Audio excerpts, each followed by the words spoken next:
Kaleido.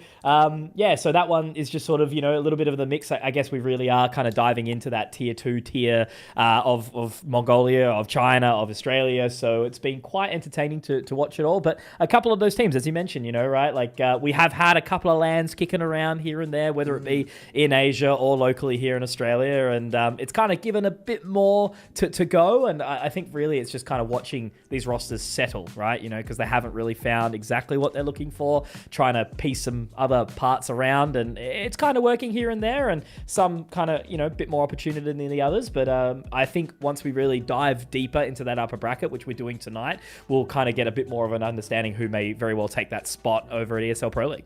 Yeah, definitely. It's yesterday was those teams that had just we essentially had like the two lower seeds playing off against each other in some of those matches coming through from the open qualifier. So it really was just the GOAT rodeo of Counter-Strike.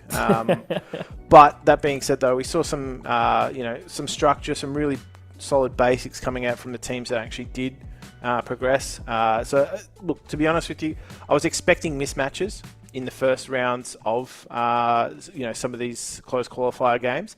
But that being said, though, this should be a much closer affair, and it looks to me, I'm actually really enjoying this because we get to see Train. Hell yeah, we are so back. Train's been an interesting one because it hasn't been adopted, I suppose, like as rapidly, right? Obviously back in the day, we had the Cobble, we had Train. It was a real sort of mainstay, and then now all the changes have really kind of minced it up a little bit. Some teams looking into it. Clearly, Nomads has been pretty happy to pick that one up. And Mirage for XTalon, no surprises. And then Inferno, the El Clasico for the third map. Yeah, definitely spices things up a little bit. Yesterday we were just seeing everything down the middle of the map pool, as you would expect, but I do love this curveball that's been thrown. Train is an old favourite of mine. It's just, one of those, I don't know, there's a fair amount of romance around the map. We've just seen so many great games played out, so many close matches, so much, picking it. Let alone, not having it as an insta-ban as such as some of these teams are at the moment.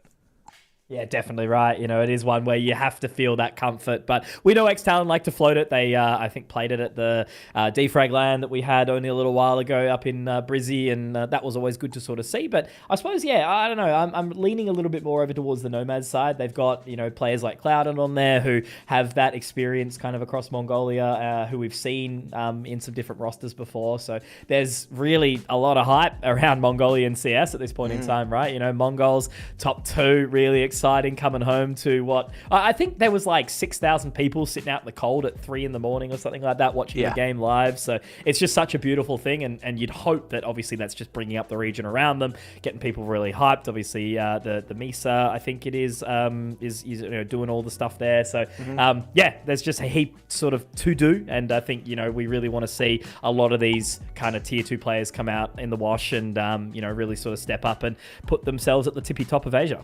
Exactly. This is where you get to see the start of the crop, the next crop of players starting to come through. Obviously, it's been that building phase for Mongolia for what feels like maybe the better part of 10 years. We were watching like your Zilkenbergs and your machine guns, just tearing things up as well. But then obviously that inspiring the next generation who had to work really hard, and now no doubt this current crop of Mongols players inspiring the entire region.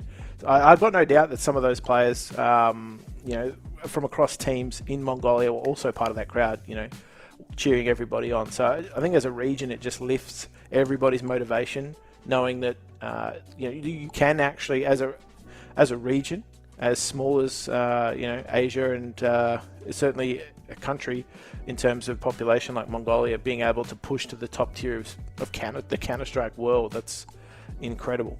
Yeah, absolutely. And it really sort of sings to that, the story that we lose. I remember it was like very similar to the Luminosity story, moving up from Brazil into North America, sleeping like 4 players in one room, right? They was telling stories about how Senzu would have to travel like an hour on the train to get to the LAN cafe, and then it's bunky as hell. But, through the grind, through the hustle, they make it up to the celebrity status, right? Which is a beautiful, beautiful thing. And I think that's what kind of gets lost in the sauce a little bit, Jim. You and me, obviously, you even more so, mate. Your buddy setting up PGTV and everything like that back in the day. You did it via passion, via wanting, the love of the game, really, right? And that's how ultimately all this sort of happens. And I feel like the money kind of blurs the line a little bit, and it's not always going to be that driving force where when you just play to win and do your best every single time, regardless of what the pot looks like, you go far. So I think a lot of these teams will be in that sort of similar boat, especially whilst the region is a little bit volatile with, sponsorships and things of the like. So having the opportunity to have quite a big lump of Asian Counter-Strike or Asia Pacific is really, really cool. So only having that one slot as well, and I'm just looking at how many teams there were here again as well. It was pretty big, I think, right? Yeah, we had a total of 20 teams. Jesus Christ. So it's a lot, right, to try and fight for this one spot. Yeah, we're looking at some big numbers here, but as you said, though, the motivation's high. Everybody's feeling, refreshed motivation heading into this new season after the major. So let's just see how this all comes out in the wash, as you say.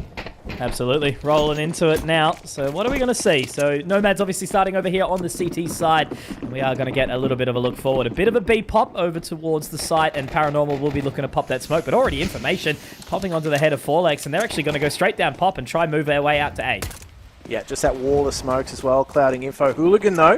I actually don't think Brace has heard. No, he knows that there's one in pursuit. So that's kind of stuck a fork in this retake, and Hazza just tries to settle things down, but this is going to be a nasty retake attempt. Yeah, a little bit tough. XTalon with all to do. The AWPer from New Zealand as he's trapped in pop. And I think that Molotov's going to be able to give him enough stick as well. Paranormal with the defuse, with the kit. Nicely done.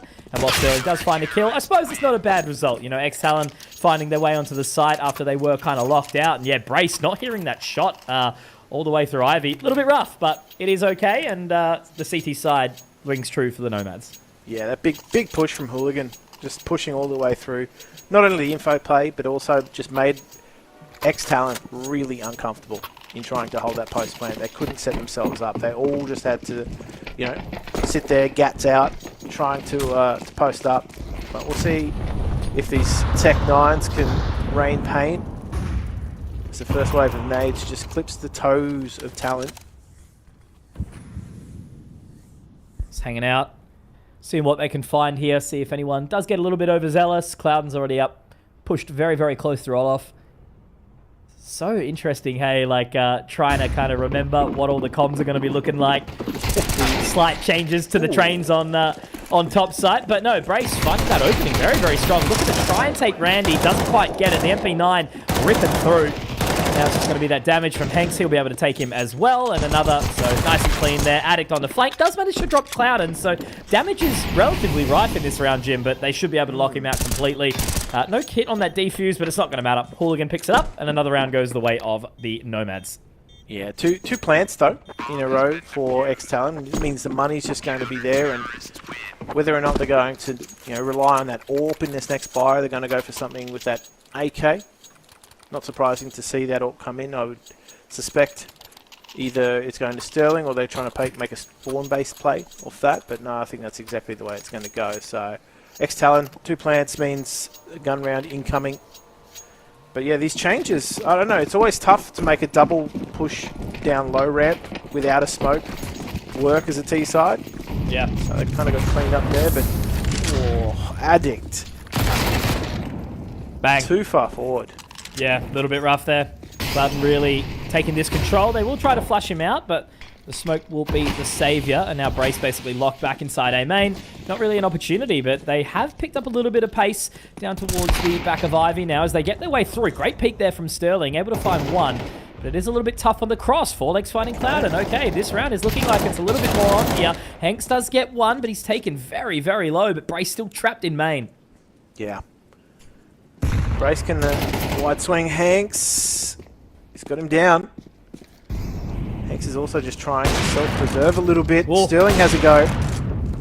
Great shot. Convert. Oh, they've just got them picked apart here. Got to make sure they don't let Paranormal find anything, though. We'll get some cover as he starts to creep his way through now. Gonna be all the way towards back of bomb. But a little bit of a creep. Sterling does have the space.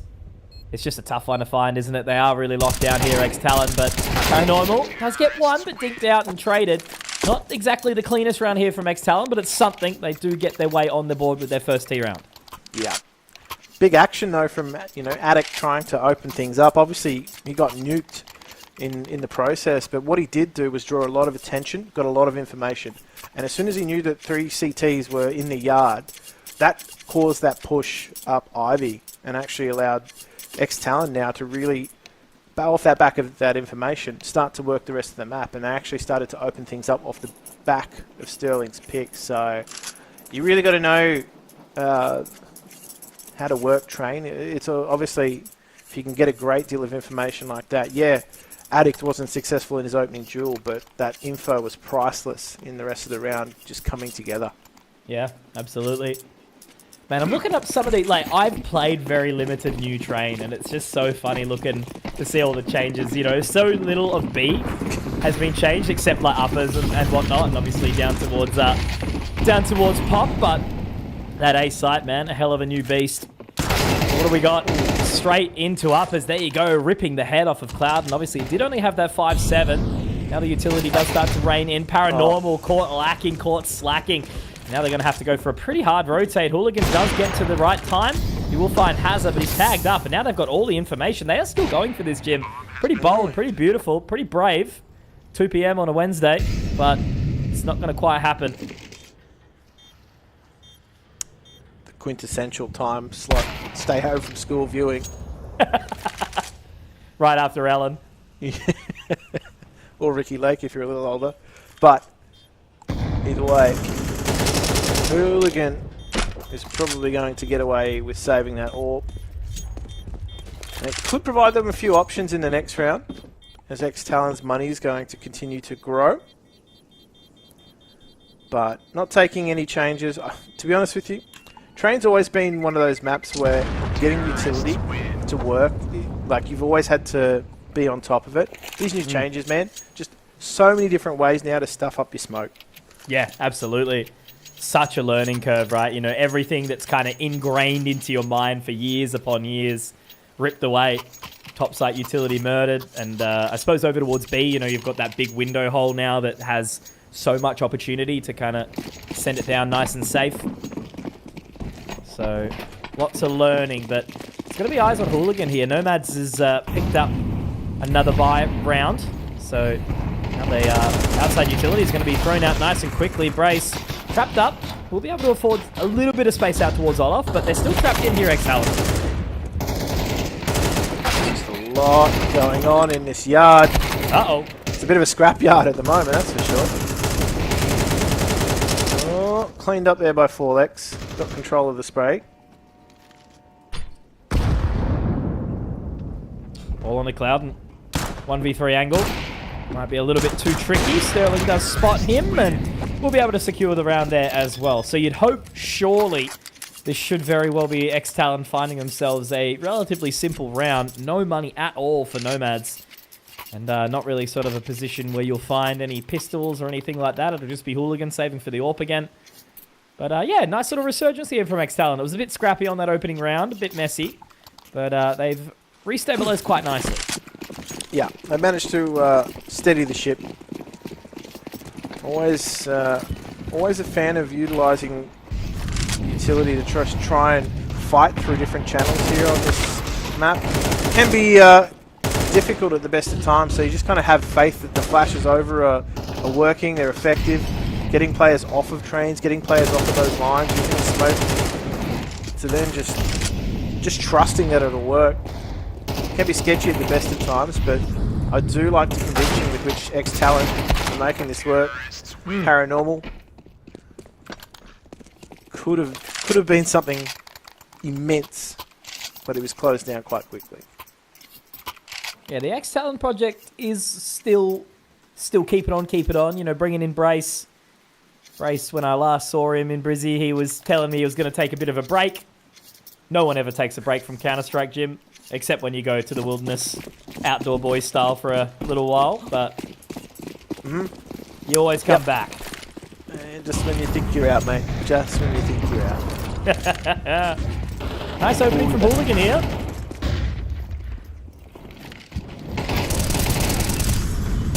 Loudon's in that swing spot.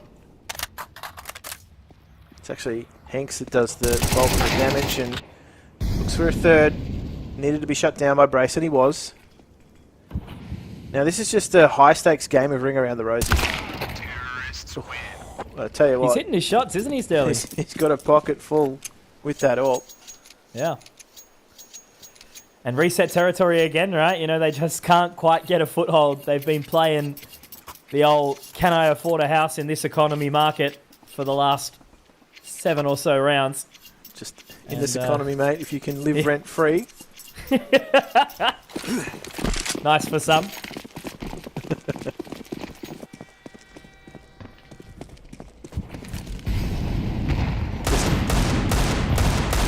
The Dirty Deegs.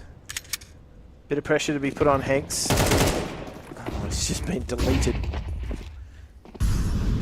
I'm liking what I'm seeing so far, though, Jim. You know, winning a series like this for XTalon, it's always that thing, you know, some of these teams that are kind of near on the top of Australia do have that occasional struggle playing a completely different brand of Counter-Strike, right? You know, going up against some of this Tier 2 Asia can be really, really tricky for the crew. So, that's a little bit CS2 there, I feel, for Sterling. Unlucky. Paranormal also getting another, so they're going to make sure they take down Randy here. If they overlook him, it could get a little bit dicey, but they do, at the very least, find Paranormal. And Forlex not yet convinced, as they do continue to jump around the A doors, and now they are just going to wrap all the way around into CT. So they have the right idea here, Jim. Yeah. Just curious which Randy we're going to get. We're going to get Randy Savage. We're going to get Randy Marsh. Randy Marsh never backs down from a fight, Jim. That's true. I didn't hear no bell. I didn't hear no bell. I think Randy, though, is going to get the idea shortly as this Molotov will lock things down. I think he's just going to look for something a little bit better and maybe save that out. Exactly as it happens. Easy peasy. I mean, Not he's still save it out. going for it, yeah. No bell. Pretty bold. No bell. Okay. The Viper slithers in to his demise. So, great round. Hazza also looking really, really good so far. I think everyone's kind of doing their part. But it's a clean start, you know. It really has kind of, as I said earlier, put a bit of a damper on the economy of the Nomads. And now we see Hanks pick up the AWP this time. They sort of have a buy that's their best looking in the last little while. So, wondering if they can convert this. Otherwise, it's just going to be the continued XTalon pain train. Oh, just concentrated utility dump on T-Con.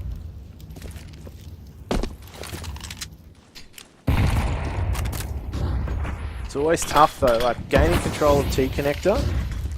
It's very hard for you to hold it from this position, though, for Nomads. Like, they're very far forward in the yard. Oh, just caught with util out, just trying to get them flashed off the top of those trains. Sterling also just clipped through the side of that smoke. A little bit of a rough round there. I feel like potentially some miscommunication there from XTalon. They had the timing a little off. They set up for their utility. So now Brace is going to be trying to wander down yonder. Get a little bit of control here, but it'll have to be a dry peek down.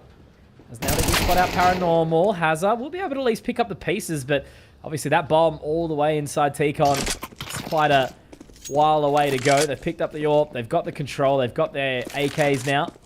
So we have to see them try rotate all the way around, and Hazza only 22 points of HP here, Jim.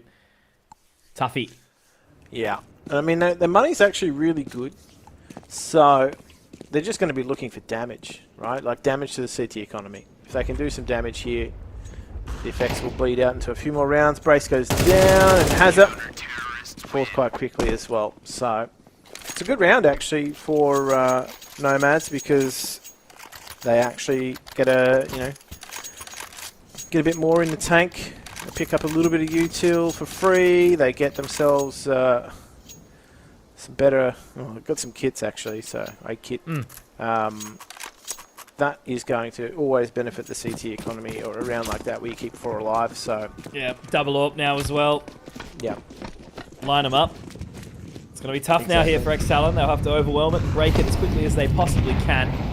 And it's quick over towards B again. Looking like they're actually going to be straight into halls. And how quick out uppers. They've only got Paranormal here, Jim. Oh, no. I think it's going to be tough. Now rotating in towards Con. Paranormal does find one. Already out. Sterling taken as well. 4X gets one, but will need to find the second, and he does. Okay, so there is still some life in this round, but it's going to be a tricky one. Yeah, 4X needs to just stay alive here at top ramp. Keep that pressure on. Hanks is trained on his position, though, so somebody's got to move. 4X. Okay, he goes 1 for 1. Not bad at all. Now, all onto Randy. Seeing if he can find anything here. Addict just sitting back. Just needs to make sure he stays alive for the team. Brace doesn't spot the head. Oh no, he turns around though, finds it. Randy, Brace definitely caught lacking there. But as I mentioned, Addict just needs to peek out at the right time. Should be A-okay, and he will be. All right. They can breathe a sigh of relief there, but that certainly was a bit of a scrappy one. Yeah. Yeah. Unfortunately though, you know, scrappy is still an L for Nomads, and their money's still kind of all over the place. Like, still got MP9s on this buy. Yeah, the rest of rest of them can buy in quite comfortably, but XTalon could really surge themselves and essentially just dominate this half off the back of this round, because there's going to be nothing left for Nomads flying into the next if they lose this. So it's not the ideal grenade. Just lacking that utility, I think, will be the main thing here for Nomads, though, right? They've already down to a handful of smokes. Clouden does get some info, and they will have to burn another. So that control that they've already got, very up aggressive towards E-Box, will be forfeited. However, XTalon have been pushed back pretty firmly. They haven't really got any control early on in the round. Yeah, look at the utility burn, though, from both these two teams. Nomads are going to really struggle if they have to retake a site here with a single smoke and a few flashes. So that's all XTalon are going for right now. Like, in those last few rounds, right, like how much util has been dumped on the connector by Nomads. That's what XTalon picked up on pretty quickly. Hence why they're just putting pressure across the map and then letting that utility burn itself out. Reposition now for a side hit. And know that Nomads are not going to have too much left in the tank. But they are going to have to clear these pushed out positions. Yeah. Have to be pretty aggressive pop, only relying on the 4 flashes, and has a great shot onto Randy. Addict also finding Hooligan.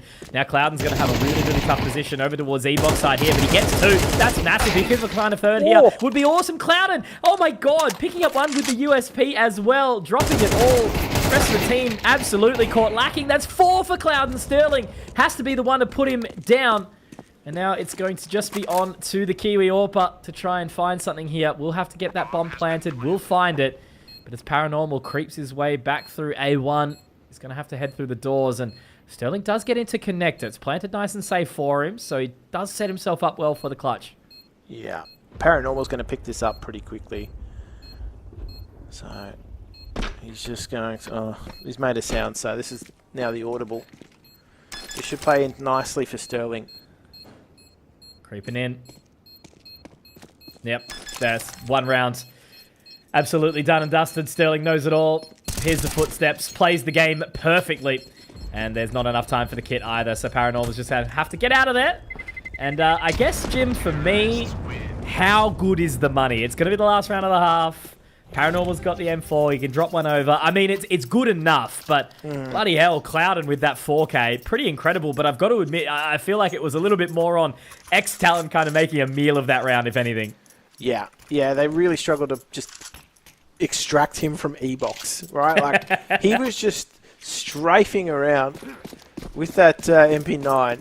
Literally the worst buy on all of Nomads was the most successful. So it just goes to show having a spammable box versus not makes it really difficult. But this is faster from Talon. I know that they didn't have the utility to just dump on T-Connector, so they're just spreading out. 4X has just decided to put an end to it. Such a beast, man. 4X. One of those players that kind of had a bit of a rise to glory and then took a time away. But Paranormal has an opportunity to try and deny, but it won't be happening. 9-3. Honestly, a pretty bloody good half here from XTalon, and Nomads are going to have to pick up heavily if they want a chance of getting back into this. But we'll find out after the half.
try and close this one out quickly.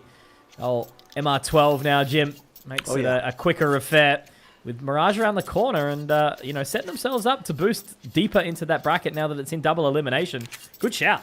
Yeah, exactly. This is, you know, I guess a statement too from XTalon if they can finish this first map quite quickly. Obviously, you know, then we head over to Mirage, which can always be a mixed bag. So it's important to, I don't know, make a statement on your map pick, I feel. And Addict is going to be called into action straight away. The Julie's up against the jumping blocks. It's not a nice matchup. Sterling's hitting some shots, though. That's 3 for him already in this round. And now he's hearing the footsteps go up. Sterling on for the ace here, potentially. Would be a bit of a monster around here, trying to catch up to Forlex, who's also been having a heater of a game. He could be locks in to Olaf. Yeah, absolutely. He's definitely in the pole position to do it. But what's he going to check? What's he going to creep? Spots it. There it is, Sterling. Even the crouch into the... What a round there from Sterling. Absolutely. That's a way to put your seal on things. Tell you what, though, for the rest of XTalon, it was looking pretty scrappy with those Julies. There was a bit of movement from Nomads that proved to be troublesome. Kind of half blind, you know, crosshairs not tracking. Yeah. Well, I wonder, what ping would these guys be on, actually, now that I'm thinking about it? I wonder what server we're on. Yeah. I think that was sort of the question yesterday with some of these matchups as to, you know, what is the central location between two of these teams. So, we'll see. Okay, Cloud. Just looking to put some pressure on. I'll be honest with you, I love, like, small ladder was a quintessential feature of Train, but I do like the change to some stairs. Yeah, absolutely. Oh. It definitely sort of changes it up, especially how quickly the CTs can get there in contrast to how it used to be. The mad dash for SL was a fun game. Everybody was fighting for it, right? Because now even just like the swing out from main to E-box is kind of a little bit protected. Man, Clouded. This is... Oh, he got way too much in that round with just that Glock. I feel like they really did get away with too much in that round. XTalon just having to rebuy 3 sets of armor alone, sort of not the best situation, but they have a hefty lead at the moment, so if they can put to bed this gun round, I think it's safe to say that it's only a matter of time before they do close this out. So we'll see. We'll see what unfolds here. Fair bit of utility, though, from Nomads, and just going to be sending it straight out. All right. Good opening. The Brace has done quite well here. Does get taken down. Paranormal pretty decent in the fight. Now Sterling caught. Oh, that's so unlucky. Just clicked on the other side of that. Cloud's positioning fantastic. Forlex does some decent damage. They are low, but Hooligan is going to be able to swing and deny. So I think XTalon need to be pretty careful here. It's about how they kind of play these next few. This one's kind of an unquestionable force. You know, only 1400, 1450. So maybe a couple of digs, see what they can do there. But they'll have to count their chickens in the next few, I would say. Take it real easy, because they don't want to allow Nomads to catch up too closely. Yeah, you want to keep some distance between you and your opponents. Always. Not let this bleed out after the hard work in the first half. But Nomads just looking to replicate last round. This is going to maybe be problematic, though. 2's not bad. 2's not bad at all, and even a swing additionally. Addict's going to be able to pick up the M4. Brace gets up nice and close towards E-Box, and they're having to use a hell of a lot of this utility to try and get back out. They get him on towards the line. Brace misses the shot, but Addict trades. Forlex finds it, and there you go. That could very well be the nail in the coffin there, Jim. Nicely done from XTalon. They get aggressive, and there is some solid confidence behind them, which I absolutely love to see. And they've even taken the tacky just to make sure they do put the last foot down on towards this round. That's quite a statement win here if they get it 13-4, right? You know, Nomads, this is their map pick. And then leaning into Mirage. I mean, look, at the end of the day, Mirage can kind of always be anyone's map in Asia, if you think about it. But we do know XTalon have a pretty good run on there, so this is looking good for them so far. Yeah, I think XTalon have got a pretty decent map pool, to be honest with you, so that's why they can pull things out like Train. But it was a good read in the last round, actually, because, look, Nomads would have been sitting there thinking, hey, these guys have just been absolutely clipped on their CT gun round. They're not going to have too much money for utility, so let's just send it out T-Con again. But nobody expected the Spanish Inquisition of grenades and force coming through from Talon towards mid-connector, so I feel as though, you know, Brace is in their heads a little bit.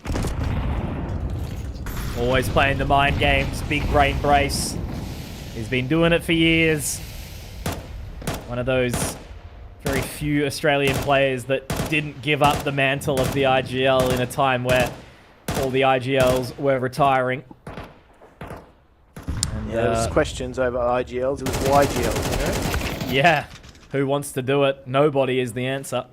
The Hazard wants to get straight into A main, dropping down Randy. Matic now trying to creep back into it. Should be able to find it too. Yeah, he does. This is a really good run from XTalon. They want to close it quickly. Yeah, and now they've got mid-connector control. So the job for Nomads is probably just to like lick their wounds, and really all they can do is try and force their way inside. And now you've got XTalon there with a little bit of you know, presence towards. They're playing these lower trains, playing up in their face. So yeah, it's not going to be an easy run here for Nomads out of this. Really, their only options are to maybe regroup, work inside, unless they find a pick in outers. XTalon want to play their cards right, and they are doing exactly that, getting aggressive into uppers, and they should very well catch. If they play their cards right here, Sterling should get a couple of easy ones. Slam does trade, but they're not ready for 4x, and Paranormal, I mean, look, he's been playing pretty well, but has to clutch out the 1v3 to even keep this alive. And then they would need 7 in a row to take it to overtime, and I think it's just going to be A-OK. Brace might get a little unlucky, but he's got the E-box line. There it is, and it's traded. Nicely done. What a start here from XTalon, dropping down Nomads 13-4. Beautiful stuff from the Aussie side. Certainly was, and I think it's safe to say that they've set themselves up for the next map, Mirage, to maybe fall their way. It's always good to make a statement on your opening map and your map pick of the series. But before we head to Mirage, we are going to take a quick break. And if I was you, I wouldn't go anywhere. We'll catch you after the break.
Welcome back to the ESL Pro League Season 22 closed qualifiers for Asia.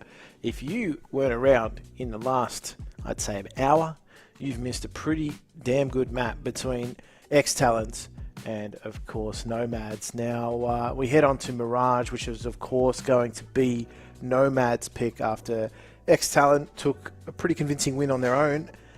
I'm joined by Mitch Conky Concannon. Mitch, I think it's safe to say that the Talons boys are going to be feeling fairly confident after train.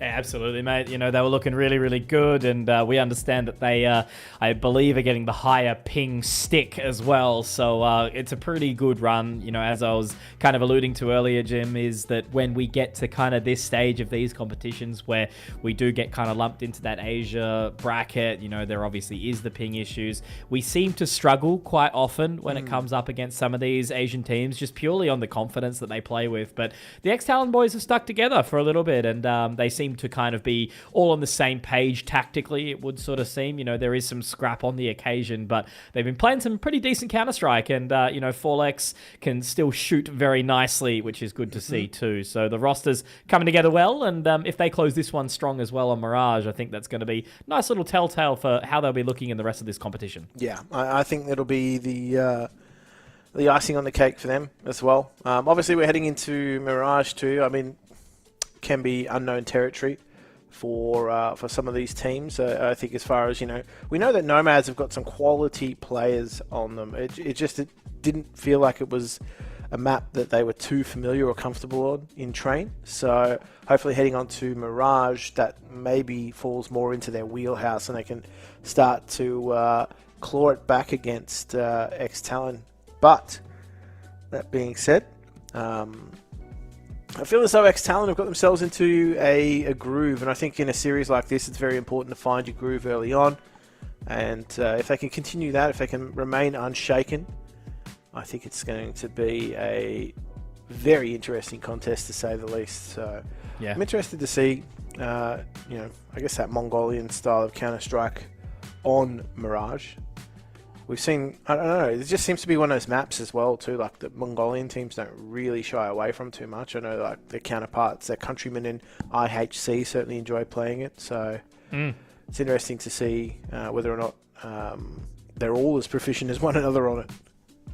Yeah, no, definitely.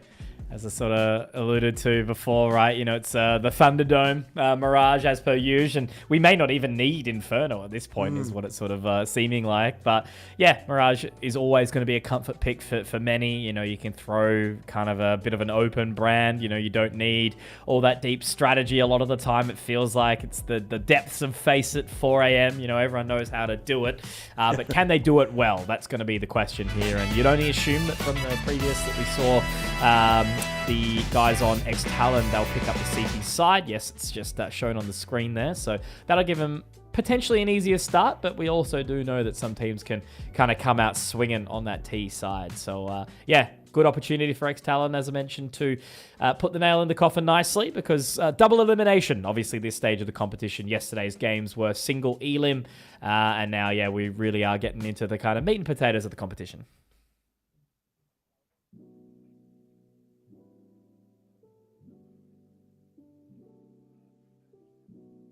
The pot. So everybody yesterday, unfortunately, like a lot of the lower seeds, eliminated a lot of the lower seeds. So yeah, it's that's just how the cookie crumbles, and you've got to be up to the format if you obviously want to secure that spot in ESL Pro League. But yeah, I don't know, a lot of time away from Counter-Strike per se, and I feel as though immediately, like, you just cast back into familiar territory, right? With Mirage. It is like that second home, isn't it? Definitely, yeah. No, we've all been here, as I said, Jim, and you know, even for yourself, it's funny. Like, you know, we don't have a hell of a lot of that sort of tier 1 Counter-Strike that sort of flows around. You know, when it comes to our region, obviously just Asia Pacific in general. So it is nice to have this kind of stuff come back, and you know, for us jumping back on the bike, jumping up back on the mic, we're here. And yeah, XTalon rolling in on that CT side of Mirage, setting up nicely. It's a 2-2-1 split, but it's A main, and Nomads are just going to be going high and dry, it would look like, very, very shortly, with just a little bit of utility over from Paranormal. Yeah, it's all going to be on the contact, I would dare say. No, the smoke plumes first, and let's just see how this fares. Hazard does manage to grab one, and it's all exploding now. They actually are going to be holding this site too, held up in sandwich, and they're not going to be able to get through Tetris either. And, well, the blocks certainly don't fall the way of Nomads there. It felt as though XTalon dug in. Absolutely, they did. Nice and clean in that one. Always good to see the Julies actually working well, not needing to rely on the Sterling Ace to close that pistol. So they've got to be happy with that for sure. Just a force in from the Nomads, it would look like. The Tech 9, Rec 9. Where are they going to be taking that one, though? It doesn't look like it's going to be the old B rush, so we'll head over towards A again. Yeah, it's going to be the wall of smokes in mid. Hopefully pull some attention and then just waltz their way onto this A site. Now, I'm going to set up with some util first, though. It's not all going to be high and dry.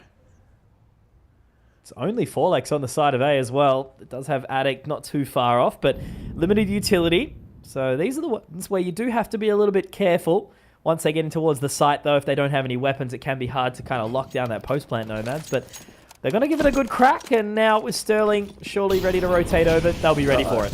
Yeah, not a good smoke there. That's going to be one missing a ticket, I would say. Just a bit of hesitation around it. However, Hooligan gets the job done, and this could be awkward. Uh-oh. Still manages to pick up two, though, before he is felt. The bomb plant's gone down, so this is a sticky sitch for XTalon. No kit too, Jim. It's going to be tough. Brace very much watching for that push over towards Murder. They do make their way out. I think Randy was spotted over towards the stairs. He was, but obviously he's got some weaponry, and this is the thing, Jim. You know, you can never count out the Tech 9 force into the second round of Mirage. Only that one member at site, Sterling only getting one. And even after Nomads missing that utility, you know, XTalon still give up the goats. So 1-1 we go. Yeah, we were sitting there watching the hesitation. Yep, he's lining up ticket smoke. Yep, he's going for the side smoke, but he just unfortunately doesn't hit it. So, Nomads, they get the job done regardless. Tech 9's up in your grill. And now they can do it a little bit more comfortably with some weapons here. Brace has got something to say about that, though. Flash was good. Oh, the 5-7 from Forlex. Beautiful. Straight up mid. No harm, no foul. Forlex has got an AK. He's not going to be able to get anything over, and I think Nomads have kind of understood the mission. They've taken B very, very aggressively here. So Forlex still has HP, obviously Addict as well, and Sterling both with the Kevlar. So it's definitely a winnable prospect for them here, but Forlex would have to go pretty nuclear. Flash to keep him away from short. They're a long way away. Obviously no kits, so as all the seconds start to tick away, the pressure adds up. Sterling now trying to make his way back into market. Both sets of footsteps heading up now. I think Hanks is actually potentially going to be overlooked here. It could be really, really rough, Jim. Yep, there it is, up very close, and he'll be able to deny nicely. So I don't think Sterling, unless he's got the boots on, the J's, no. It's just going to be a exit out towards market. So a good effort, a good attempt. You know, they certainly did some decent damage, but that would be nice if they were on the T side, right? Because that CT side means that they are going to have to take the L and take the save into this fourth round. Yeah, unfortunately for Sterling too, just a little too far away to maybe pilfer a weapon. So XTalon are just going to have to do it bone dry this round. Nomads, I feel as though they escaped that round. I don't think they necessarily deserved it, but at the end of the day, it played into their favour. So they are going to be stacking the right side. This push through. Okay, this is an interesting line. Let's just see whether or not this gets dismantled.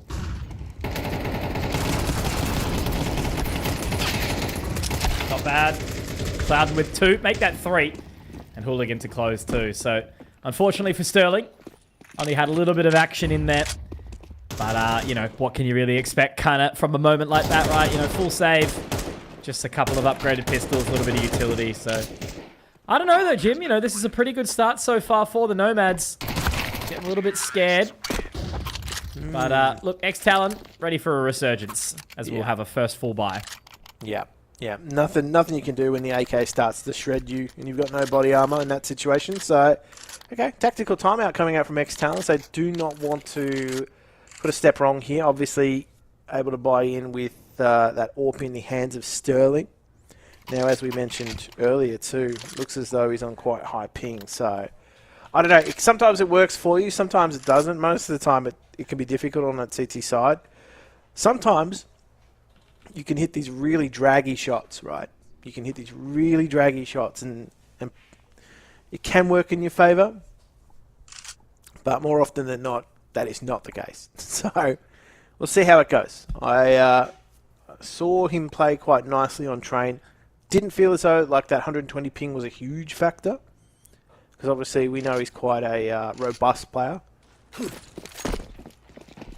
We'll see how it all the games, Jim, this one is the one that's hard to play on that high ping. I feel like, up to 80 or 90, you can kind of tolerate it, but, post 100, it is gnarly. So I do always tip my cap to these guys because, it's a bit of the thing of, well, it is what it is. Can't really do much about it. Just got to play with the cards, and that's exactly what these guys are doing. So just off the line, Sterling missing that opening, but that does allow a little bit more space for the side of the Nomads. Sterling back up short. Will pop his way back, and now they just try to capitalize on this mid control. Yeah. Kind of, hard locked themselves into B for the moment anyway, but Forlex he's not going to overcommit here. He's actually going to give himself a little bit of breathing room. But Nomads have given themselves a lot of control at the moment. A lot of control. Nobody from XTalon is actually pushing for information either. So the contact play is actually going to work really well for Nomads. Yeah, it could. Absolutely could. Because right now, Forlex watching the flank, they've got this control inside A main, but Nomads are going to strike at the perfect opportunity. Brace forced out, has to just sort of try and make his way back towards bench, and we already do see one member on towards the site. Brace not going to be ready for that. Sterling does drop one, but Forlex is here. Does turn at the wrong time, but picks up the pieces. One and not quite the second. Has to get his way in towards the site. Sterling has picked up a second here. That does mean that the dynamic duo of Hazard and Sterling, they've been playing together for 5+ years now.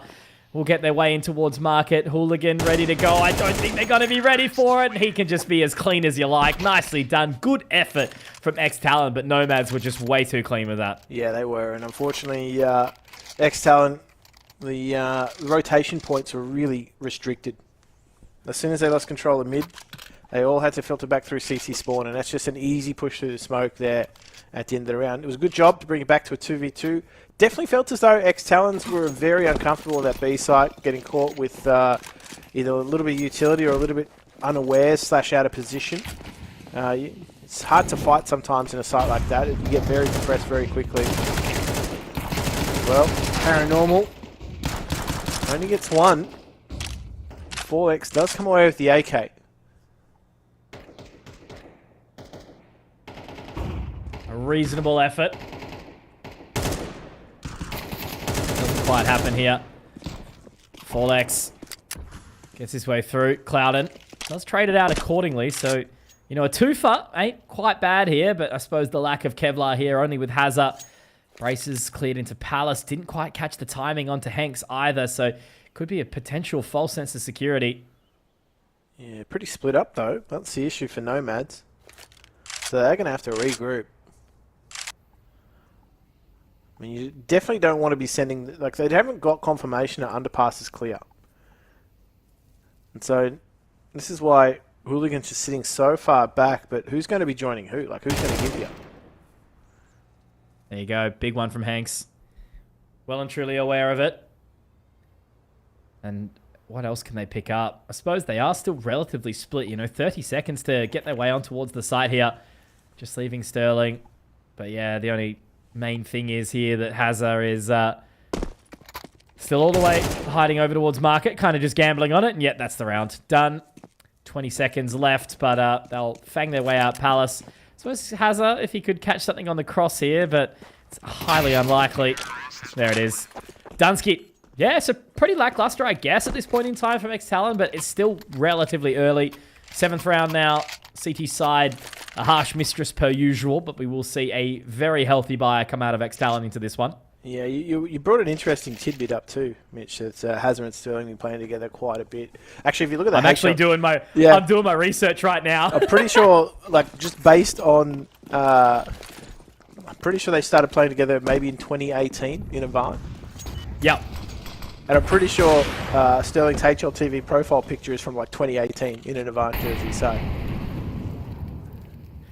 that's the one. I still your, remember that roster very, very well. That's what I'm looking back onto. I'm pretty sure that was like Hazard was on Breakaway Esports with like llamas and stuff in 2018, 2019, and then the Avant roster happened. So bloody hell, it's been a fair few years, Jimothy, as Randy is going to get dunked down, but Hooligan, man, he's hitting a couple of shots here. They forced him off the line. You get a little bit awkward, a little bit tricky, but Paranormal does get dropped by Hazard. So still on. Round opportunity still live, but with A, Bomb still sitting outside team, so they've got a bit of legwork to do here, Nomad. Oh, they do. Going to be tired as well. More than 10,000 step in this round. Molly on a ticket, just trying to secure passage for that bomb into the site. Nobody posted up on the line either, so they're just eating up all of these grenades, XTalon. They don't have anything to really fire back with just yet to give away their position. The retake will file in, and that's it. It's done. No chances. Sterling pulls off something unthinkable, but no. Oh, God, I can't help feel, but like just Talon being one step behind has really kind of put a stoppage on them this map. They've just not quite been able to put their feet really and dig their heels in. Just Nomads kind of rolling with it. You know, it's nothing special what they're doing. It's just that classic Mirage, you know. Little bit of slow mid presence. Slow maybe a late A hit. Yeah. Cut off the rotation points. Regroup, hit a site. Yeah, May 2019, Hazard and Sterling join Avant, Jim. Yeah, there you go. Bloody throwback. I swear it was 2018, but that's maybe my... Sterling was on Greyhound at that time. Yeah, actually that would be... That little short run. That'd be it. I forgot he played on Chiefs as well. My word. Honestly, there was quite a bit of movement between the top teams at that point in time. Yeah, so yeah, it really was.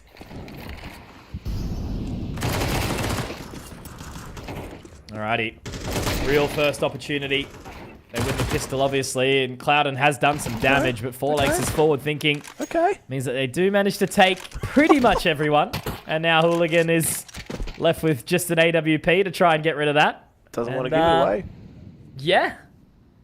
I mean, look, this is a good time for a resurgence here, right? You know, stopping them at 6 rounds. Maybe it's a winnable prospect still, this map of Mirage. We'll see. Yeah, they could bring it back to 6-6. Hooligan knows that there's one around, but he's just going to try and isolate those kills now. And well, Forlex swinging with an MP9 has looked far more comfortable than at any other point in this map so far. So maybe that's the point of resurgence you noted. We'll see. Plenty more in the coffers too. So for Nomads, they're well, actually, they're starting to burn through it ever so slightly, and not necessarily having the best loss bonus either means that if they actually don't capitalise here, they're going to be stringing together some pretty dodgy buys, and XTalon are just going for something that's worked for them before. It's that heavy, aggressive mid play. They've got the bomb down too. They'll be calling that. And so now, they are going to continue to roll around the map, not going to try and hold their position at top of mid, just going to look to try and maintain that player advantage. Yeah, I don't mind that at all. Hey, you know, they get the opening pick, they hold hands and skip their way back down short. That's it. Now they can sort of reposition accordingly. It makes Nomads question. They have to clear absolutely every single angle on the way back through. Sterling's pick window back up. So it's a really good sort of result for them. And now as they creep back into jungle, they're taking apps control as well. This is a kind of picturesque round for XTalon. comfort levels high. As Sterling hopes to get the Beaker's advantage here. We'll be able to get the clear, absolutely. And now another in connector. Hanks does drop him. And it does get a little bit dicey. We don't need to see an overstep here. Leg shot onto Brace. As they are still pretty stuck. 40 seconds. They've got to get a bit of a wriggle on up towards this side of A. As Hazard drops Sterling, Hanks rather. And now Paranormal has to try find something. But Hazard will deny. So back to reality. Oh, there goes gravity for XTalon. 3-6. Dear me. It's just in the nick of time too for XTalon. At Moneysitch, back onto the Tech 9s, but I mean, that's not really comfortable enough for me. I've seen those Tech 9s roll over that A side a little too comfortably. So, that may be still a threat for XTalon that they'll have to deal with. Heavy presence towards B. I think this one's pretty well telegraphed.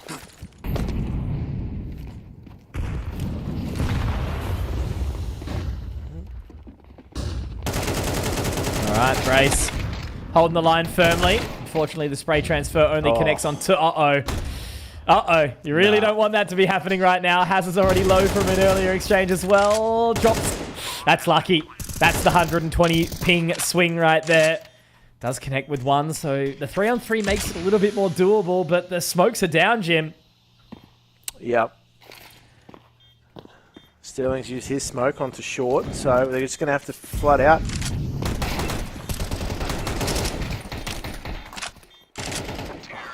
Dear me, that's rough. Those Tech 9s. I don't know. It looked problematic from the get-go, didn't it? High ping Tech 9. Really did. Oh yeah.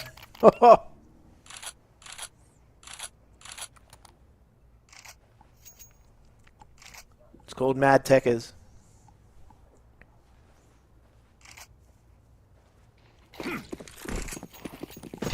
So they're just going to throw what they can behind this buy here.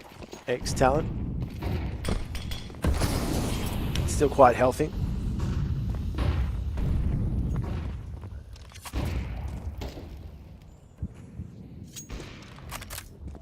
So a little bit more control up towards A main this time. 2 rounds left and a half to try and close something. Clouden almost taken pretty firmly down, but the boost back up towards short here from Hazard to have a look over towards bench, and big nade onto connector as well. So they are chipping away, Nomads, but they've had to pull out of mid completely. It's only control found. It's completely taken.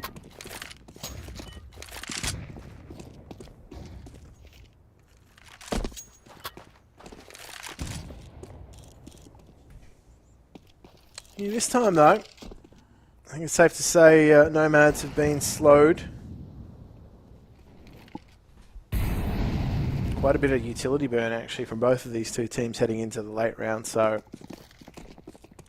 the big readjustment all the way back around to Nomads, back towards A. That single player in short has been eliminated. Is the read going to be there from XTalon? No, there's only one smoke coming in from Clouden, so I dare say that's just a ticket box give and go. And Sterling connects, so there you go. Addict into Palace as well. So with the 20 seconds left, they do try to make their way out main here now, but they are still stuck over towards Tetris. So it is awkward, but 4 legs okay. That was bold. Had a crack, had a go. Paranormal does manage to find too, so it's not a super clean round. And then Clouden reckons, all right, boys, I'm just going to take the AWP into the next round. I want no play in that. And at least for XTalon, it's enough. 4lex has got plenty of cash, so does Hazard. So could very well be a 7-5 as... yeah, not really a hell of a lot left here for Nomads. Nah. I feel like poor Hooligan has just been given not much to work with in that round. Yeah, they've handed in the AWP, but that's a spawn-based plays. If he's going to be able to get something, it's probably going to be on the back of an A main push here. So look for him to get a little bit more aggressive in this round. Maybe try and open things up. Guess not. Bing chilling. Just being chilling. The old standard. Yep. The old exec and forget. The Pow Pop. Seen this one before. Will both smokes land? That is the question. But yeah, it's a pretty aggressive line that Sterling's taking as they do start to move out, but he's actually hit the flick. My God. Get back onto Randy. Forlex will manage to connect onto Hanks somehow, some way. Should be an unlosable round here now for XTalon, but unlosable is certainly a word that you don't like to mince ways with, as Brace does have the wrap very quick. That's going to be the main thing. Now in towards CT, great flash, Hooligan. Does find one, connects nicely. Attic spots another, hiding as well towards the cubby, but Brace should have the timing of the Lords. He absolutely does. And there it is, Jim. Yeah. A half that ends all right for the side of XTalon. I think it was like 6-1 in favor of the Nomads, but they bring it back 7-5. Not good, not bad, but it's something. And we'll have to find out who turns this one around into the next half.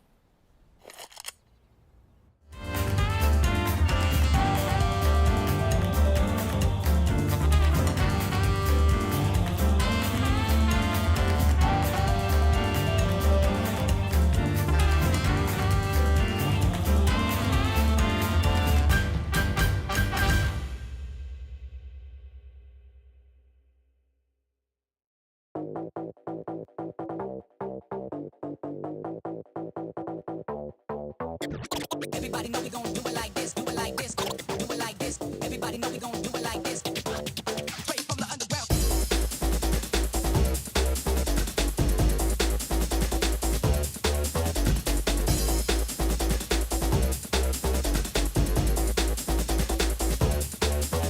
Everybody know we gon' do it like this, do it like this, do it like this. Everybody know we gon' do it like this, do it like this. Straight from the underground. Everybody know we gon' do it like this, do it like this, do it like this.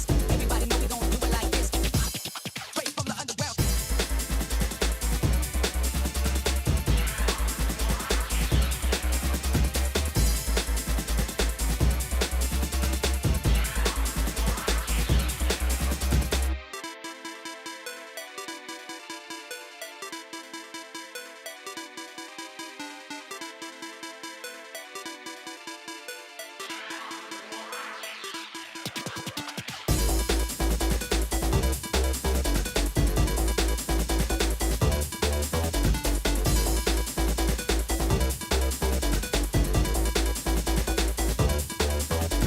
Everybody know we gon' do it like this, do it like this, do it like this. Everybody know we gon' do it like this, do it like this. Straight from the underground. Everybody know we gon' do it like this, do it like this, do it like this. Everybody know we gon' do it like this. Straight from the underground.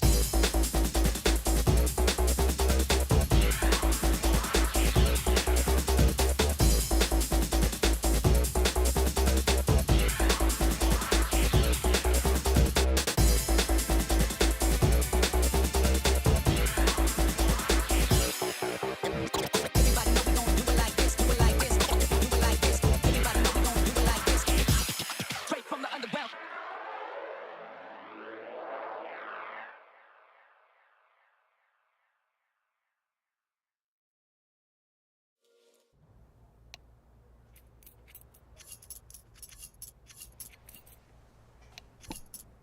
Well, well, well. If you haven't already been made aware, this is the ESL Pro League Season 22 Asian Qualifiers. We're in the second half of Nomads versus XTalon, and I think it's safe to say that there was a late half resurgence from XTalon. Nomads, though, were certainly the ones in control of proceedings early on. Quite impressive on their T side. It wasn't anything other than bread and butter CS, but enough to get the job done. Can they continue that run on their CT side, or is the, I guess, confidence in XTalon starting to brim a little after bringing it back to something respectable at the half? Big presence towards B. Big presence. All ready to go. The Nomads have got the read. They've got the triple stack. And they are going to be sent packing as well. So, the old window smoke, Clouden, Molotov'd away. That's a pretty good pick, actually, in the end. But, again, Jim, they've just got 3 here. So, they are ready to go. Randy finding one. Hooligan dropping one out of the sky as well. But has been tagged up. He does manage to get 2. But he does get taken down at the end. Great shot. All these fadeaways that are just happening right now as Hanks does walk his way out the market door. As they drop in, they've got to clear it. They do. Great ping fair from Hazard. Nice little swing king. And yeah, all right, in the end, XTalon pick up the round. And we should very well see a tied up half as well here. Yeah, we should. We should. All these kickflip McTwists in the air.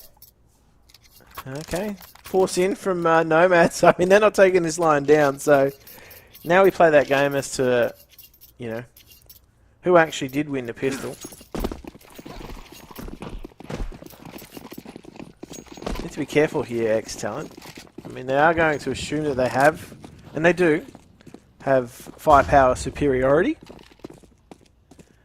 But Forlex has led the charge. Flash is just a little too deep. And Clouden does a lot of damage with that MP9. Yeah, has a kind of licking his wounds there, isn't he? And I think Paranormal's going to go for a very bold smoke walk there as Sterling does catch him, but he's also peppered up very, very low. So it's been an awkward exchange from all these players so far, and the healthier side, despite having the man disadvantage, is very much the Nomads here. But it does look like they are going to head beat. And who has got the task? It's Hooligan. And look, he has been certainly hitting some shots in this map, so they've got to be as clean as possible. Hazard is just going to take point and give himself an opportunity here. But as Hooligan does change up the position, ooh, Sterling's actually ready for it. Does tag him a little bit, but now the Galil will be picked up as well, but the site has been taken in the process. Yeah. But they're going to be closed on pretty quickly here. Brace out in the open, gets it done. Hazard also finds Randy, who just charges into the site. Oh, the MP9, it's done it. Dear me, that is filth. And, oh my goodness. I wouldn't actually be buying an M4. I just wouldn't. In the words of Scooby-Doo, Jim, Rotro Raggy, don't want to be seeing that 1 versus 3 to the MP9, and Nomads are going to be laughing about that one. Yeah, and they would have got away with it if it wasn't for you meddling kids. Absolutely. That being said, I mean, 8-6 is not panic territory yet, but the force buy coming in from XTalon is looking to just make sure that the CT economy just doesn't get going. Doesn't get too far out of reach.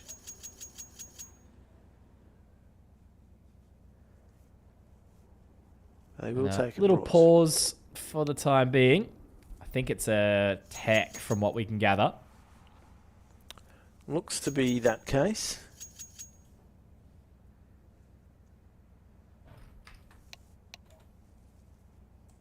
But the typing ticks always gives us a positive affirmation. Say yes if you want the map to return. Yeah, it's that flurry of text that is everybody ready's back up.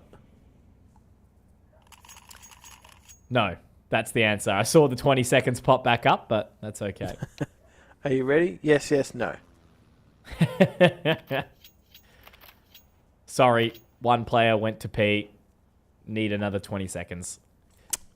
Last night we had a player break. Oh, there was a tech break because someone was at my door.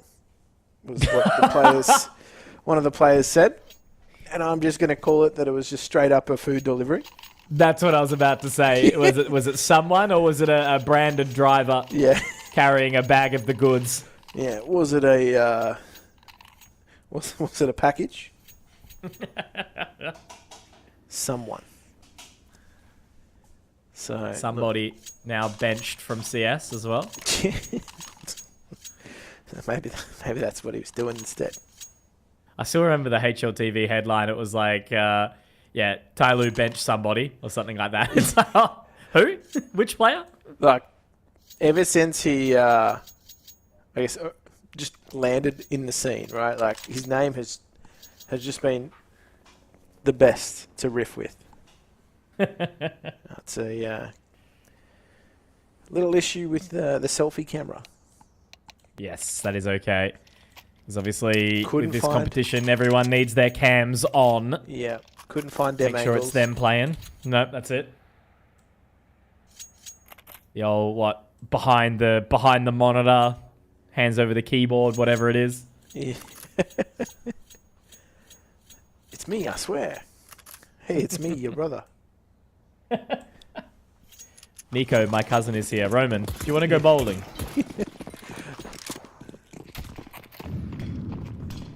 And say, hey, it's Ronaldo. Can I have $100 to buy some boots? Oh no, Sterling's gone. Yeah. All right. The question is, I don't think any damage has been done, so it doesn't matter. Nah. Utility's gone, but they were still in the first 20 seconds as well, so we're chilling. round reset, all good. And I'll Call for the medic. I'm just, man, it's just still so crazy to see. Like top 5 right now, based on so what VRS. Where are we? Take me to VRS right now. Vitality, Mouse, Spirit, Mongols, Falcons, but then obviously world ranking. Vitality, Mouse, Mongols, Spirit, Aurora.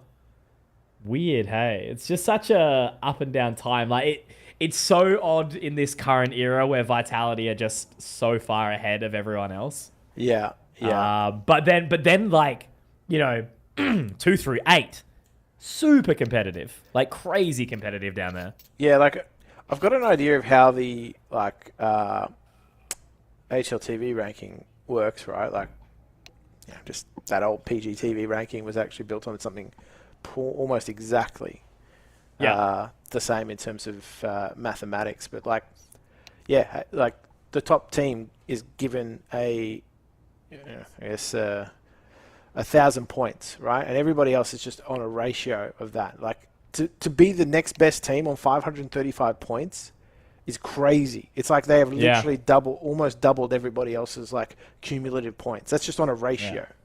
No, absolutely. And even like VRS still being like 200 points ahead right now. Yeah. It feels very Astralis era-esque.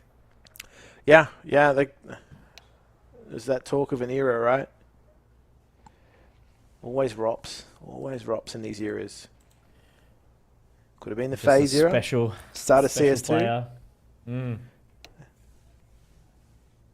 Because I don't know, it's just that it's a super exciting time for Asia just in general, right? You know, like Mongols obviously again such a lead. They're 400 VRS points ahead of second in Lin Vision, but then it starts to get pretty close. Tyloo's pretty close up there.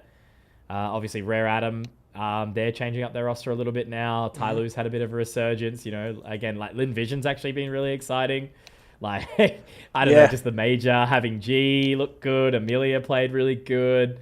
FlyQuest bringing in JKS. And then Asia Rising, even man. just like, yeah, man, absolutely. And then just bringing it down further, like those couple of teams that have the opportunity. I mean, we don't talk about the Atox debacle because if that was not, of course. If that never happened, my God, like kind of top 12 throughout Asia is pretty nuts. Look, to be honest with you, man, Blair's crying in the club right now. 100%. 100%. He, you know, as I think my first interaction with him was like when he was in So Strong, like as an organization. Oh my God. Like 2016, right? Like, yeah, maybe even late 2015. And so, like, just, you know, being hopeful for Asian Counter-Strike for that long changes you. Yeah, 100%. Well, I think the guys made the point on Geographically Challenged the other day. They're like, after, I think 5 years of uploading, Mongols make top 2 at the major. Like, we're less challenged now, you know, it's geographically blessed, it would sort of feel like at a little point, you know, when was the last high run? You know, we obviously had Renegades top 4. Top 4? Yeah, and then the highest after that was Tyloo top 8, right? I think. Oh no, you had Renegades also getting another top 8. Like that would have been far too long ago.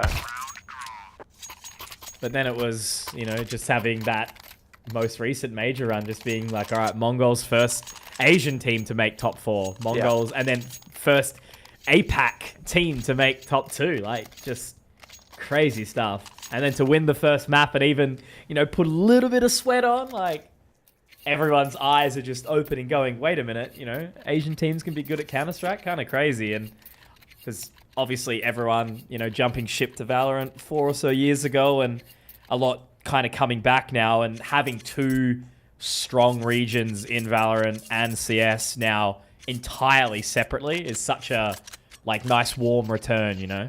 Yeah. Both games can live in harmony. Yeah, exactly. I feel as though, you know, people have sort of chosen their path. It's no longer sort of, I don't know, a bit of a gateway you know, from jumping ship for some quick coin. the twilight of your CS career meant the beginning of your Valorant career for a long time. But now it's good to see finally, like, I guess, maybe in that instance, there's some pure Valorant players coming through the line. But likewise now too, like, I guess, you know, when you take the cream off the top, right, you allow some more cream to rise, and that's exactly what's happened in Asia.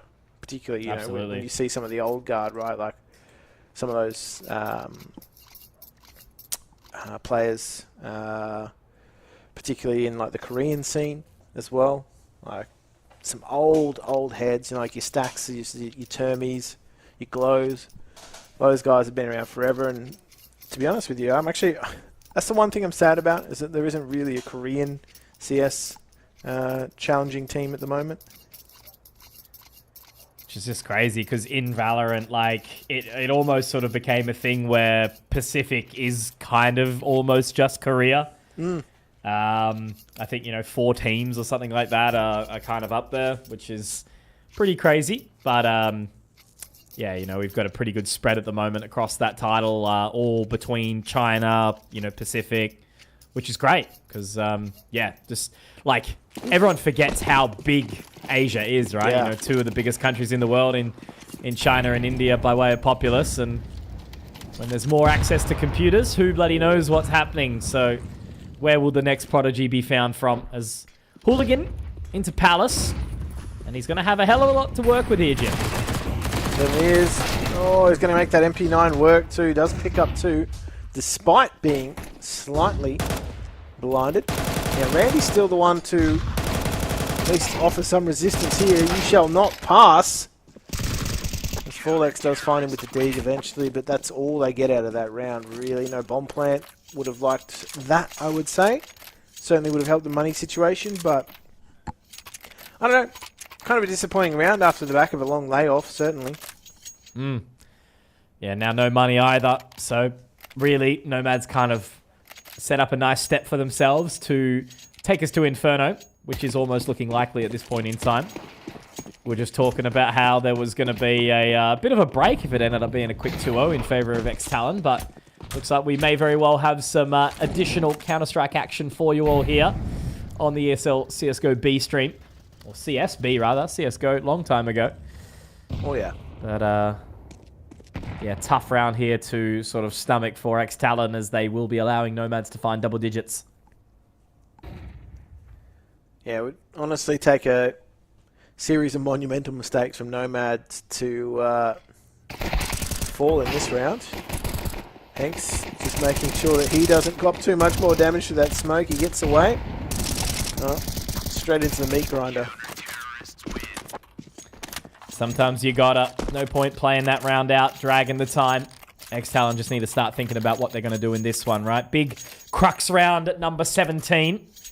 Will they be able to find their way through? Because they lose this one and they do start to kind of wish the map goodbye. But if they pick this one up, it's still competitive. Still plenty of opportunity left to go. That's exactly what they are going to be aiming for anyway. It was such a strong statement on their own map pick. And if we have to head over to Inferno, I don't know, it feels like that is like the Asian CS. So, more Brace.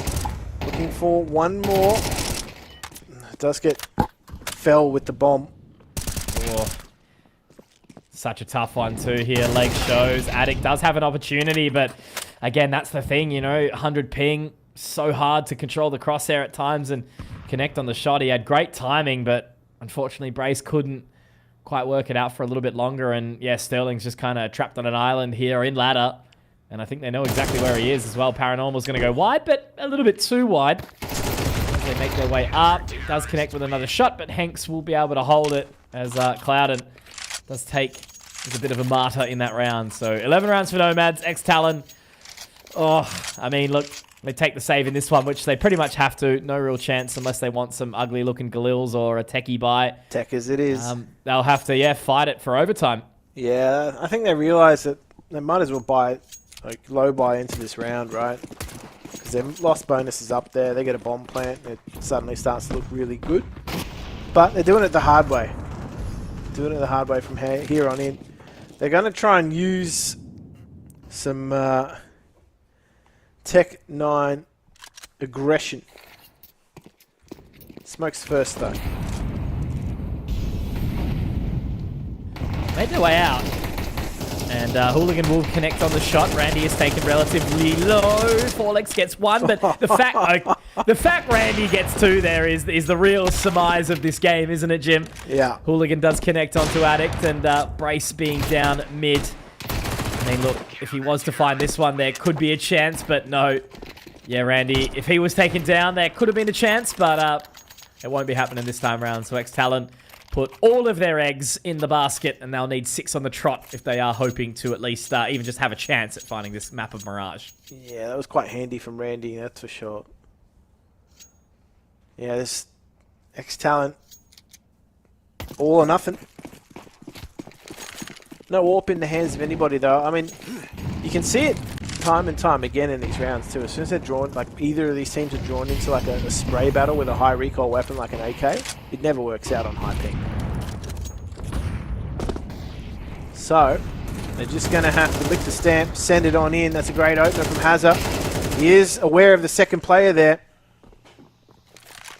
So they will get into this site. And they will be able to get that bomb down.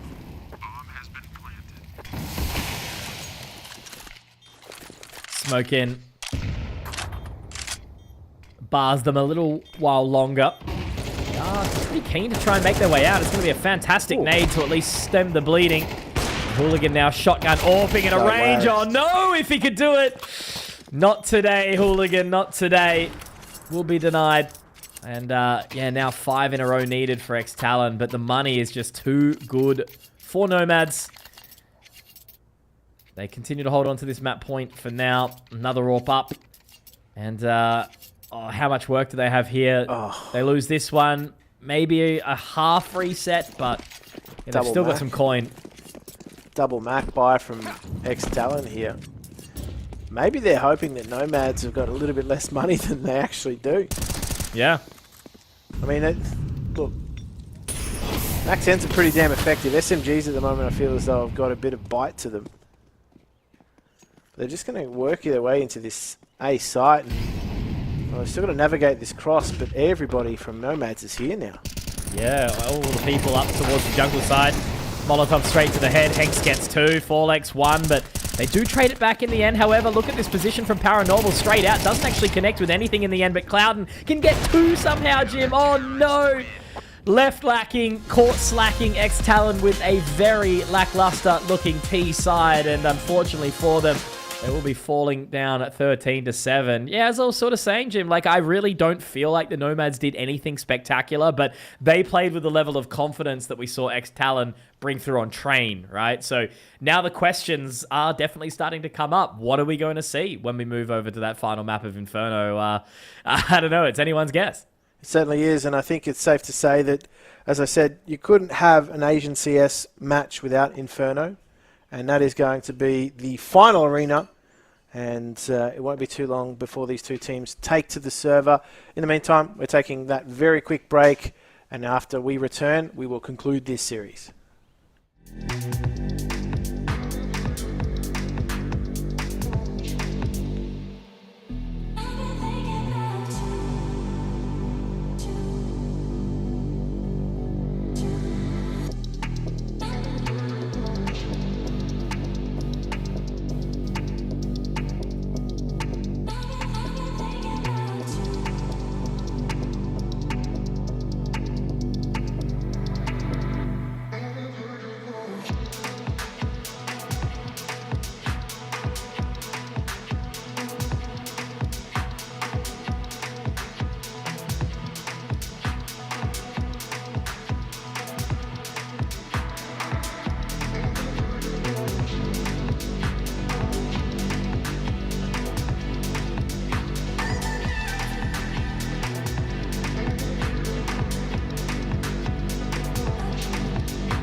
Lately, I feel I can't find my feet.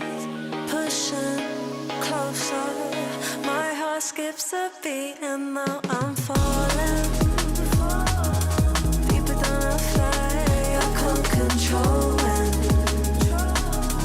Like against the sky, it's not so black and white. It's like I told him, there's things that I can't fight. I just keep going.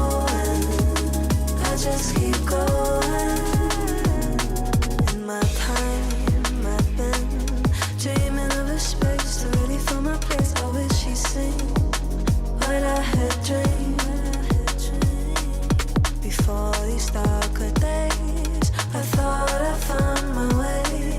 Quickly fades, losing the race, closing the page. In and out, I'll move myself again.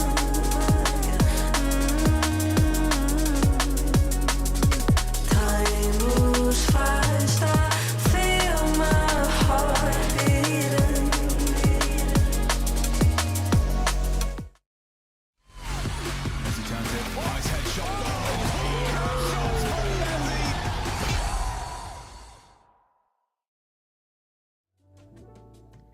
For whatever reason, Jim, we always need 3, and Inferno is on the cards here for this series right now between Nomads and XTalon. Yeah, a little lackluster from XTalon in that previous map, if I'm being completely real with you all, and terrain was the complete opposite from the Nomads, where they couldn't really kind of find their action. So if anything, that's a telltale that Inferno should be a bit of a banger to see who continues in the upper bracket. Yeah, that's all we do here. We keep it real, Banana Peel.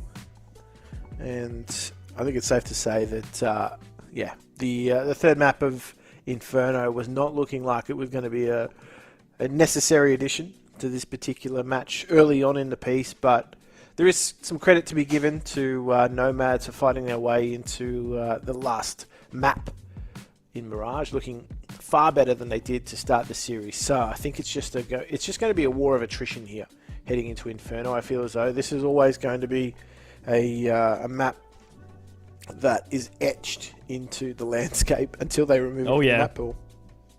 Do you reckon it'll ever go? Like, has it gone? I'm trying to think deeply. Like, in the whole competitive pool, even back to like 1.6, it's always been here, right? Yeah, I feel as though like they've always just made changes to it. Like, yeah, it's always been here, but they've just updated it. They haven't actually reworked it and removed it from the map pool. Crazy stuff. It is funny though, like it's simultaneously, you know, one of the most hotly contested maps, like, you know, being in the crowd. IEM Sydney, I think it was 2018, the Nifty 50. That was just, you know, absolutely etched into my memory. And then obviously all the online stuff that you've seen over the years. But yeah, then you also have maps where it's 5 rounds of one pick at B, and then all of a sudden it's a save, you know? Like, it giveth and it taketh away, this map of Inferno. Man, I feel like there was a stage there in Asian Counter-Strike too, where, like, yeah, it was a staple of the map pool, but it was literally that map in the pool where, like, neither team were trying to win. They were just trying to not lose. Yeah, basically, It was just really long drawn out rounds as well. There was also that meta as well around 2015 where, like, you had your SK and Na'Vi just using the full minute and like 45 seconds or 55 seconds actually at that stage to just try and, you know, work a site. Everything happened in like the last 15 seconds. Yeah, round. absolutely. And that to me was like most strategic but also most boring era. Absolutely. And back then it was kind of like acceptable to go, you know, 12-3 in the half. It was like 3 T rounds. Yeah. That's enough. You know, we'll be able to bring this one back. Dig in, boys. Yeah, absolutely. And then, as you'll remember vividly, Jim, the old 2018-19 era, or even into 2020 during the online era, where it would just be watching teams just run down bottom Nana through that smoke, you know, to see who could get towards bottom Nana as a CT quickest, basically. Yeah, it was it. That, like, teams worked out. That was just, it was the gateway to either, you know, unlimited CT information, or it was just this dumping ground for all the util. Like, absolutely. Tees would just remember the Vici special, just sending it straight down every single round on that CT side and somehow winning or taking it to triple OT. But I digress. We're here and we've got no idea where the game will go, but Nomads and XTalon are going to put on a show for you all. Certainly going to be hotly contested too. Knife Round has Nomads sitting on that CT side, straight up, 3 down banana. It's a throwback. But XTalon are just throwing it up mid. Here we go. Pop flash in the smoke. They're going to be rolling through. Clouden's just moved his way into the smoke, and he's one of them. Oh my god. He's really just living right with them, isn't he? They do manage to dink him and send him packing. Attic finds Paranormal in the process, so they've cleared out the site. They've somehow worked their way in there, but a bit of a hard angle here for Hazza. He does manage to keep them at bay somehow, some way. Attic finding another. What? Hang on a second, Jim. There's a serious chance here. What the hell has just happened? A 2v5 in favor of XTalon. That is just a hack and slash your way through the round. Like, Nomads were there. The pressure was on. I felt as though XTalon, right, like, backs to the wall, just stuff it. You don't have time to get into any post-plant position. Just everybody swing off each other, swing off the contact and fight. And that's exactly what happened. My word. From the classic start of sitting in the smoke top mid to a big turn of events. But great shot there from Hazza as well, denying Hooligan with his scout. So they can sit pretty for now, because obviously Nomads have fully invested into this one as they sit back with their utility. A couple of HEs up towards top of Nana. So XTalon have got a fair bit of control here. Nomads are just going to be sitting waiting until the proverbial B site hit appears to come on through. Well, still do have 2 players towards the A site, so nice big player advantage heading on in. The Mac 10s are being swapped out. Addict and Fallex, you are on point for this one. They're going to be the ones going to try and get all the information. Util will start to rain on in. They're going to be able to Molotov Hanks off his spot. Looks like it's just going to trickle on in. He can't get out. He's got to go forward and fight, actually. It draws him straight into it. to make sure they close it nice and clean. And clean is certainly not the word you live up in this round, as Cloudon's also pretty firmly on the flank here. He's taken the head off a brace, so this round is certainly far from over. They're still yet to get the bomb planted, Jim. My God, Cloudon's just straight in there. Has this been taken down?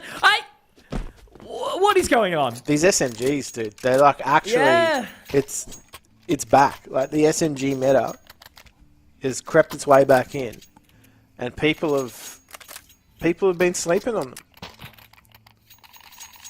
I feel like I've seen more SMG kills in this series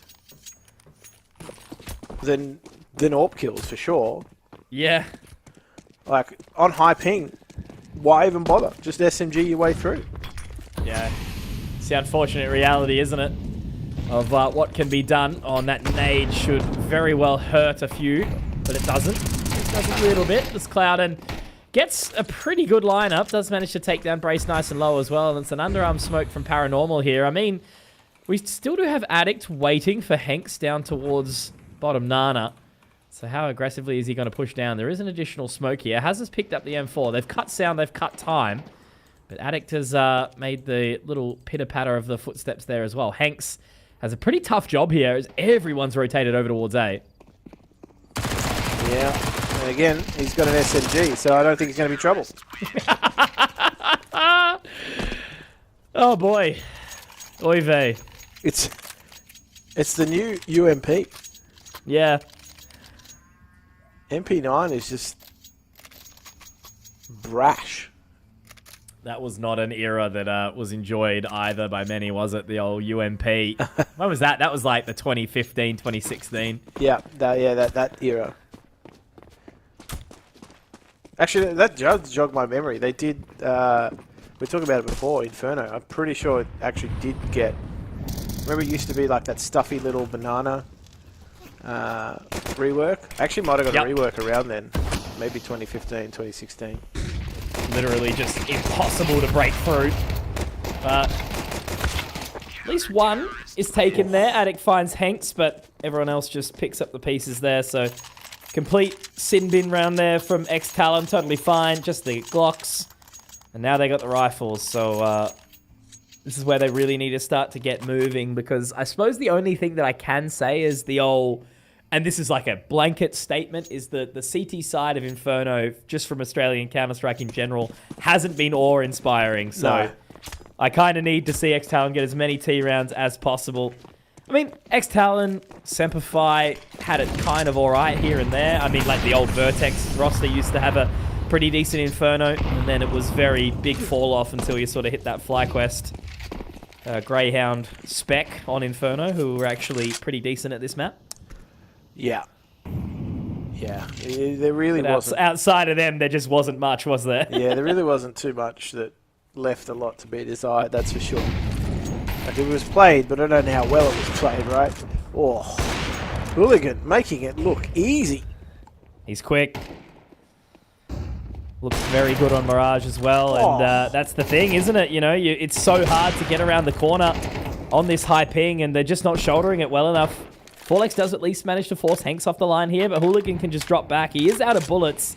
They're going to smoke the cross, but they push in. This is big. Sterling could be able to find it, but he doesn't. They just keep on running in. Hooligan with the ace. My God, hands off the wheel, my friend. Just all accelerator down. What a round from Hooligan. Yeah, that's a shutout, to be fair. XTalon, all they were trying to do was look for that jungle control, and all they did was be welcome to the jungle. Yep. By we got fun and games. Yeah. Oh, that's rough for XTalon too. Back onto the Tech 9s. Maybe you change your paces in order. Maybe some apartments control is where they're going to be looking for it. Cloud certainly made to think twice, but Paranormal, beware of his activity in second mid. Good shot there. Forlex has really been hitting some nice ones.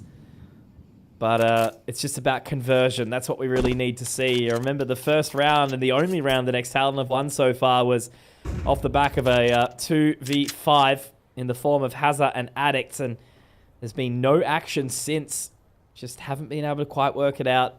But they've picked up the MP9. They're waiting ever so patiently, trying to pick this one out. The rotation has come through, so this is probably the most winnable round that XTalon have actually had since the second round, which was blundered. So you just got to hope that they can pick this together. They've actually fully gambled this. The rotation over. They've left the 12 HP member on towards bottom Nana. He's got all the info, and it's paying dividends right now, Jim. Yeah.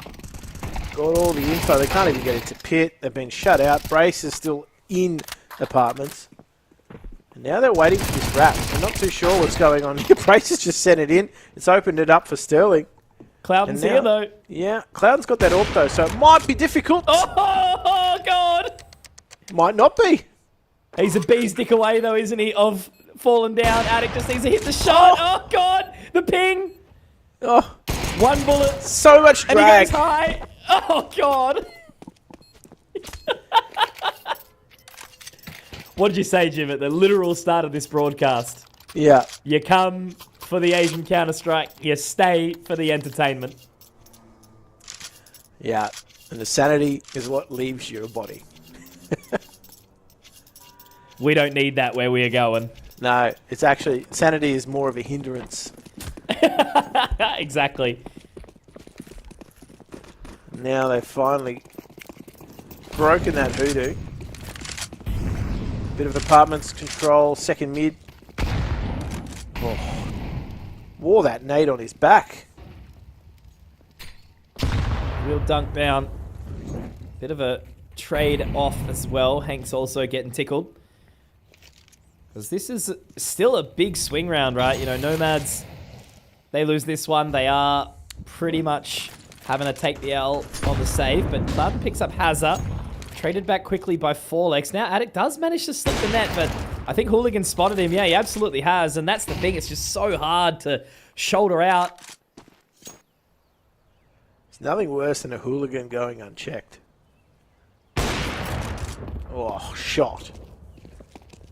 Sterling returns serve.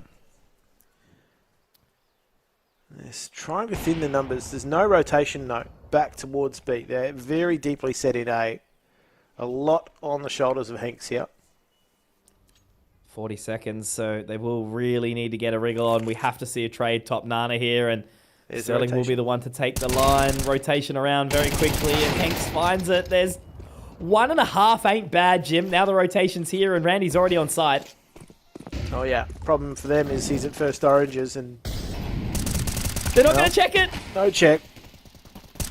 Oh, Sterling's got to do it. Rough here. And he knows Paranormal's around, so. Oh, he pushes forward. I like this.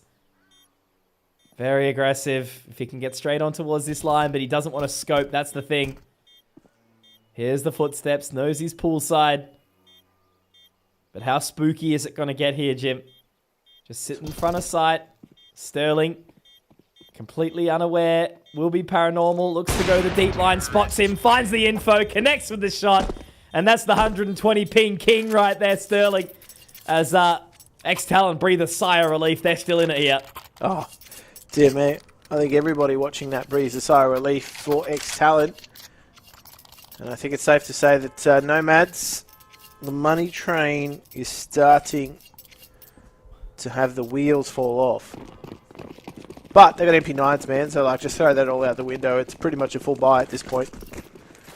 Inferno, close range, close quarters, MP9 swinging. Here we go, big swinging down mid.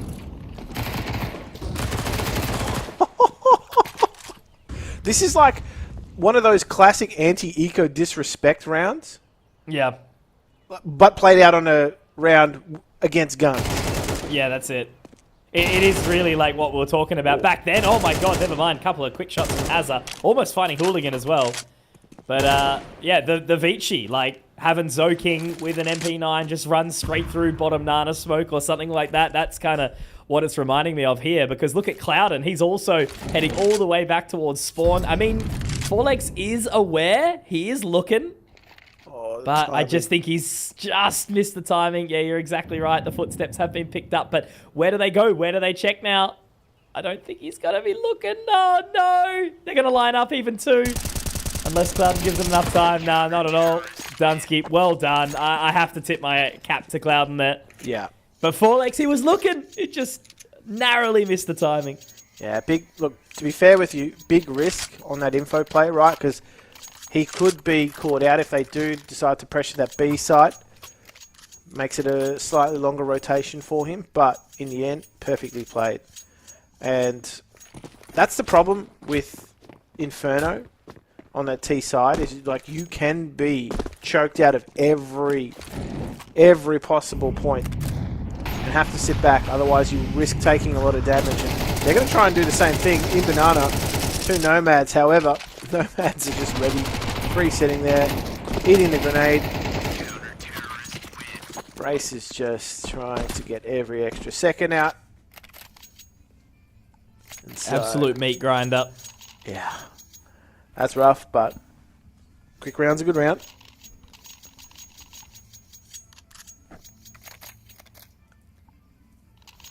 Alrighty, There we well, go. 3 more rounds for XTalon to kind of play around with. And I think the money is not exactly resettable anymore either.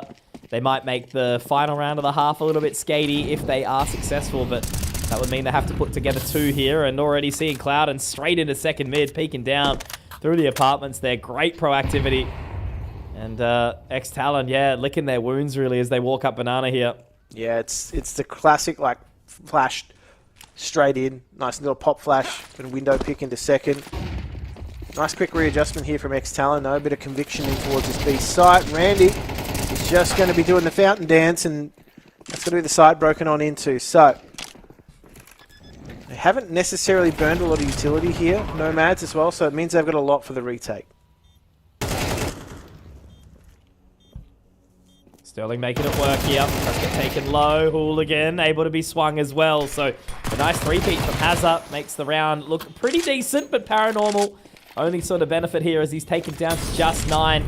All they need to do is buy time. Molotov's good. Hazard on the line. Will go up nice and high. So a 4K from Big Red. Getting the job done. 2 rounds the difference. But it's still anyone's game. Yeah. Certainly could be swinging any way, this pendulum. The money's good enough, as you said. It's not really resettable, per se. But it will be a low buy in the last round for Nomads if they don't convert this here. And a chance for XTalon to bring it back to 6 apiece. So, it was a slow start. But they've started to pick up a little head of steam. And again, just hotly contested into Banana. Molotovs, grenades, you name it. Have control here, XTalon.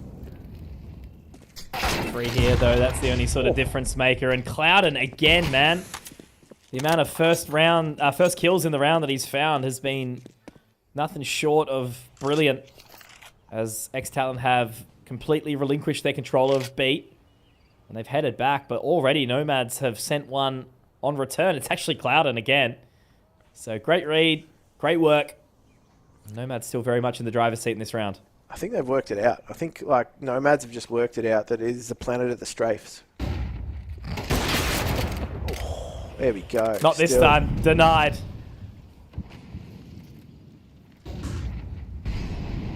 Gonna look to cut off that rotation path for Nomads on this A site. Make them, squirm. They can't get that man in the site. Paranormal is just able to clean up a lot from the pit, and Sterling is left on his lonesome.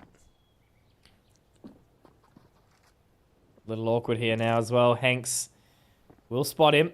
They get all that info, and he's actually going to go walkabout here, Jim. Finding his way into the arches. Pretty bold. Doesn't have the bomb, though. Ooh. Does hit that first shot. So a 1v3 on the cards. Oh, here we go.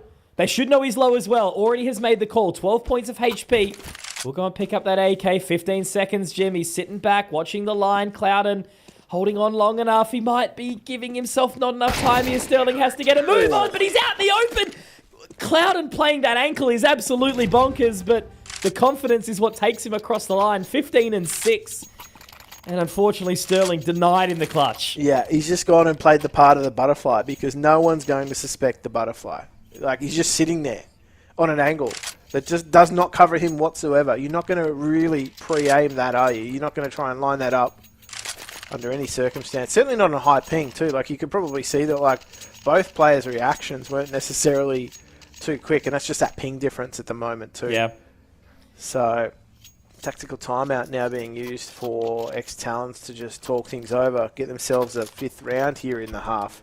That will give them some meat on the bone.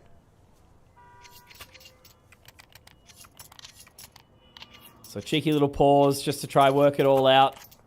It's certainly a serviceable half here for XTalon, but Nomads have well and truly set themselves up for success. It'll just have to very much depend on how they look on the side of T. And this one round could mean a hell of a lot for either side. So what do we see here? Where do they take it? Where do they go? Where do they come from, Cotton Eye Joe? Oh, the nades! Oh. That's like a kill streak bonus. He's down mid! Oh no. Oh no. That is it. That is curtains. Surely in this round. 4X is just... He was in second mid. He had no idea what was happening. That push down mid, the disrespect, the pincer. It's going to be too much for him, and that is going to be an 8-4, the score at the half. XTalon really struggling to get around on the board, but it is Nomads in control as we head into the halftime break.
As they say, Jim, a scrappy half is a good half. That's a very famous quote from the level 3 Face-It player. Yeah, exactly right. But no, Inferno, look, it's happening. It's been a bit of an interesting one from both sides. You know, Nomads just that extra confidence from them, you know, the willingness to take control of second mid, of bottom Nana. It's all worked out for them. And XTalon need to get moving quickly. Otherwise, they very well could be finding themselves in the lower bracket here. Yeah, that's not necessarily the ideal start to the campaign. But, I mean, as far as they're concerned, okay, bit of a false start here. No damage dealt. Everybody all back. Good. Yeah, everybody back to the wine bar. Ah. Good place for it. Yeah, no longer the library. It's the wine bar. Ah, I see. Yeah. It's the gentrification of Inferno. kicked out the scholars, and now they got a trendy wine bar. That's it. Exactly right. What's more profitable, Jim? You tell me. Yeah, exactly. Poor students. People who go to a wine bar. That's right. What does this wine taste like? Ah, it's a red wine. It's got legs. I can see. Very bold. Yeah. Oh, it's fruity. Oh, it's actually, yeah. Oh, Oaky. goodness. Oh. Well, some would say we're back, and Addict has to get the hell out of high water as he falls back towards the site. Nomad's pretty happy with that position, but that's a great swing in from Hazza. Oh, bangers. They are now trying to fight for some control here, but clearing out left will not be the occurrence. Sterling finds one, but now it's going to be a bit of a pea shooting gallery towards bottom Nana. Got Addict top mid, but he's taken by Hooligan, which means that's all cleared up, but obviously the bombs dropped, so Hooligan has to do it all here. It would have to be a 4K 1v3. But this is the thing now. XTalon need to just sit pretty and not peek out at the inappropriate time. Oh, standing shoulder to shoulder there. There's a double pick. Oh, no. Hooligan. Please, no. There's a chance, and he's taken it. Switches to the Glock, but he's got no bullets. Oh! Lord have mercy on my soul. I think, again, like, that double swing is just the proof in the ping, isn't it, you know? But Yeah. I suppose, yeah, clearly, the Mongolian side are just a little bit more comfortable on it. You know, they're all sort of sitting up like 80, 90 ping. It's not just the Aussies that are struggling here.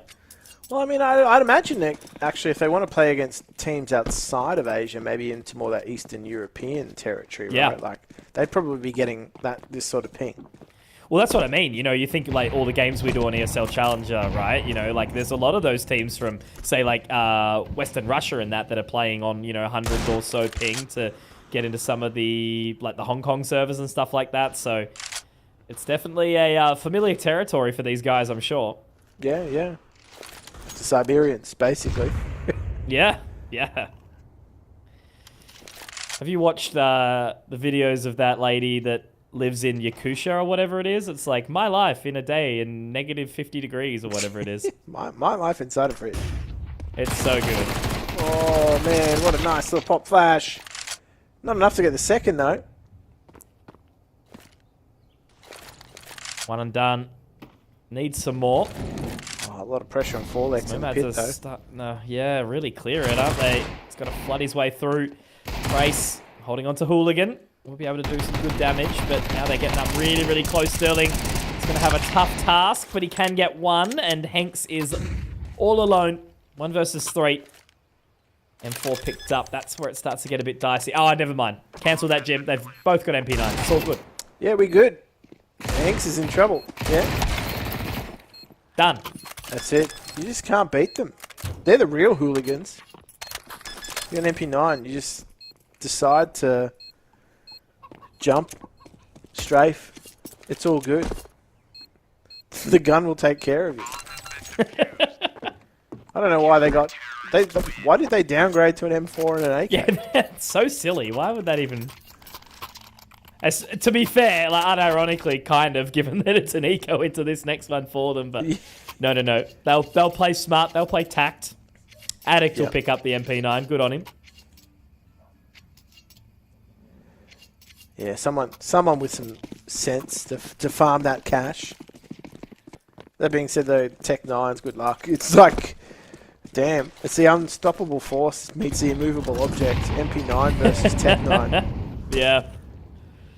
Either way, both these teams are strapped to the 9s. Really are. Yeah, who would you question has the better buy? Arguably Nomads, given that they've got a little bit more utility, but they're hot under the collar here. They have gotten banana control. XTalon pretty happy to give that one up to Chance, leaving majority of the side over towards A. Yeah, I think the thing too that like obviously you don't really see on the map here is that XTalon, yeah, they look like they don't have a lot of util, but they do have some pockets of it on the map. They cycle through it, so it's hard to see, but they got a little bit more util than would suggest on the HUD. Oh, man. Sterling, decapitated. Just trying to do his job. He did his blurst. And now the smokes start to simmer. Oh, okay. That's a everyone at the same home, I would say. They must be boot camping. They all got booted at the same time. Yeah, no camping, just booting. Yeah, right. They've all connected back, so... I mean, look, in that instance, right, there's been damage done. It's just kind of bad luck for Nomads, really. It's a one round for XTalon. There's no question about it. But yeah, that's the nature of it. Yeah, but that's a weird one. Like, I wonder what's happened there. Because they've connected back immediately. Maybe just a very large lag spike or something? Who knows? Yeah, potentially. Like, I was questioning why they were standing shoulder to shoulder, you know, aiming down the wine bar with the Tech 9s. I thought maybe they want to close that gap a little bit, but then obviously nobody on Nomads was moving at that point either, so... Thought they were just waiting for the smokes to do their thing, but... Yeah. Wait for the smokes to fade, boys. That's it, yeah. We'll just lull them into a false sense of security, swing dry. But no. The short end of the stick paying off for XTalon, so they get themselves a nice little cash boost actually as well, keeping 4 alive there. So Nomads buy down to the bare minimum, the bare bones.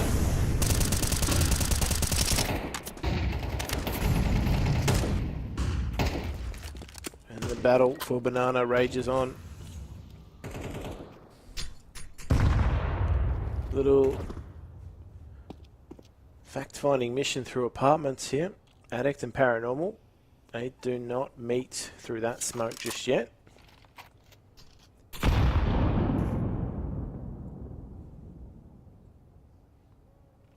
But a fair amount of utility burnt by Nomads. They've just got those 2 smokes now to just try and either potentially wrap this side or put all their eggs in that one basket. That being said though, that opens up the map. It really does, but look at this swing back in. Oh no, it's a swing straight into Demise.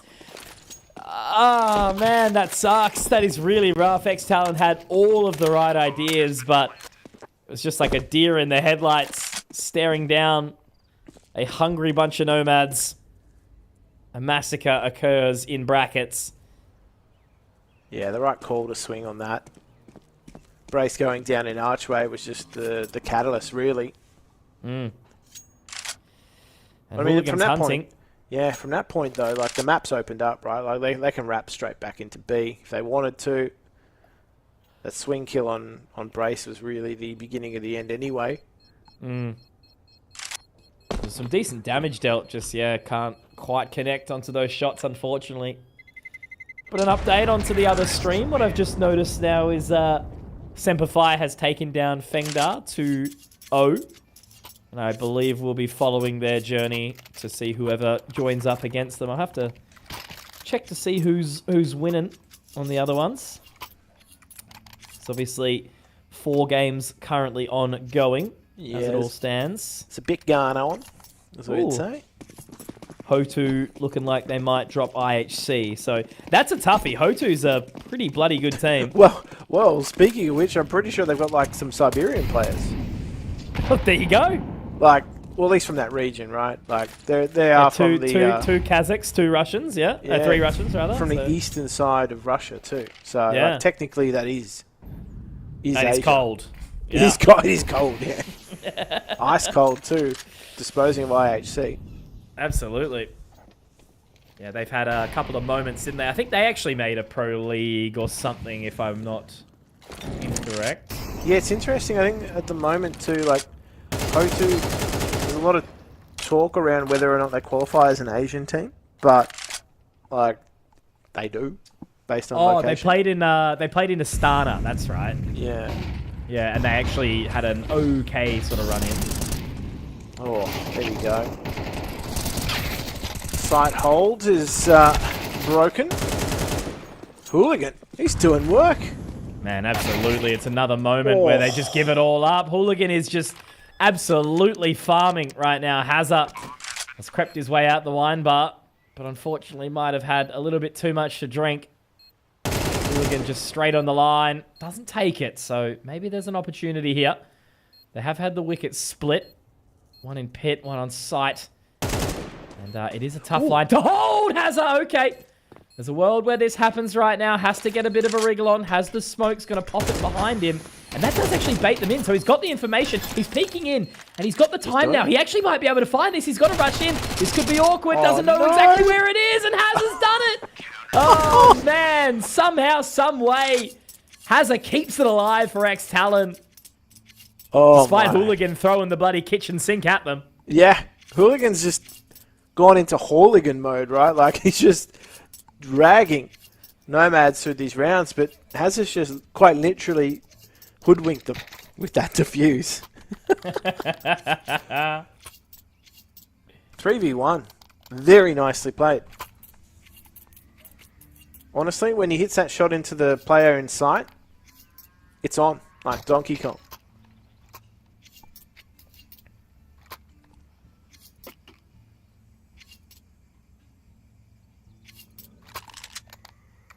Well, the game continues forth, Jim. That's the crazy thing to think about. You know, there's been moments where you start to think, okay, it's going to fall by the wayside. But it's still anyone's match. Yeah, watch for an aggressive push here, potentially. That smoke straight out of spawn down mid. There it is. Sterling's here. Hot flash. Oh, I'm a bit nervous. Oh my goodness. They even had the right idea, you know, straight down second mid. It all seems to be going their way, but they're just so ready for it. Brace at least stemming the bleeding, but he's been taken low. Addict would have to go massive here, but Cloudon's rung around the bloody Rosie. Brace is not going to be ready for this at all, or is he? No, he is. He spotted him.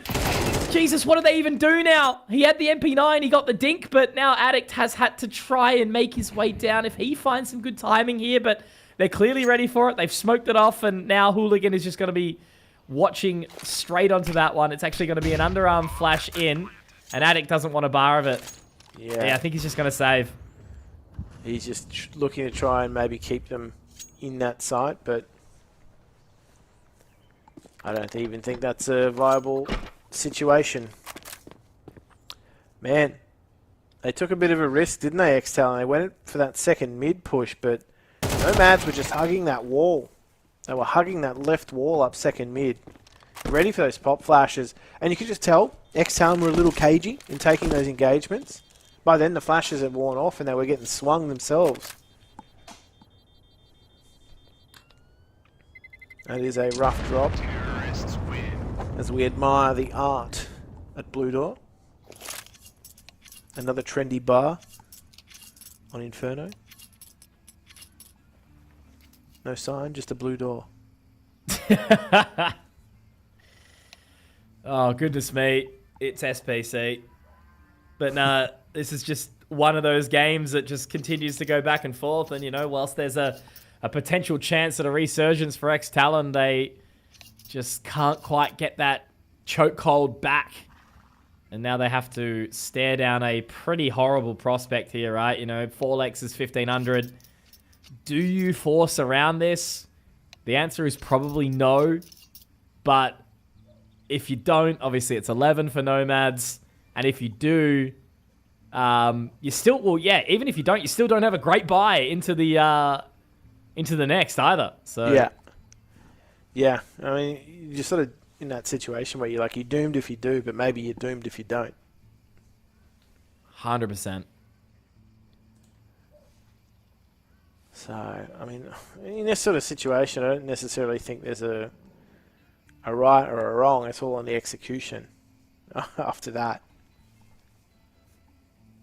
I mean, Addict, he's, to be fair, I actually think everybody on XTalon's kind of having a quiet game except for Hazza and Sterling, really. Everybody else is kind of not at their normal level.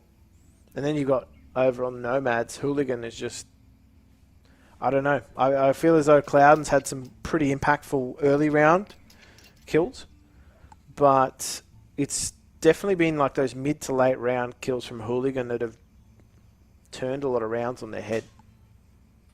So, very, very impactful, actually.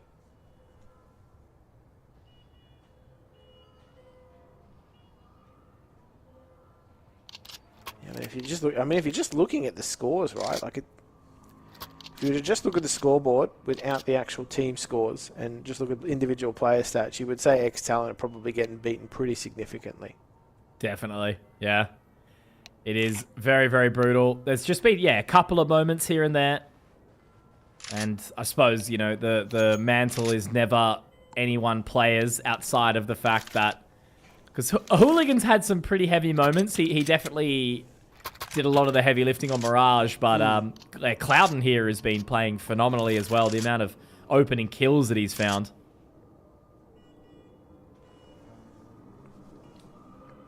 Yeah, definitely being one of those players that they've just let loose in the early round, and it's just worked. Here we go. Oh man, they popped it. Out of the big pause, they aggress on this B site, and it's a great call. XTalon were not ready for that. No, not at all. And I think really here, yeah, you've saved. No, you've forced in. You've made that gamble, and now you just have to save. I mean, at the very least, look, there hasn't been many very, very firm save opportunities in this series, but this is one where it's just no argument, and now it means that Brace is going to have bugger all to kind of dive in. I guess, what, they buy him another MP9, maybe? Yeah. Yeah, honestly, that's probably all they can really afford, maybe. You know what I mean? That being said, though, I think, you know, in days gone by, too, the amount of times you would see this sort of save scenario on a CT side in MR15 was crazy. Obviously, now in MR12, it's not necessarily as common. But, oh, man, they're incentivized to go and go kill, basically. That's exactly what Nomads take the challenge of doing. Every weapon out of their hands is a win.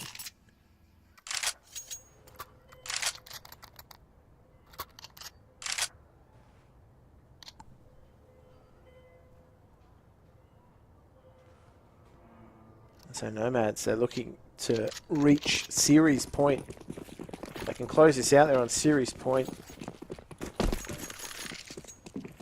Be a big confidence boost for them too. But what do XTalons have in reply? They've heavily stacked this A site. Pop flash into brackets looks to be the call. What do you reckon? Kings of swing with those MP9s. That's what they're looking for. Nomads certainly can't be the Sultans. No, certainly not. Nomads are very deeply set themselves. They don't want to overcommit here, and nor should they. This is going to chew up some time, though. That's the only issue. But I think it's safe to say they are very comfortable with their utility sets, so they have options.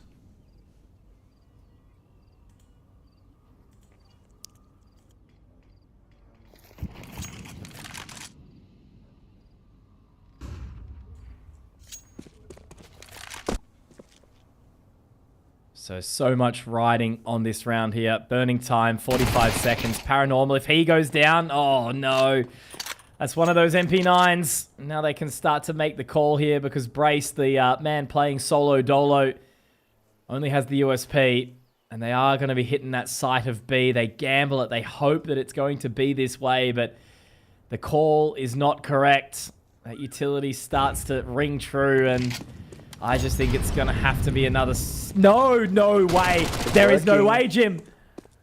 You got to take that gamble. Oh, they've gone back. Shot. It's a double pump. He's cleared the side. Hanks has gone for it. Oh, my God. Oh, man. Late, too. I think they realized they really didn't have the time to double back. They really didn't have the time. Goodness. Hanks is probably just screaming at them, guys, site's clear, site's clear. And it's, yeah, somehow worked out. Had to take my glasses off, rub my eyes. Right, it's one of those situations too where you can already see, like, yeah, don't be wrong, like, Nomads are in front, but like, if they go back to A, that's like a pressure-induced mistake. They don't have the time to go and and actually clear that site. The only thing that I'm just really, really, really feeling for XTalon right now is they've lost this game. And I mean, look, it's still not done, right? Obviously, we'll give them the benefit of the doubt as per usual. But with both members going down now, the money does reset a little bit. It's okay. But the last kind of 3-4 rounds, ever since they got that force buy back, have just been hard losses, right? Yeah. You've had to take a save or 2 saves. And it's just been footstep by footstep from Nomads kind of putting the pressure down. And XTalon haven't really had a chance to kind of actually fight back. They've kind of just had to let it happen. Yeah, exactly. They've kind of been passengers to it, haven't they? Yeah. Going to try and exert some control on Banana. There's a series of grenades to just take control. And they're going to just roll on through. Get the upgrade here and there, and Hooligan can't get away. Hazard's just cleaned them up. What is happening? Oh my god. Incredible stuff from Hazard. He is just not letting this team die. And look, as I said, there is always that chance for overtime, right? You know, you have to take some risks here. Sterling getting that information.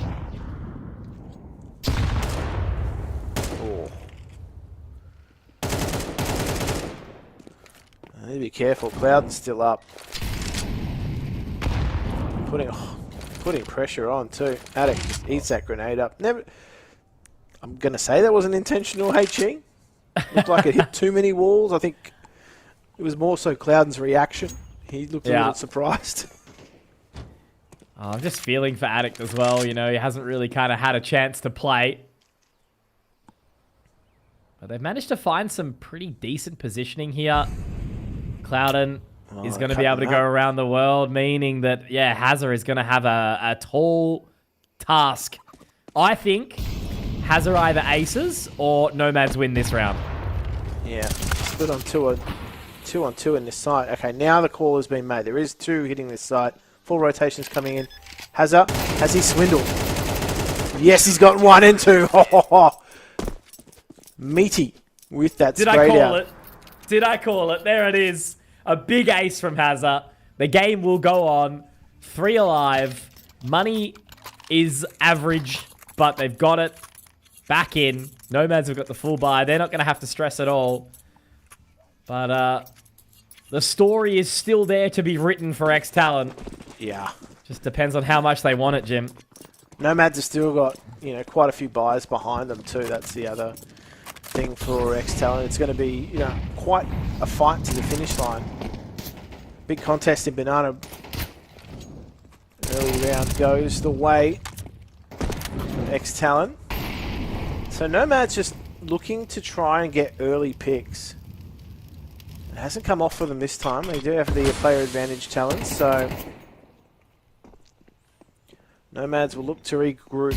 I dare say the percentage play here is to see whether or not maybe Clouden can open something up, or just everybody move their way back towards B. Play to number advantage at this point.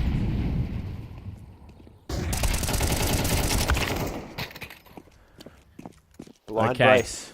It's doable. This is a tough retake to find. Clouden having a heater. Randy, not the same, but they have lost Hazard. Now, where do they work this utility back in? Few flashes, few HEs. Make their way in towards Con now.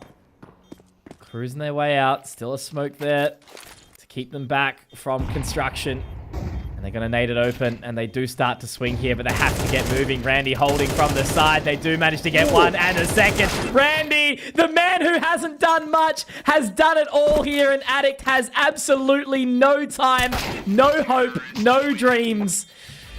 And Nomads is going to put XTalon to sleep here. 13-9 victory here, Jim, and I can't help but hurt for the boys there after such a strong win on Train. Yeah, they set this series alight. They made their claim. They stamped their authority on the first map, but it was a very slow and controlling game of Mirage that brought the Nomads back into the picture, and I think it's safe to say they have earned their spot progressing on into the upper bracket, whilst XTalons will fall into the lower.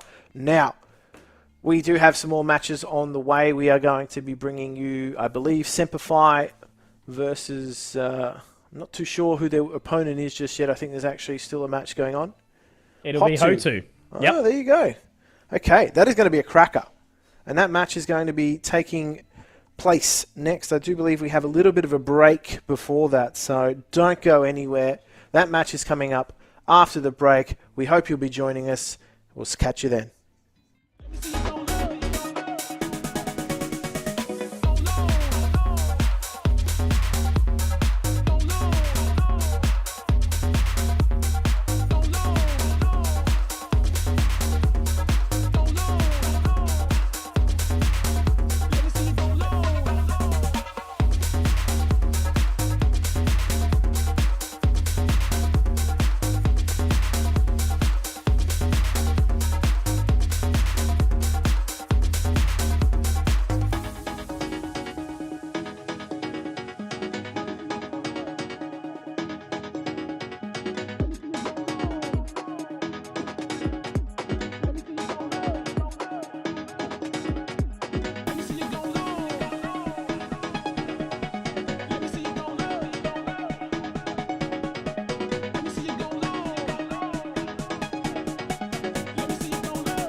Everybody know we gon' do it like this, do it like this, do it like this. Everybody know we gon' do it like this. Straight from the underground.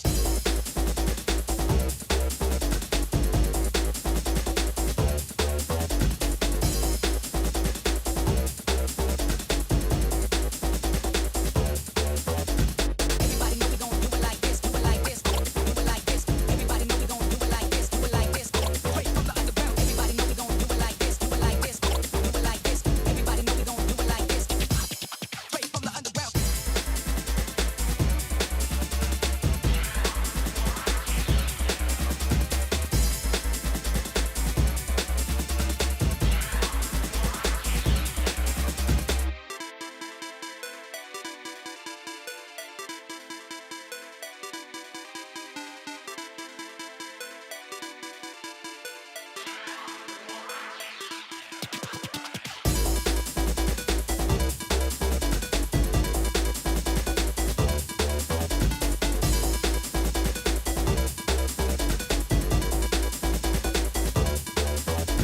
Everybody know we gon' do it like this, do it like this, do it like this. Everybody know we gon' do it like this, do it like this.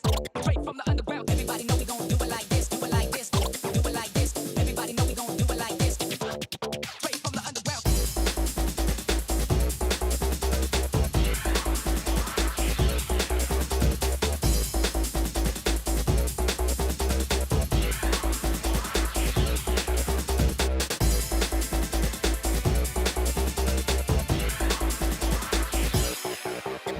Everybody know we gon' do it like this, do it like this, do it like this. Everybody know we gon' do it like this. Straight from the underground.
We go to broad daylight, feeding every night like Friday night. I keep the party on rock and I Bombay ice.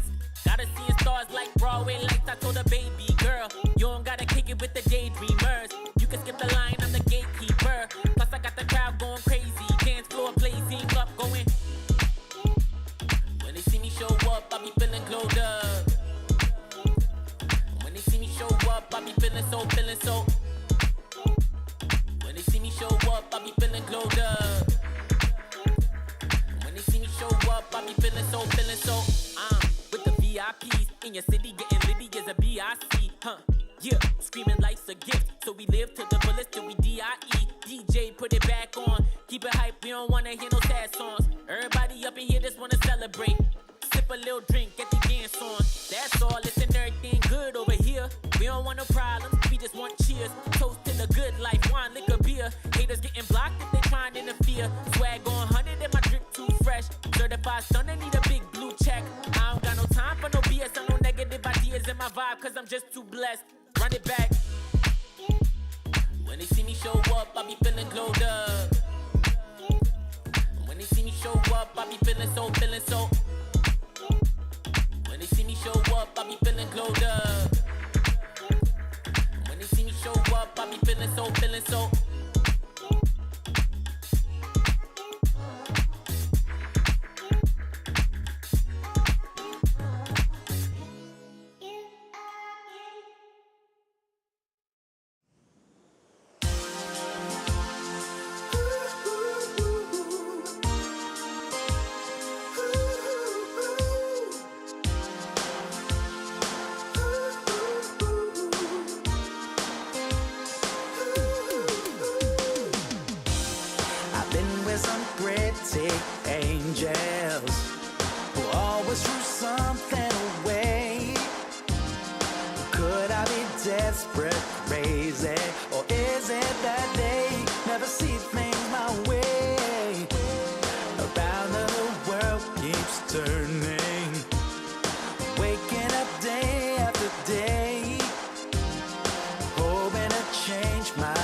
lately I feel I can't find my feet. Pushing closer, my heart skips a beat, and now I'm falling deeper than I fly. I can't control it. Dark against the sky, it's not so black and white. It's like I told him, there's things that I can't fight. I just keep going, I just keep going. In my time, I've been dreaming of a space to really fill my place. I wish he'd seen what I had dreamed. Before these darker days, I thought I found my way. Quickly it fades, losing the race, closing the page. In and out, I move myself again.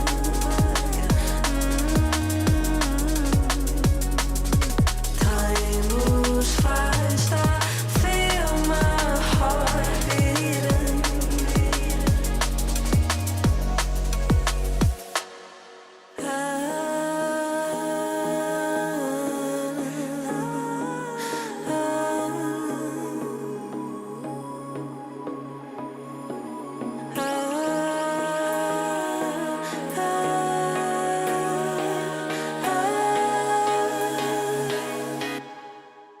And now I'm falling, deeper than I fly. I can't control it. Dark against the sky, it's not so black and white. It's like I told him, there's things that I can't fight. I just keep going, I just keep going, I just keep going.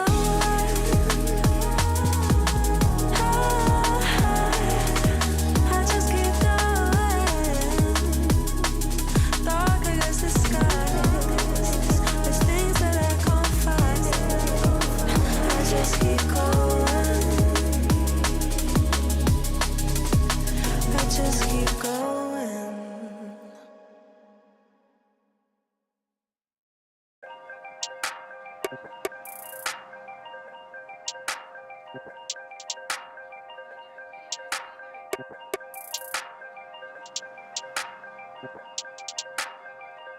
If all that it's saying is true,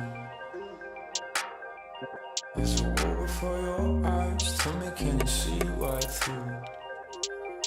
Right through, right through. Down through the wires and the pipelines.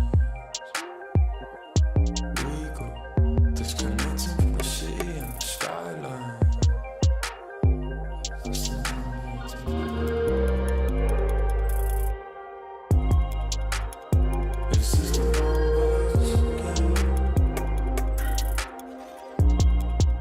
The fights, the fears, the fear. This is the numbers again.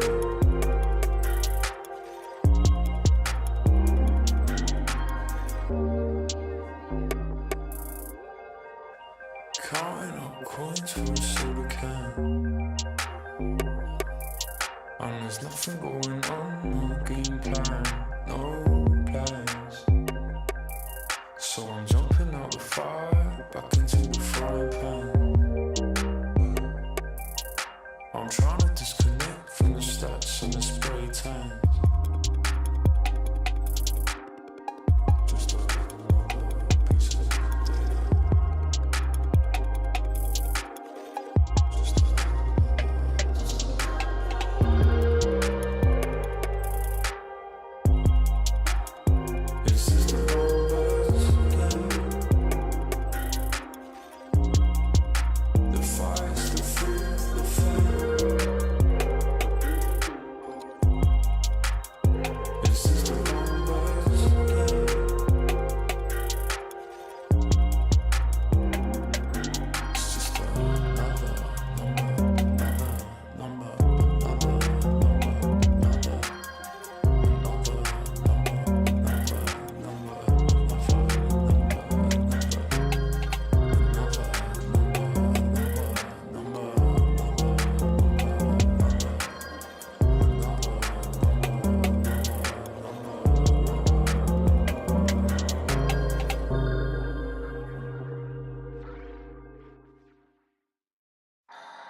We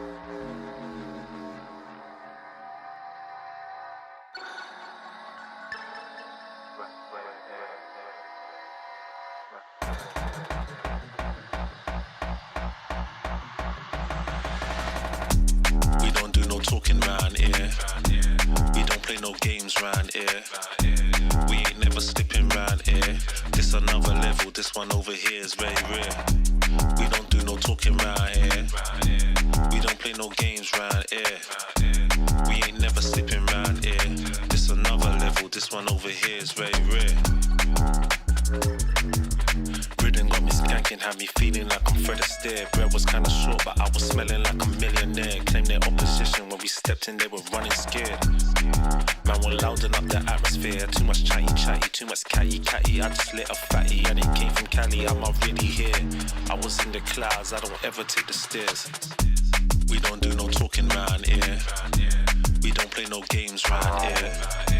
We ain't never slipping round here. This another level, this one over here is very rare. We don't do no talking round here. We don't play no games round here. We ain't never slipping round here. This another level, this one over here is very rare. This another level, this one over here is very rare.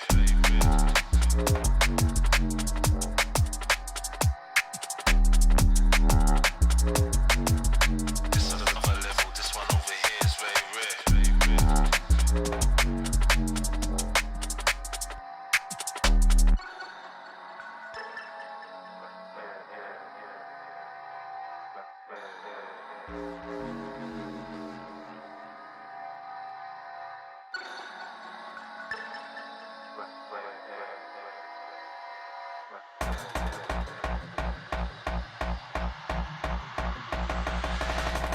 I was in the corner sweating till the lights came. Man, don't ever sleep, step out on this night train. Right brain, man will blow your mind like a migraine. I was busting up these spots, pulling something out my socks. Man was shuffling out of blocks, phone and vibrate. I don't need to talk to Frank, I did it my way. Never slipping, never tripping, never violate. We don't gas around here, we on a higher rate.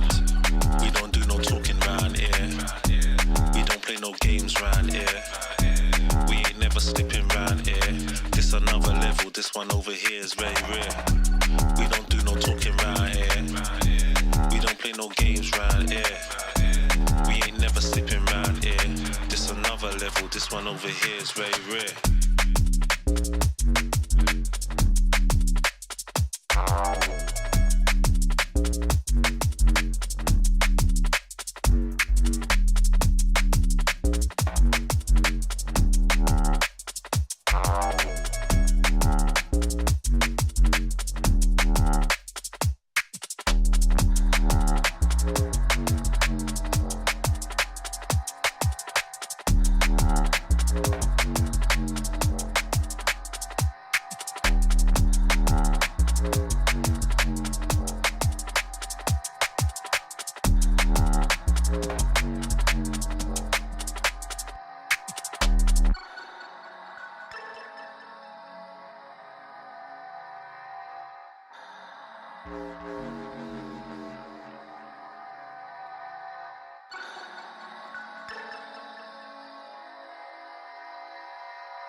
When the world is cold, you hear people say, gotta chase the dream of yesterday. But the stories told, the golden memories, ain't a truth but just a fallacy. But there's hustlers, stealers, liars out on this road, and they'll feed the fire and watch it all explode. Gotta put those flames out before we burn it down. Gotta plant new seeds in this ground. Don't let yourself be troubled or think on yesterday. Keep on moving, come on, don't stand in my way. Some people wanna pull you under. Some people wanna make you cry. Some people rolling in like thunder. We gotta fight the feeling, we gotta do it right. If the hustle and grind breaks your stride, do your turn and blame the other side. If the hustle in your mind makes you decide, it will crack and strip you of your pride. Oh, but there's hustlers, stealers, liars out on this road, and they'll feed the fire and watch it all explode. Gotta put those flames out before we burn it down. Gotta plant new seeds in this ground. Don't let yourself be troubled or think on yesterday. Keep on moving, come on, don't stand in my way. Some people wanna pull you under. Some people wanna make you cry. Some people rolling in like thunder.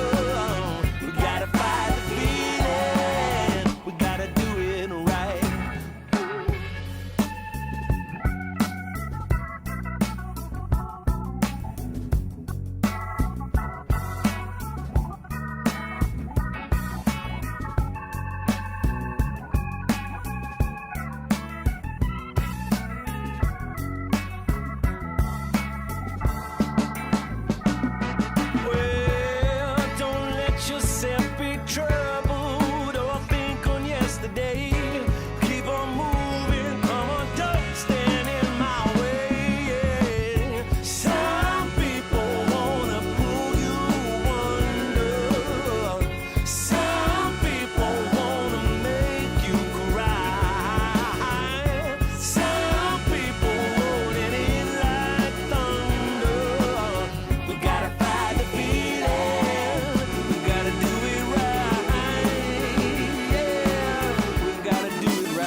a moment. And not every moment can be precious like this. So come on, here's something you don't want to miss.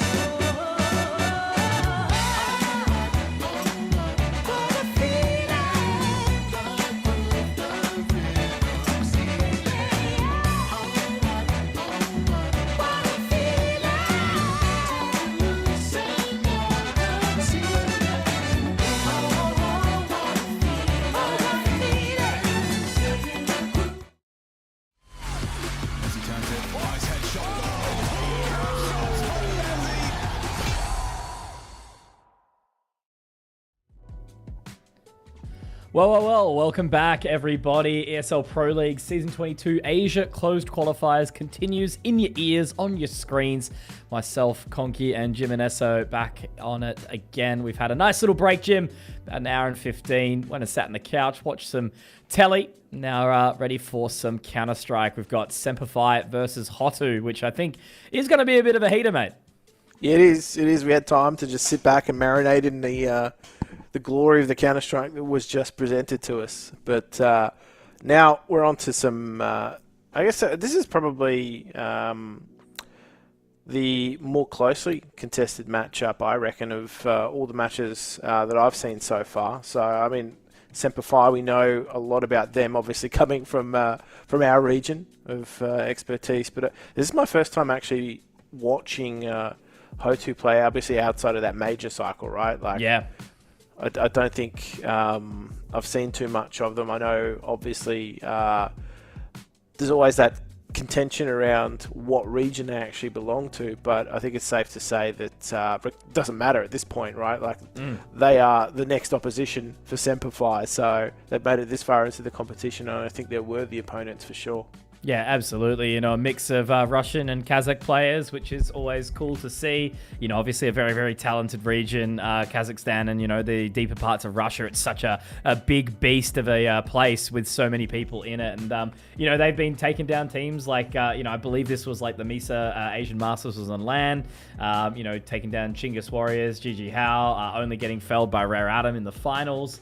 And then, yeah, making it all the way to Astana, where they took out Gamer Legion 2-0 and took it to Aurora too. So it's a team that's got some stuff behind them, and the veto will be where they take it. So Hotu's actually good to pick up... Oh, sorry.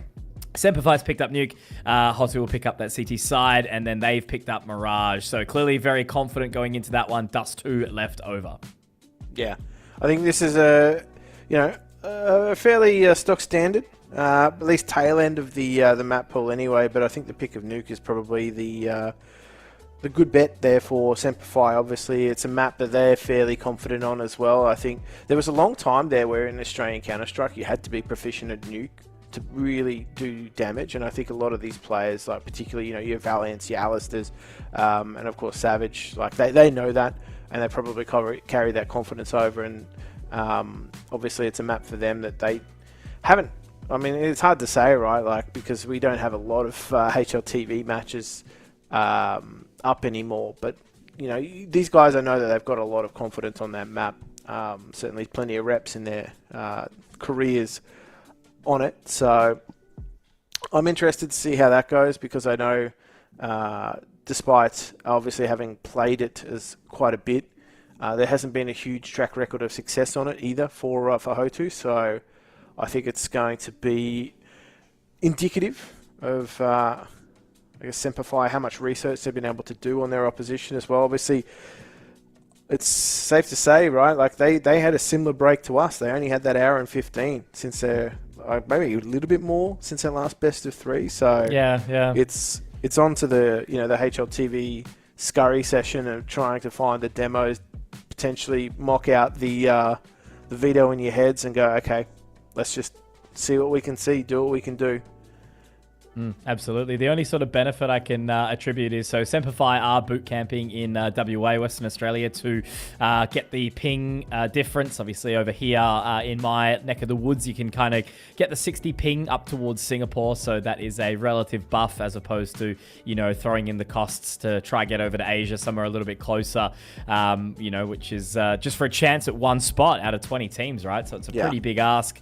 So they've already done a hell of a lot to try and make this work, which I do like to see, and the benefit being it's only 7:30 over here PM, whereas I'm thinking for players like Addict and Sterling who are playing in that lower bracket on the other side and the other stream, it's already 11:30 PM for them. So it's a bit of a late start, but I suppose that is gamer hours, Jim, for them. So I'm looking at the stats for Hotu. I don't think Semperfi would have been picking to counter them, but the nuke comfort pick for them, it's one that we see them pick domestically quite regularly. It's only 20% win rate for Hotu, so that's a good start for them. Mirage is up at 60% for them, but it is their first pick from what I can see here. So it seems to just be comfort territory for them. But the thing, and Jim, you'll be able to resonate with this hard, right, is when you see these kind of, East Asian teams or that, especially like, how we line up against Russian teams and stuff internationally, is when they get the swing maps like Mirage, like Dust 2, it gets scary because they can out-aim us left, right, and center. Yeah. I guess it's just a level of aggression, right, that a lot of the teams in our region seem to struggle to cope with. And the thing about a lot of these, both Asian and East Asian teams, is that, if they find something that works, they just keep doing it. Like, they will keep punishing you. They will keep pushing you. They will keep aggressing you. And if you start to figure it out, they find another gear. They get even more aggressive. So I think it's safe to say that, I guess the level of experience though on this Semperfi roster should be able to deal with that. Should be expecting that. The question is whether or not they're going to be up to that challenge. So, I mean, you talk about the time zone difference though. I mean, do you know how long Semperfi have been in Perth at all? Because I think they got in like Wednesday, so they have had a little bit of time to acclimate, but I suppose it's only 2 hours difference for everyone across the country at the moment. It's not that bad. It's not that bad at the moment. Nah. So, but yeah, look, if they can sort of adjust even that 2 hours, right? Like, you're a little bit fresher, you're a little bit more awake. Whereas for those of us that are on an earlier clock, it can be a little bit later into those hours, but we'll see how things shape up. Of course, they are one of those teams, I think, that benefit from playing multiple, best of threes back to back. So both these two teams are in that territory. So we'll see what happens. Hotu, Semperfi coming in, upper bracket. Now, it's obviously double elimination. Neither of these teams will be going home from today. The Frontail's already hitting that nice little shot. Great flash over the top. Spotted out. Keen will get some info. But Duke Kashura takes down Shady. Alistair very much ready to go, though. You can see that it's nice and crispy. Keen hitting two as well. He had a fantastic way to close out Dust 2 previously. But they do manage to get the trades back and forth. Lamparter is giving it a go to try and deny here. But Valiance and Savage, they were able to take that bomb all the way through ramp. And now Lamparter has to try and secure this 1 versus 3. And with that door opening, it is getting a little awkward. They go for the double swing, but this is where the comms have to work out, guys. You've got to be able to connect this one all together. Lamparter able to do it, my word. Oh, that is not the greatest of starts. Ben Savage heart breaks in a million pieces, but it's just the opening pistol here for Hotu. Yeah, a lot of heavy lifting too done in that early round by Alistair and Keen to just open things up, bring it back to a 2 versus 1. Lamparter keeping cool under pressure. I think it's safe to say that, look, a few missteps there from Semperfi. Just, there wasn't that swing off the contact that we normally see, and I think that's ultimately been the point where they've come unstuck. Just allowing 2 1v1s. Playing on the same page. I definitely think Savage got a little bit pulled in, but admittedly, Lamparter did hit some fantastic shots. So, well done. Always a tough pill to stomach, and now Semperfi onto the upgraded pistols. Galil, Mac 10.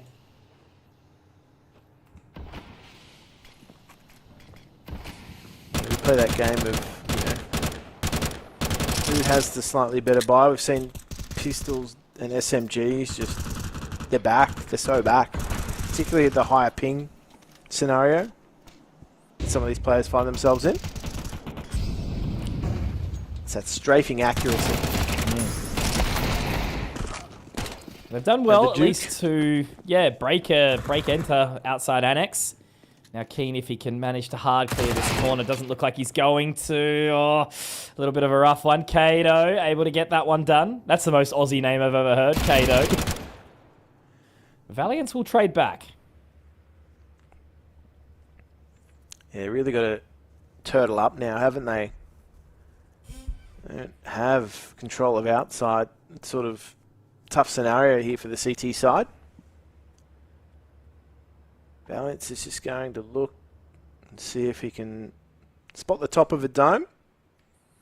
Savage actually might be able to find some really good timing here if he splits the adder. Oh. Dink's not too bad either, but unfortunately Mizu and Lampada will make quick work. So decent damage, but you know that was the full investment, Jim. So Semperfi are going to have to take the knee into this one. No bomb plant, but their extra cash that has been established means that the 4th round buy will be pretty solid.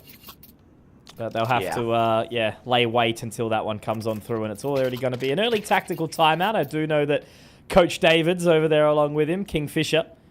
So good to see that he's obviously going to get all the right words into the boys as this Semperfi project continues forward. Yeah, it's always a great resource to have when you've got a coach. Obviously, you know, quite a bit of experience as well. And I think it's always, I don't know, I definitely rate the Semperfi project. There's obviously a lot of passion fueling that at the moment. So it's good to see them progressing towards the finals of a lot of these competitions, but just love to see them take that next step. I think that's, you know, they need a win like that. Oh, the bombing run outside doesn't do too much damage though. Semperfi deep set, so not an issue. See where they take it. Will the hero AK be good enough from Big Keen? So far the answer is no. Frontail's able to find 3, and that's the AK actually being dropped as well, meaning no Kevlar behind this one. Savage will manage to make his way into Warehouse. I don't think they're ready for Duke for sure, but he will actually wrap around. I love that play. Straight into credit. All the limit used up. And Lampada also to drop Valiance. So yeah, Hero AK not quite getting it done. Unfortunately, Keen was taken down inside that smoke. Yeah, just aggressive, let's just say re-aggression from the CT side is what's troubling Semperfi at the moment. But it is gun round time. Are they going to get Ali on the big green? They are. Valiance is going to take the Techers into the fray. Posting up outside. They are taking a little bit of that HE damage early on. The Duke just going to be smoked out along Annex, but he's proving to be quite a tough customer, to be honest. Just trying to stem that hold. Red box. Now they start to creep on through. Or no warning shots from the Duke. Just keeping the one member outside still. It's going to be, I believe, yeah, Keen trying to throw some utility over. Yeah, he drops, oh my god! Out of the sky, but Fronthouse does trade. Now just going to make their way through slowly in through Secret. Hasn't been a huge rotation right until now, though, for Hotu. They actually don't have eyes on this lower side. They're purely just playing off the audible. Great shot from Alice there as well. So able to bring it back to the advantage. This is the really important round here for Semperfi. And I don't think that Hotu seem overly keen to kind of go for this. No, they're going to pull out completely. Not wanting a bar of it. Don't blame them.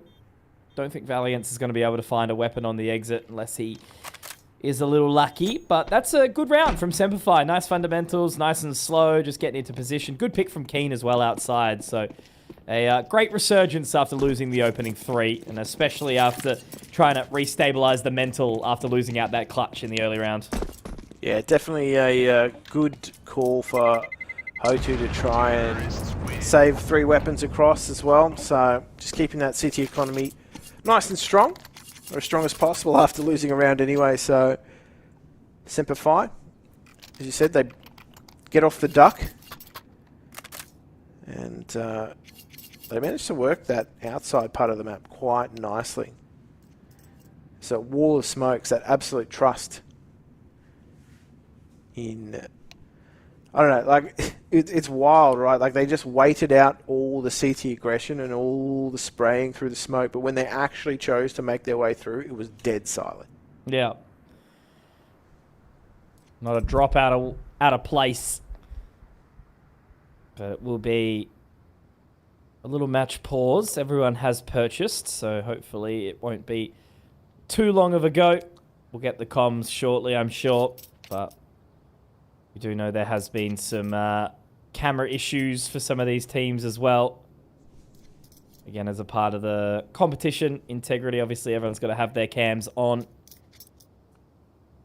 But again, as you and me both know, Jim, Asia-wide competition, it can be a logistical nightmare.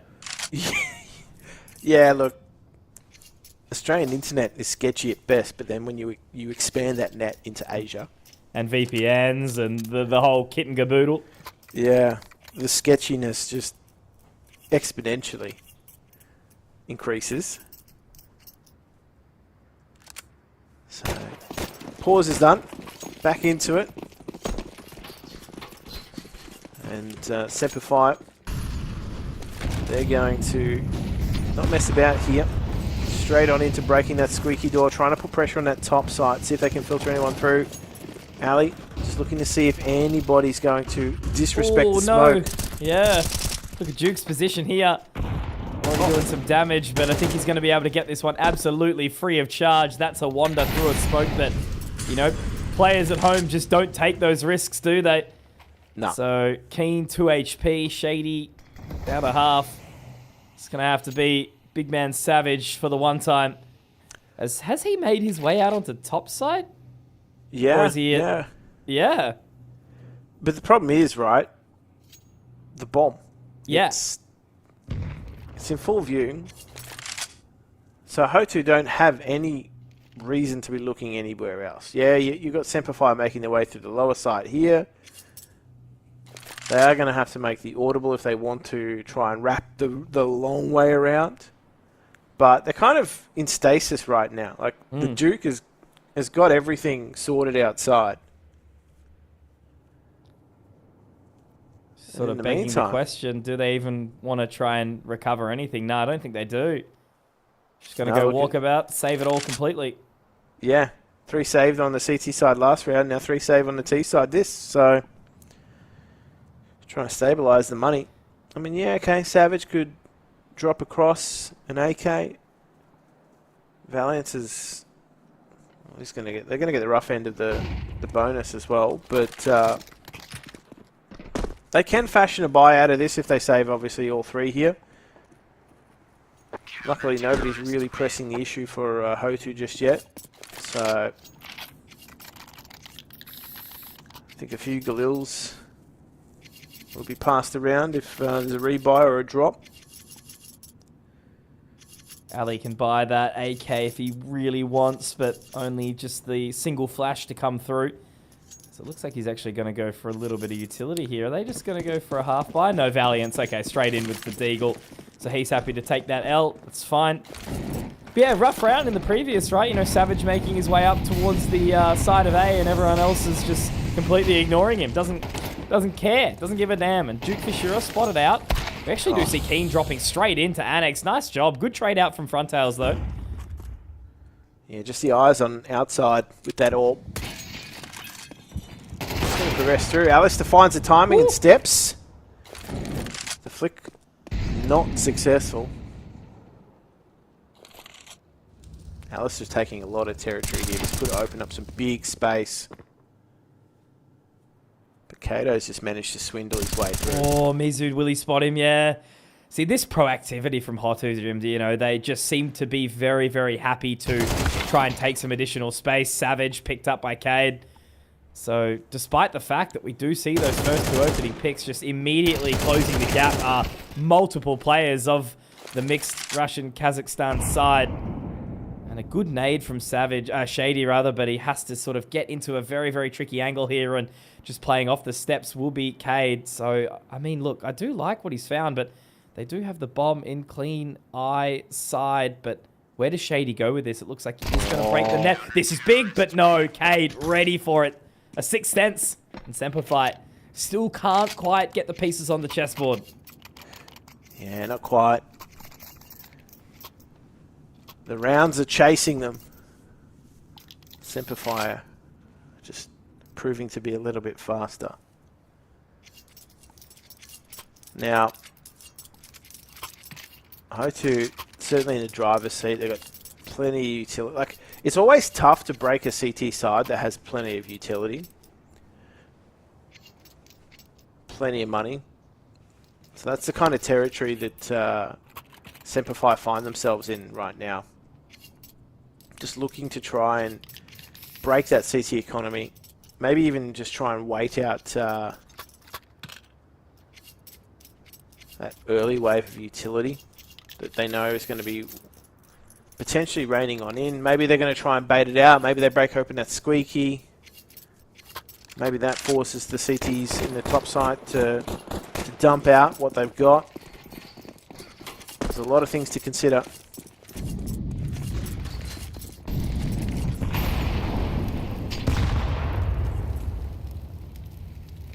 Plenty of util in.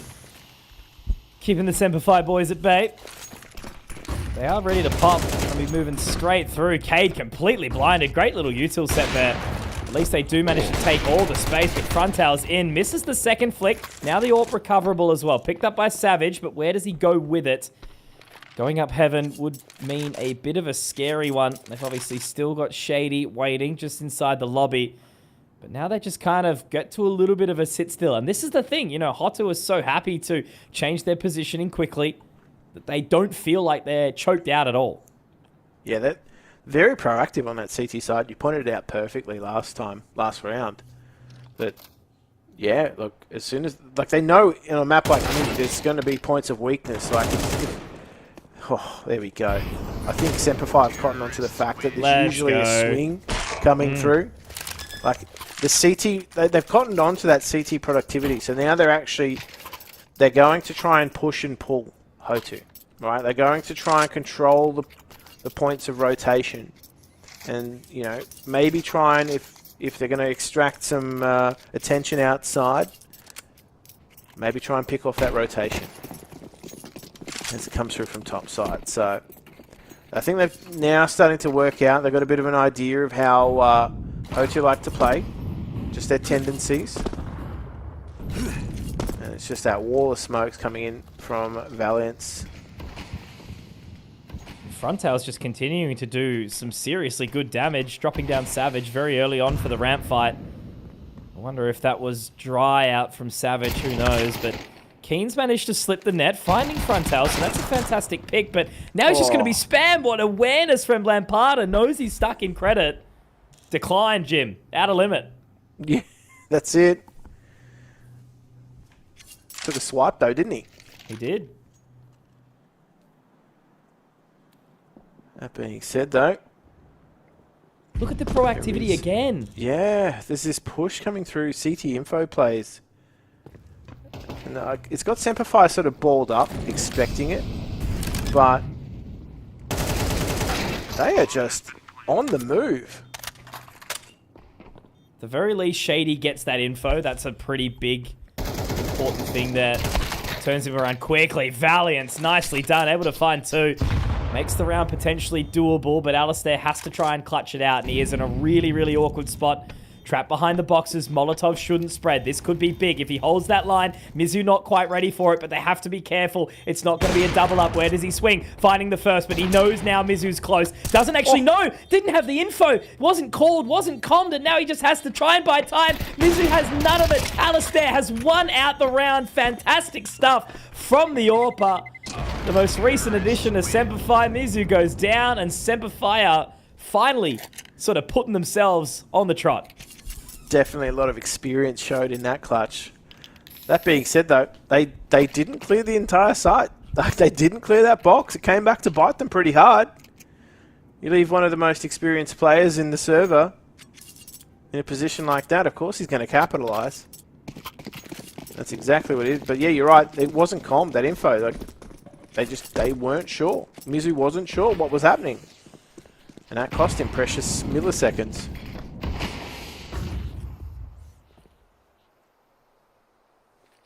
But they've done enough to just take a chunk out of the CT economy.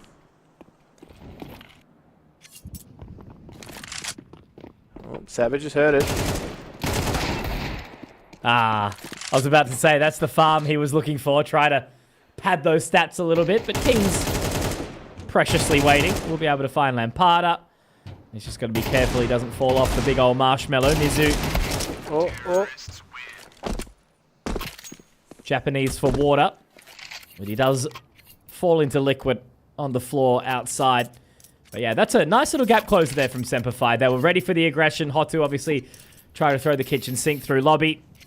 And they are unsuccessful, so they only managed to do a little bit of a scrape of damage. So Jim, as we move into the 10th round, there's a serious chance for Semperfi to kind of turn this one around. You know, 4 isn't exactly what I'm going to say a pass mark these days, but, you know, 5, 6, 7, not bad at all. So if they continue trend, maybe there's a chance here on Nuke. Yeah, look, they've just got to keep giving themselves chances here, and if anything, oh my god, the Duke. He knows no hazard. He's actually been quite a proactive player. I dare say, every round that he's been proactive on that CT side has been a very difficult round for Semperfi. In fact, absolutely, they've really struggled to find openers when he's gotten super aggressive, and even now he's lowers with Mizu. Like, this is crazy.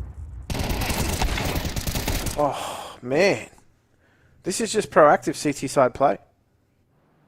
What a wipe! So he has gone outside through the cross smoke, picking up one, calling info, going back into Annex, dropping vents, and then going for a little walkabout. That's a crazy round play. Yeah, that's why he's got the title Duke.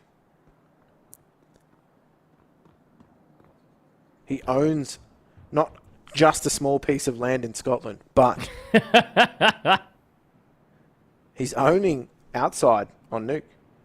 What was that company where you could, like, buy you'd get called a lord or something, but it was all a scam? I don't know if it was there you go, bit of money. Maybe some red cheeks on frontales, but yeah. I don't know what the company was. Remember it being very, very funny. It's like, you can just, for $50 or $100, be deemed as a lord. Lord Cuckoo Face. He was a bit of a lord back in the day. Indeed.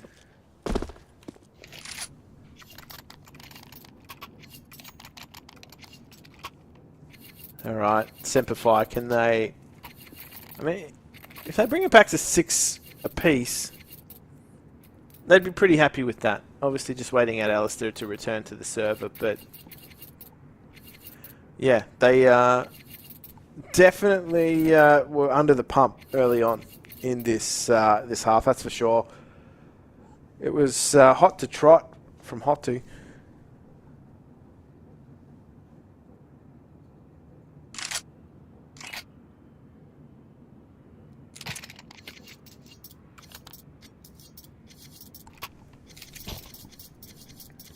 I do like the heads-up CT play coming out. It's been very difficult for Semperfi to read because they're just changing it up. Like, as you saw, you know, the Duke has just been everywhere. Like, He'll be hyper aggressive outside. He'll fall. He'll reposition. He's got someone on his shoulder at all times. Like, he's always riding into battle. Never alone, always with his boys. But As it should be. yeah, that's it. Never leave anyone behind. We've had a disconnection from one Alistair.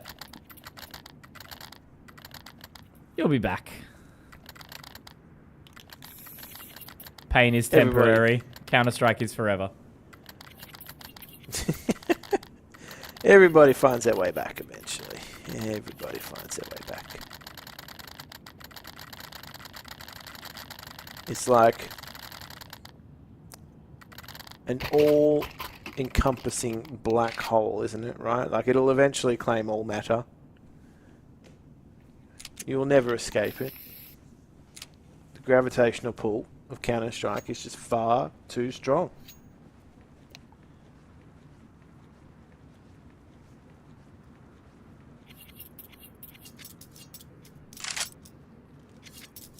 The Ho2 guys still enjoying their time in spawn.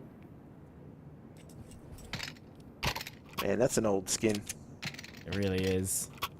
Still one of the best, personally thinking. How much would one of them be worth now? My word.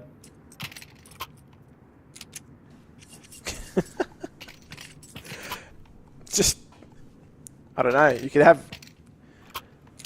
a nice skin like that, or you can have a small plot of land in Scotland. You choose. you could be called a lord, You could be called a lord. or you could have a fire serpent, which is better. You could be a real lord or a skin lord. Tell me, what would you rather be? Listen, all I can say is, Jim, I think some skin owners out there probably would consider themselves lords in this current economy. Yep.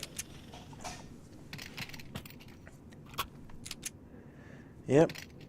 If only, I think everyone's got a story like this, right? Everyone's just, oh, if only I kept that skin. That one skin I had that one time. Hang on, let's let's have a look right now whilst we've got the time. It's like skins or Bitcoin. Like, what's your story? How did you squander potential future wealth? Oh my god. It's just ridiculous. And like, just trying to think about it. So I sold a Karambit Fade factory new for like $400. Yeah. I can see now that it's like $4,000. So man, I've had the Dragon Laws pass through my hands. Yes. Yep. For just over $1,000 US. Yep. And that was in like 2016, 2017. Yep. Now they're a deposit on the house. That is correct. That is indeed. Not to mention the Stat Track Howls. Oh my Or the god. Midway Howls. Yeah. Anyway. Komodo sold one of them for his car from memory. Yeah. Which is quite a flex in itself. Mine was a lot less than a car, I can tell you that. Yep, definitely so. Maybe a Ford Laser. Yeah. Well, how many Titan Hollows did you have, you know, before before they were thrown on a default skin? But anyway, we're back in action. And I think Duke Fishura is just continuing to rain havoc. Yeah, he's just been an absolute menace for them to deal with outside, hasn't he? Thanks to the lack of Titan Hollows, I've got to tighten my belt.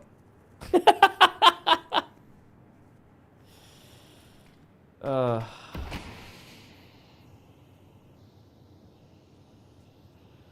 a lot of angle checking going on here, right? Like, they've given up team main control, the timing, savage.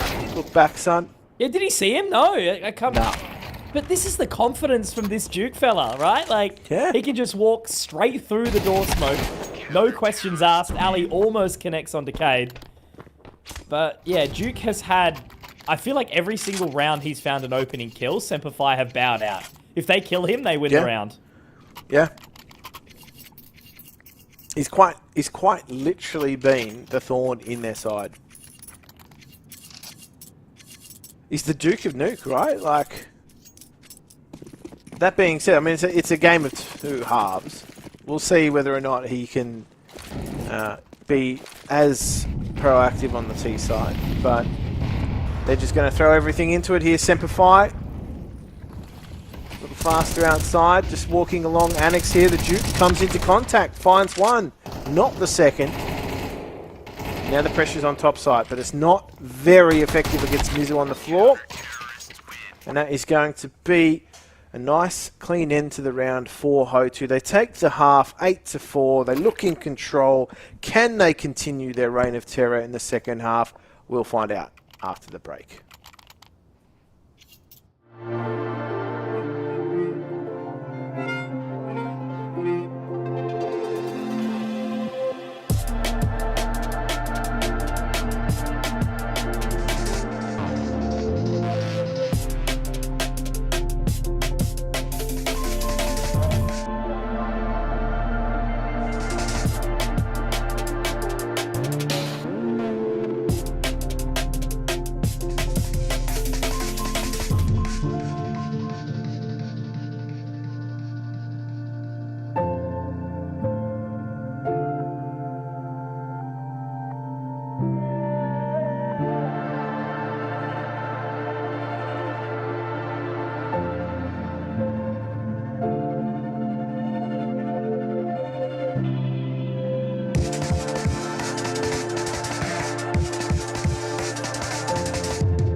Now, Jim, 8-4 used to be not too bad, but as the meta shifts and trends forward, heavily sort of favoring the T-side economy, it isn't the best. So Semperfi have got a lot of uphill battling to do, and given the trend of Ho2 in the previous series, where up against IHC, they were, I think, 13-2, 13-3 or something in the last couple of maps. Semperfi have got to get a bit of a wriggle on here on this CT side. Yeah, look, between you and I personally, I'll take an 8-4 over a 9-5, if you know what I mean. Absolutely, mate. A bit of work to be done, that's for sure. Now, it's going to be pretty difficult to get out of the hut if you are Ho2, so they're going to have to wait out that smoke. In the meantime, the Duke, he loves outside. Oh, continuing the reign of terror. The man is an animal. Out of the high heavens, the wings of the Duke.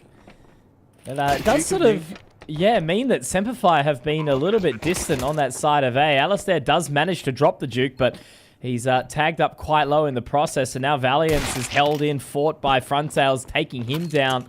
So Keen and Alistair have to try and make everything happen. Julie's at a distance, not the best. A flash will go in, but look at how hesitant they are. It doesn't even look like they really want to go for it, and Keen has just been forced away. This is the sort of lacking confidence that's coming through, and yeah, Ho2 trending upwards very, very nicely. Lampada will find him, and Keen's not going to be too far off. Yeah, man. Wow. A very lackluster CT pistol, which, look, CT pistols on Nuke are probably our least strong rounds of the whole pool, but that's okay. It's still a very nice start here. Hotu are looking fantastic. Yeah, you could see there, like as soon as contact was taken, like that player just sitting behind the box in top side, ripping Keen's, at least what was left of his scalp. And so from there, Noni didn't look too keen on that retake, and they're just going to barrage their way straight into top side actually. Not too sure whether or not they went down the vent. Simplifier going to have to do their homework a little bit. Keen though. This could be big. Timing. Not so great on the spray. Just couldn't get the damage done in time. It's funny, Jim, like you said, you know, not really having much of a chance to watch Hotu. Like, I've watched a couple of their games, but obviously haven't casted them before. It's like their crosshair placement is just absolutely fantastic, and just, yeah, that little bit of willingness, because some of these plays that they've been making do maybe seem a little, like, overzealous at times, but they always seem to be educated, right? It's not just some sort of weird push or anything like that. They seem to be very aware. It's very conclusive decision-making. Like, they're just super switched on, and as I think we alluded to over the break, right? Coach Mao, the Gambit Krakow Major winner, behind them, been around so forever. Hell of a lot of experience. I think there was just like looking at his page, there was something like a, hang on, where was it? It was if I can remember quickly, there was like an Intel 2014 MVP or something on there. So yeah, they've been around. Yeah. Yeah, I mean, like, you can't really doubt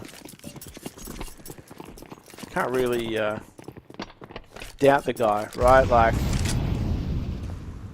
he's from that era of Counter-Strike where, like, you know, you had huge, I mean, K23, right, comes to mind when you think of Kazakh Counter-Strike. And you got players like Adrian, right, who are just legends in the scene, like moves in that sort of tier of like status for the scene. Having him, you know, just guiding a young roster through, I think it's already showing its dividends. Still remember that being possibly one of the most exciting majors of all time with all the upsets and whatnot, but this is a little bit of damage coming through from Savage and Keen. Now as they try to push through, yeah. Oh, yes, absolutely. The Sex God, Big Dossier himself. Because that's a crazy run. From 15, rank 15 to winning the major. Yeah, if I was actually to describe like Hotu's game style, it is that mix of Asian CS meets like CIS. Yeah, definitely. Yeah. It actually is this blend. Well, that is Kazakhstan, right? You know, it is that mix, kind of right on the border of Asia. Like, do you stand the stands? You know what I mean? Oh, absolutely.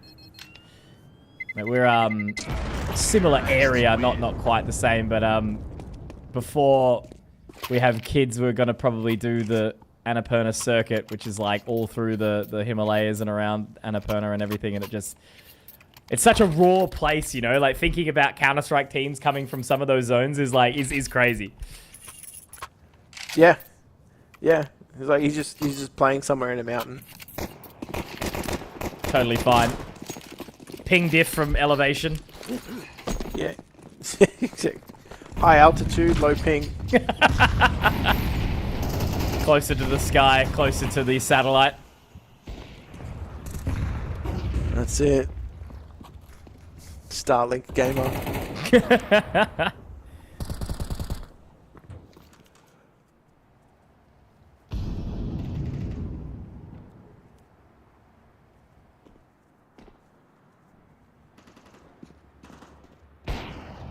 Alrighty. Oh, so some really good damage this round from Semperfi's side. Really, Hotu haven't had a chance to play, and I think Lampada might just be allowing us time to do the old classic ramble again. Yeah, podcast mode. What do you know about it? Can you reach into Max Mailbag for us, Jim? Don't know if you want to reach into Mac's mailbag these days. Not anymore. The Yeah, it's creatine, something else. a bit swampy. Yeah, absolutely. All he does is work out and tweet, so I don't know, man. He's taken over my role. I used to be the tweeter, not anymore. Yeah. You've gone into a semi-retirement from tweeting, right? Got to come back on the occasion, you know. Nah, look. Let him know how it was. The platform. Fastest fingers first. Not the same. Not the same. This is nothing. There's just nothing happy there anymore, you know. Like, Nah. open it up, get upset, close it. Like, yeah. Nothing here for me anymore. no. No part of keeps is okay. Yeah. Crazy how much life gets better without it, really, isn't it? Used to be that thing that we all relied on so heavily, and then it's like, oh. How do we all connect these days, man? How do we all connect? Don't worry, the next one will be the next one, right? You know, Blue Sky or whatever it was. We'll all move there. Anyway, see you all on Snapchat.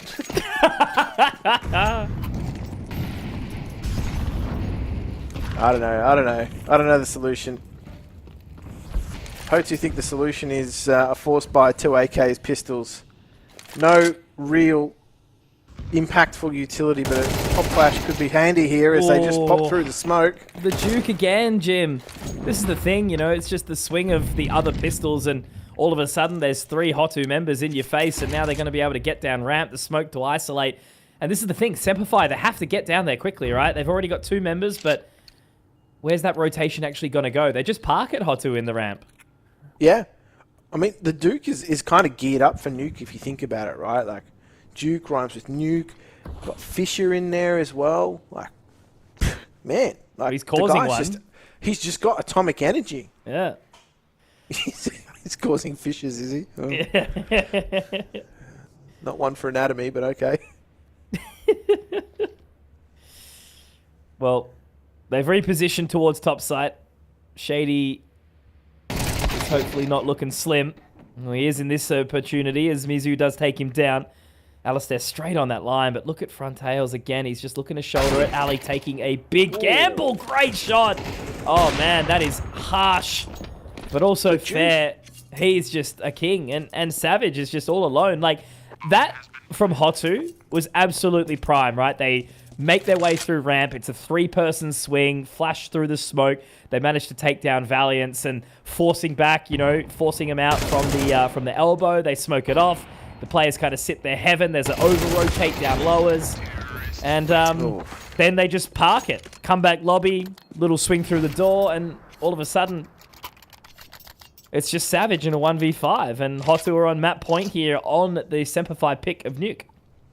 Yeah, this is not a good place to be for Semperfi at the moment, using their 3rd and final tactical timeout to just go, hey, guys, like, we got to steady this ship, otherwise we're going into the second map of this best of 3 without our win. So Hotu looking quite dangerous, actually. Like, converting that round into a win was no easy feat, right? Like, they came up against essentially a fully equipped CT side with 2 AKs and a flash and a grenade and some pistols. It wasn't a lot to work with, but they played off each other really well, and I think that just goes to show that, like, they've actually got a good level of chemistry. No, they really do. And that's what we're talking about, right? You know, good coach, good experience, probably limited opportunities for them, which means that they really have to take him. And like, look at that from Frontails. A stinky little flick onto Keen. Limited vision, completely blurred, doesn't need it. He knew. He was just looking into the wall to escape the flashes. Like, just expecting the heat to come through the squeaky door, and as soon as it dissipated, King just went down. Now Valiance is in a little spot of bother. And that's it. They're going to have run of the site. There's Alistair sitting at the back of ladder, but what can you do from that sort of position? He's now all alone. Frontails has just busted his way through. Yeah, picked apart, right? Like a good pulled pork. Just nothing there for Semperfight. No brisket to risk it for. No, absolutely. It's a juicy map and nuke from Hotu, and yeah, all I can say is as we kind of edge towards nuke, I think it's looking very, very good for this side, and I suppose a fantastic case for a actual win of the whole competition, right? Nice little shot from Alistair there, but all I can say is that is a phenomenal start to this series from Hotu. You know, they dismantled IHC earlier on, and now as they move into this one, Jim, I think they could very well be looking for a nice and easy Mirage around the corner. But instead of being a pacifist, I will be the optimist and say there is always a will and there is always a way. Semperfi will take a break, and hopefully we'll see if they can bring it back into the second. But otherwise, Hotu on a tear. Don't go too far, guys. Mirage around the corner.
Lately, I feel I can't find my feet.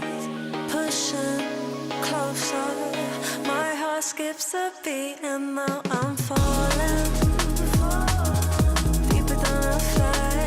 I can't control it. Dark against the sky, it's not so black and white. It's like I told him, there's things that I can't fight. I just keep going. I just keep going. In my time, I've been dreaming of a space to really feel my place. I wish he'd seen what I had dreamed. Before these darker days, I thought I found my way.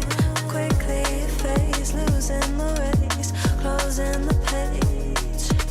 In and out, I'll move myself again.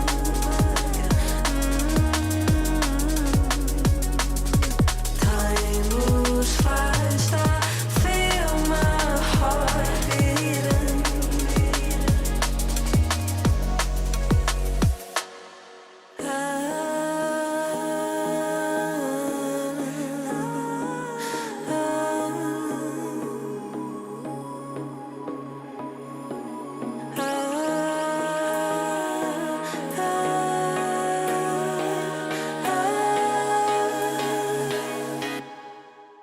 And now I'm falling,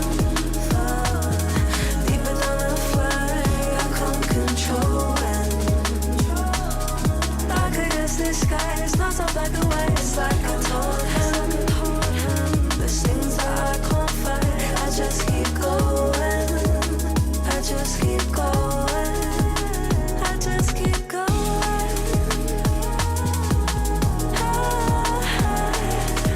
I just keep going. Dark against the sky. There's things that I can't fight. I just keep going.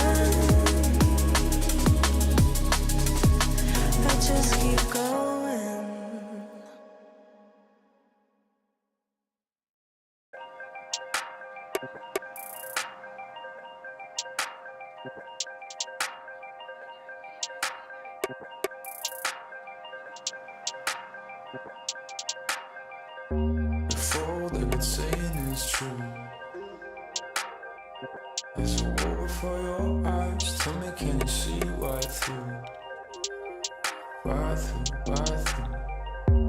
Down through the wires and the pipelines. We go disconnecting from the city and the skyline. This is the numbers game.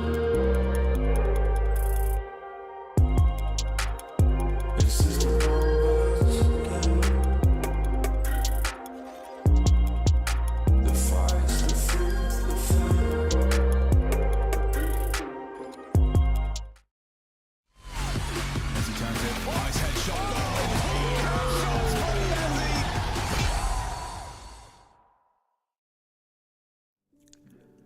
Welcome back to the ESL Pro League closed qualifiers for Asia. This is season 22, and we have two hotly contested teams playing for that one spot, right? Like this region gets one spot to ESL Pro League, and Conky, we've already seen map 1. It was the pick of Semperfi Nuke. It didn't fall their way, and now we head on to Mirage, where I don't know, Hotu are just looking that much better under these, the conditions where we've got these two teams from. Look, Asia's a big region, right? Like, it's hard to get everybody on equal ping. Semperfi have done the, the hard yards. They've got themselves over to the west coast of Australia to play on some better servers, but Hotu have obviously still been able to get themselves into a good position here. And it's not looking too good for Semperfi right now. No, I just sort of have a feeling like these games kind of line up well, where it's either Hotu are going to absolutely dumpster Semperfi and it's going to be a quick 2-0 in the evening, or the alternative is going to happen and Semperfi are just going to pull out something unthinkable and just really, really turn the heat up, which is kind of what we're hoping for, right? Taking it all 3 maps is always what you sort of want to see in these qualifiers, especially for a team that's kind of making the extra effort. But there's a hell of a lot of Counter-Strike going on right now. We've got 4 best of 3 that we're chipping through. Chinggis Warriors have just taken the opening map up against Nomads in a bit of a comeback, which was cool, in the other side of the upper bracket, where UR has taken the first map off XTalon, and IHC the same against Feng Da. So we are really getting into the meat and potatoes of the qualifier, Jim, and from 20 teams down to 1. It is kind of crazy to think about, and all I can sort of see, like looking forward into what the actual rest of this competition looks like, is that we've already got a handful of teams lined up. Roosters in there. I think FlyQuest actually isn't a part of it at all this time round, but Lean Vision obviously are. They had the ECL run where they did pretty well, and that's basically all the kind of representation that we are going to be seeing at the stage 1 of ESL Pro League until we do get into the second stage, where obviously the Mongols will be there. But yeah, it's a pretty dicey step up, right? You're getting into a very challenging bit of competition, and you've got to do a hell of a lot of work on some sort of skatey feet to get there. Yeah. I mean, we've seen a lot of teams quite literally pick up the MP9s and the SMGs and just skate their way through to victory on some of these maps, right? So, there's a pretty narrow path for these teams to get through to that ultimate goal of being in ESL Pro League. So I think it's safe to say that, I echo your sentiment in saying that the teams that put in the hard yards and the effort, they do deserve to be there, but it's certainly not an easy road, and as it's proving to be for Semperfi right now, you've got these teams that are also the next best sort of thing in their region, that are also looking for that same sort of opportunity. So I think it's safe to say Hotu is one of those teams that they could be doing damage. Could be doing damage even if they get to ESL Pro League. We'll see. Absolutely. Though, Semperfi stand in their way. I do have a feeling that if Hotu do make it to stage 1, they will be able to get a couple of wins under their belt, especially line up against some of these teams. So let's see how we fare now. Semperfi, we're going to see Shady get all the way up towards top mid. They are absolutely ready for it, though. Does find the opening. Doesn't quite spot out that second member, though. Okay, never mind. Shady picking up the pieces here. Duke and Frontails, 2 of the kings of the previous map, taken down, Jim. Yeah. That's a quick way to silence that T progression into mid. They do have the bomb down there. Alistair. Oh, this is a bit of an awkward position, isn't it? Shady was positioned in between two T's, and now. Oh no. Dear me. Savage didn't spot anything in that position. He let him cross completely out of A main into jungle. And now they've got the bomb. I mean, look, if Savage buys some time here, but they know that Palace is unchecked, right? They have to be aware of something. Something's up here. Well, there's the audio. Well, Balance is just too far away at this point in time to really stop that bomb plant. Yeah, a bit of a well situation, isn't it? yeah, well, we'll wait till Valiance has a crack because he does have the kit, does have the Molotov. And Lamparter, though, just going to... Is he going to push straight through it? No, he's going to leave it. He's going to let the team, you know, they've got a pretty decent post-plant set up. Start to see the swing now, middle of the site. But how do we even pull that apart? You know, you get Shady, run up top mid, take 2 picks. But from there, nothing. Like, all the wheels fell off in the 3v5. Gets flanked himself, right? Like, nobody else has come through mid to sort of just also get that info. It just felt a little disjointed from Semperfire. Even as you said, like, allow Savage, okay, he's got that info push into Palace, but, like, it's left A site wide open, and it's just flank on flank on flank. Yeah, no one watching jungle side.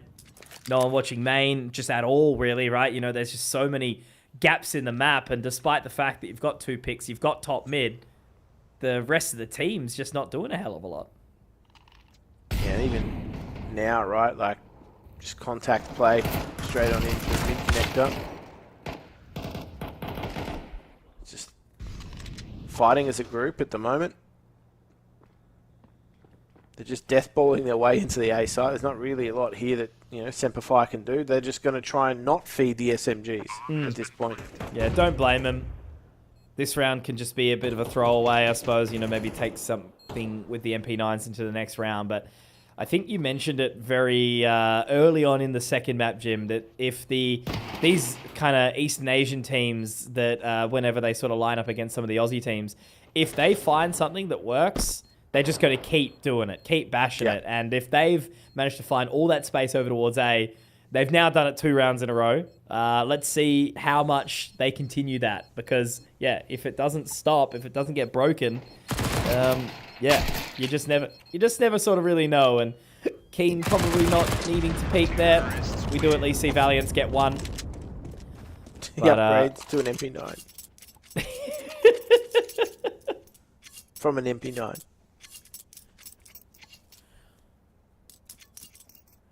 Yeah, it's looking pretty easy for Hotu at the moment, and I would not be surprised to see them just run the same thing back as last round. Even if they don't go back towards the A site, they're just still going to just deathball their way through, right? Like, it's just strength in numbers at the moment, knowing your opposition don't have the firepower to contend. And if they're doing what they do so well, which is playing off the back of each other, like they're playing really well off the back of contact and swinging together as a unit, it's really tough to deal with. Like, what do you do against that? They've stacked the A side.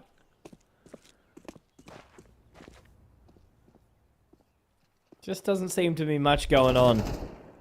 But I suppose, again, very, very early days here.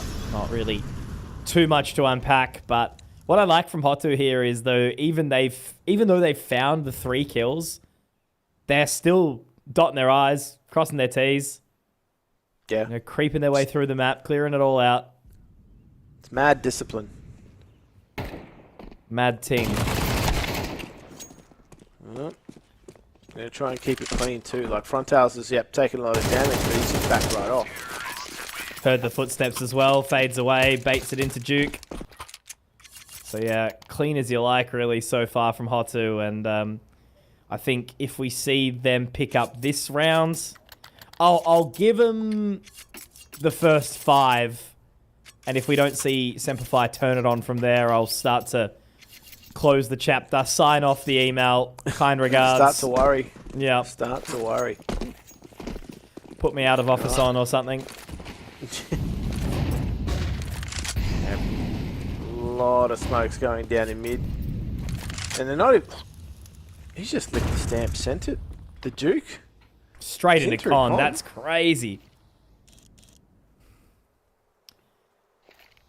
Ali with the big Alistair. green, though. That's going to be the big test, I think. Big info.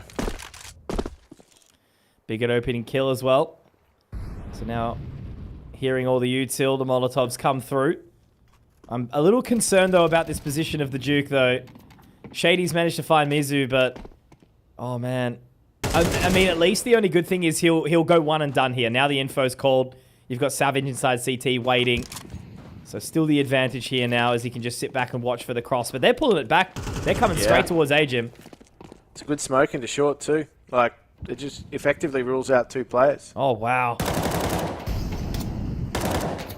Valiant spotted now.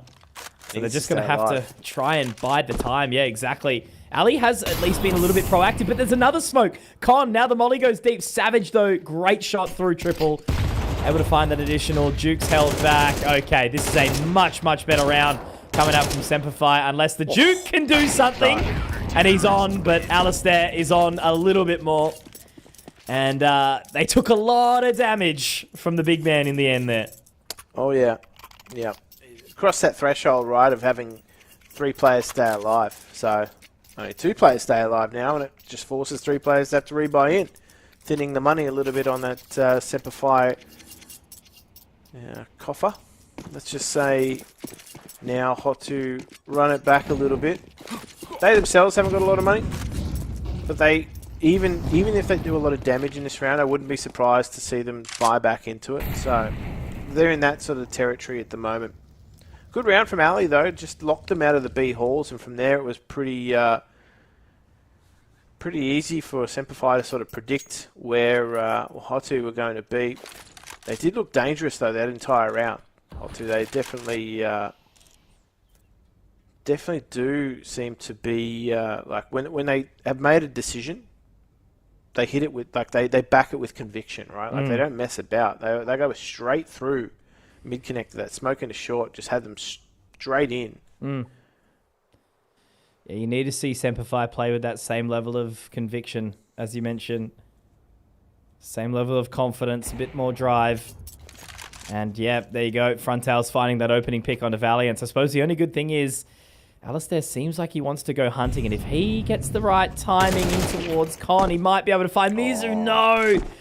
Ali, a little bit overzealous there. I liked the sort of proactivity, but Keen now picking up Duke. Shady has a good position, but they are going to start to march on in. Keen needs to get there. The Latvian brothers need to help each other. Certainly do. Oh, okay. Keen's been spotted out as well.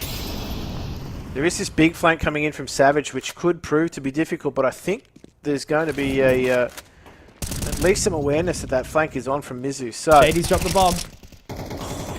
Great play from Shady. Keep going. Oh no, out of bullets.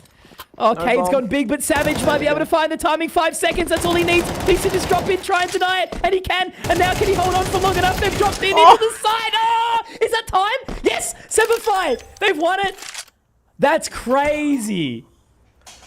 Oh man, that's also, like, it's a stressful way to win that round too for the economy. Yeah. Apologies for my bias. That was just like a natural reaction. But that's a crazy round given the timing. Like, Shady held on for so long, and the difference maker here, Jim, like, you're spot on with the economy, right? They are completely broken into shards right now for Semperfi, but the way Hotu were playing at the start made me think that there was no chance for Semperfi. So the last couple of rounds being tight but also converting is a big step forward for them as they take the pause. Yeah, definitely. Like, regardless of what the economy was going to be from Hotu, right? Like, they were going to buy into this round. I mean, all CTs had been eliminated and they won the round. Like, they're at the bottom of the barrel in terms of loss bonus right now. So they're going to have a few holes to plug, right? Like, it's going to be sort of late round where that utility burn maybe comes back to hurt them. You've got Ali on a FAMAS. That, I don't know. Like, I feel as though in these sort of conditions, right, we've seen MP9s just start to be far more superior. But it looks as though they're going to be getting aggressive up mid, so spawn-based play, just trying to disrupt the comfort levels. Oh. Traded nicely, though, by Shady. So Duke getting the opener. as we were alluding to on Nuke. If Duke was alive, the round was theirs. But he has been taken down, so proactivity continuing forward. Savage peels away after having a spot towards A main. Every member of Hotu basically stampeding around bottom mid. But just leaving Lampada inside the palace. Keen getting a little bit more of a look forward. But Valiant, yeah, he spots the head. There you go. Has to Gotta get out. Get out quickly, however.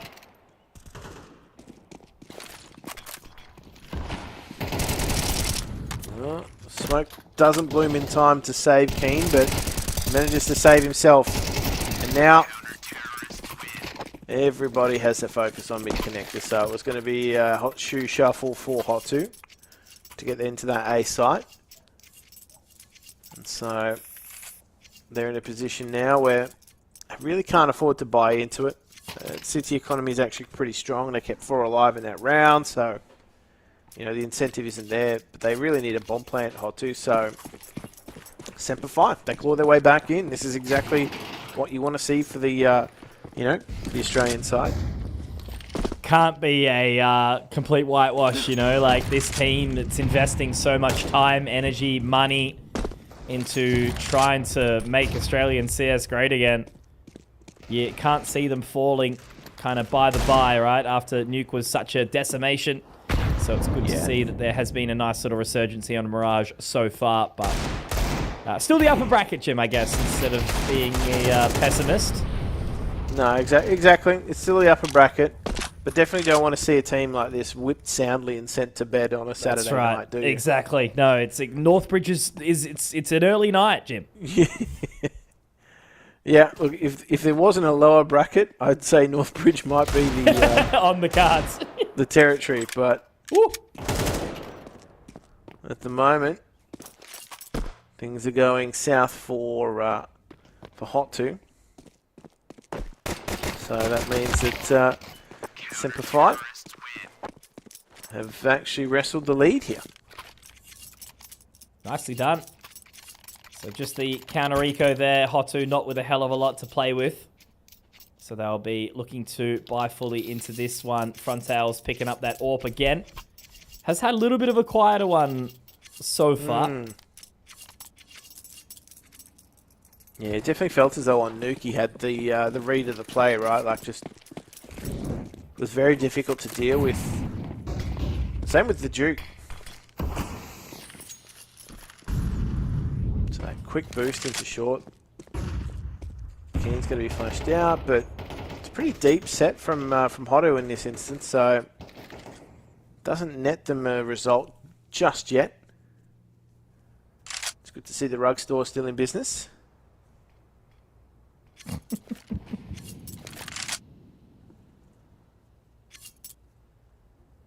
They've really slowed down the time here, haven't they? Just setting up some additional utility back in spawn. Just having a little bit of a watch as well in case anyone pushes down main. Now as they reconvene, heading back over, seeing what they can do, seeing what they can find. As A was the site that did work for them nice and early on.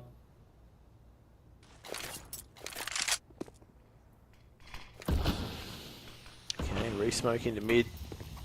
Shady's got the lineup of the Molly. But nobody's going to be sitting in the back of the wagon. Oh, yep, okay, they trade places. But the bomb's going to be making its way into A. Shady needs to keep himself going here. A narrow miss as well from the AWP. So Shady's going to be forced away, and I think he doesn't want to play. If Alistair was to get a pick, maybe there'd be a chance, but I think Hotu was a little bit better, or maybe not. Okay. But yeah, still, look, 2v4, under-equipped, no distance. It's a little bit too much to bite off, so Semper Fi are going to forgive this round and just think about the next. They've got plenty of good money. Lampada, though, might try and deny it. However, the hunt is a bit bold and brazen, I would say, as Hotu don't have a hell of a lot of cashola either. Yeah, I don't think he wants to overextend here. Maybe he's just hoping he can catch timing. So the step. Oh, Whoop. oh, jeez. Boys, 3, settle down. 2, Shady. Nice. So yeah, that's a pretty deep rebuy. Like Lamparter doesn't have a hell of a lot of money. He will have to get a Galil sent over. So Hotu, by diving in there, I mean, they lose this and they're reset again. But I suppose the exact same could be said for Semperfi in a way. This is one of those swing rounds, right? Like, you got two teams that are sort of near the bottom of their loss bonus. Or at the bottom of their loss bonus.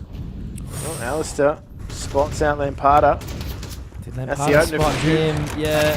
Pressure. It's a real awkward one.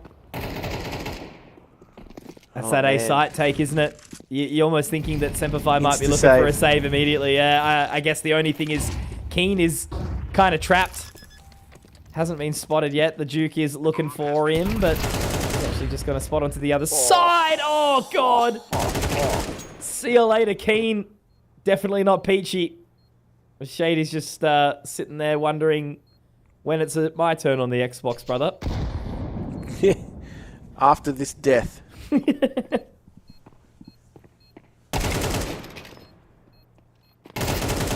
I don't think he is long for this world. No.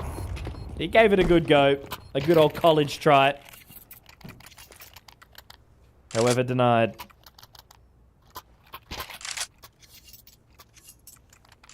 Okay, that's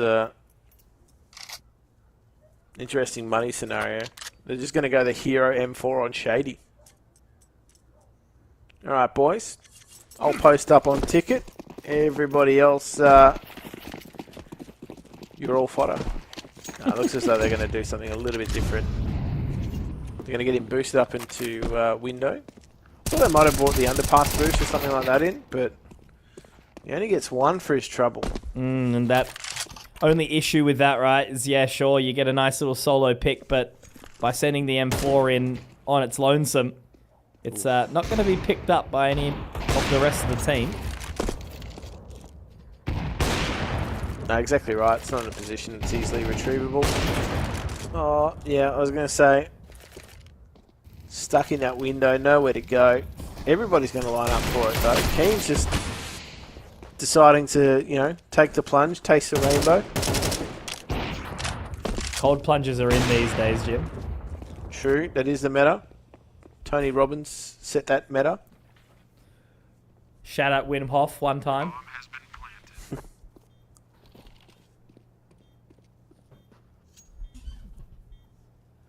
Yeah, I don't think there's going to be too much an offer for Savage, but he could get... oh no, he's found out.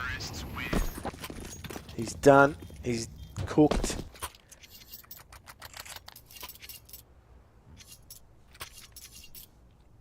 Just need to see a little bit more team dynamic in some of those moments, right? A little bit more of a set play, just something to throw together.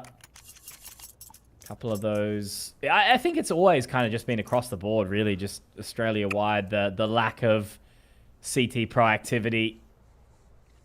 And we are sort of seeing it now after a couple of moments, because... yeah, really, Hotu has strung together two lots of 3 rounds now quite cleanly. Yeah, I mean, they're really struggling to deal with the way Hotu are actually approaching this map. It's nothing crazy, right? Like Nah. they're just making pretty decent reads after, you know, either choosing to go slow progression through mid. So a lot of these smokes are sort of laying the foundation. Semperfi's tried to sort of meet fire with fire and aggression, but that hasn't actually yielded any results. And even now, right, like a lot of the attention's been taken towards mid. They've just got that base set of smokes down on in. The good thing for Semperfi here is they've managed to keep 2 players anchored towards B, because with that bomb in that position all the way deep in the halls, they're sort of locked in for that moment, but that's a good pick. I think what we need to see more of Semperfi doing is, if they're going to contest early on for these picks, they need to either have an escape plan or be traded out. That's something that wasn't happening, right? Like we even saw on that round where we saw the hero M4 of Shady wasn't able to be retrieved. There wasn't anybody playing off his shoulder, so again, they're just isolated in his 1v1 duel. Was keen to find the timing here, but really awkward now. If he got Cade, maybe there was a chance, but yeah, again, you know, you're just seeing these individual fights kind of go to the side a little bit, you know, the fact that we're seeing a 2 versus 3 situation where it's basically just a guaranteed save for Semperfi so they can play the last round. It's not kind of what you hope for, right? You know, you should never sort of find yourself in a position where you're seeing your CTs die 1 versus 2 or 1 versus 3 time after time. You know, there's got to be some sort of setup to deny that, but it's not happening. Yeah, exactly. You want to see something happen off the back of that, whether it's a trade, whether it's something like what Hotu are doing with the way that they're playing. Their utility is actually doing a great job of just separating Semperfi, right? Like they have no opportunity for these trades. The way that the Semperfi are actually playing their positions, they're being caught out. Like they themselves actually don't have any routes of escape. So it's just this very, like, they are constricting Semperfi with the way that they're playing on this T side.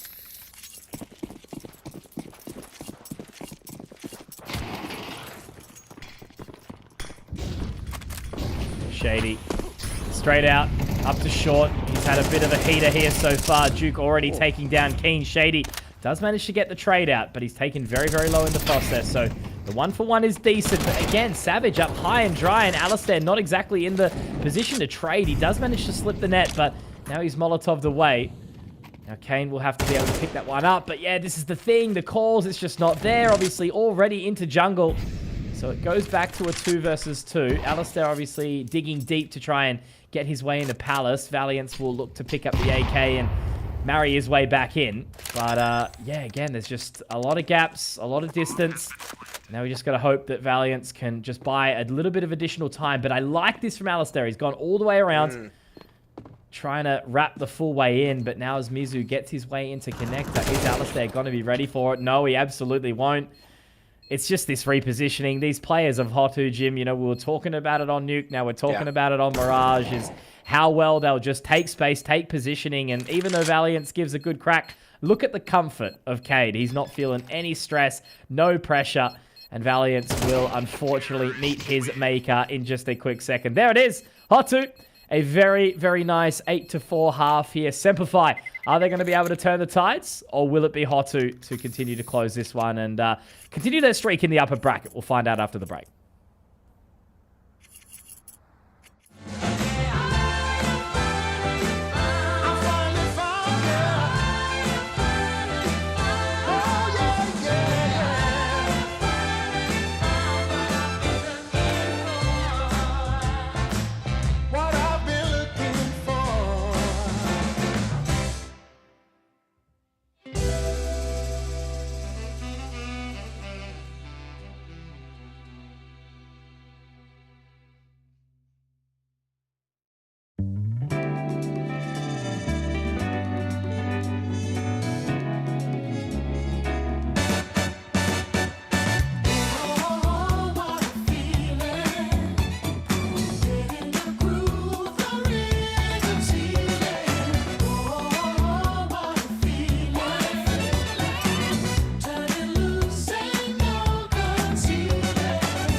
The grandiose return to Mirage. The half stands 8-4 as Hotu have been looking pretty hot, Jim. I'll say it's been some of the cleanest looking, I suppose, Asia quote-unquote Counter-Strike that we've seen in quite some time. The mix of Russia and Kazakhstan has been looking absolutely fantastic, and a team that's kind of made some resurgence into some international play are looking to make their return to ESL Pro League Stage 1 for season 2022. 22, rather. It's been that many bloody years. Time warp, man. Yeah. I feel you, though. I feel like my sense of time has just gone out the all window gone. in these last 5 years, so... It's July 12th, Jim. July-in. It can't be that far into the year. Well, this is a big adventure. Point and click style. They head on into the A site, pressure on the short. They've left their options open here, and that bomb is sitting in the B hall. So, Mizzou's got a bit of work to do. They don't have any info, but the contact play, they know they've readjusted. They're coming up through this B site, and it is going to be GOAT rodeo time. Lamparter does find another. He's just going to try and keep himself alive at MBK. Now, Molotov is actually going to delay the plant a little further, but the headshots do an even better job of doing so. As Alistair is wiped out from chair. That is such a super aggressive rotation from Hotu. And this is just hammering in everything we understand about this team. They are basically a hard and fast mix of CIS and Asian Counter-Strike. Yeah, no, absolutely. Just kind of like giving it a bit of a polish, right? A nice end of the car wash, do that final step that everyone's usually a little bit lazy to do. Yeah, a buff. Yeah, and it's looking really, really good. And, no heavy reliance. Like, this time it's Mizzou and Duke again, obviously, but Frontales, who had a fantastic nuke, he's not being relied on at all. So we see Semperfi try to set up some utility. We've got some fakey out mid, just leaving Shady to watch the rotation to see if anyone pushes TV room. But as they try to hit 4 out towards A, there's already 3 members of Hotu here, and now the utility will rain down. Cade finds a quick 1, drops down Savage nice and low, but now they have to try and do the old cross to sight, which is very, very tricky with these techies. Duke's going to pick up another, and still stuck in ramp will be Shady, and it's not really going to matter. So 4 alive for Hotu. If Shady can do some damage, that'll be great, but this is 10 and basically guaranteed 11 rounds for Hotu, and all I can say is, I know the guys obviously can't hear me right now, and they won't be caring too much about my opinion, but it's a fantastic demo, or the series, the demos, to watch back as to kind of how Hotu have been able to unpack the Semperfi defenses, namely. Yeah. Yeah, they've definitely been a strong case for honestly, it's just good team Counter-Strike, right? Like, they're just playing really well off each other. I feel as though the chemistry is there for Hotu. For Semperfi, it's just at times felt a little disjointed. And particularly on their CT side on this map, they were really isolated quite a lot with this utility set and the hyper-aggression coming out from Hotu. I just don't feel as though they've been able to really get on their feet. I think Nuke was kind of a gut punch for Semperfi. They would have been going into that map quite confident and to come away without any real result. It's kind of set the tone for how Mirage is shaped up.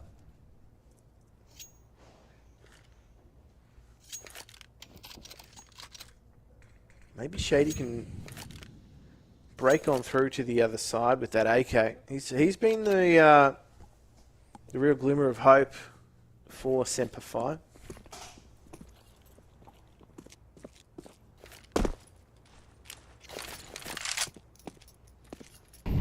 Can't be all the one-man show, but the hero AK certainly would turn some heads if it was successful here.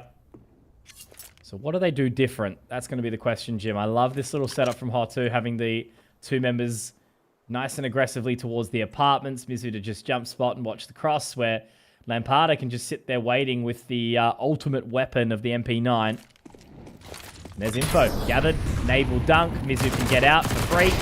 And they're not going to check. So that's going to be a couple of quick ones. Lamparter finding 2. Just absolutely murder on the dance floor. inside the apartments here. And Alistair will get the Molotov down. Lampada will be forced away. But again, there's just no stress. There's no pressure. Not once do you see these Hotu members panic. And yeah, I don't know. Is it worth saving? Is it worth going down? Alistair's just going to drop the weapon and die, basically. Because Keen has made a bad call to go save nothing, right? Yeah. I don't know about that. A little bit of disarray, mate. That's what happens, hey? Yeah, I feel as though this is really sort of the telling signs of a team that's just maybe checked out a little bit now. Yeah.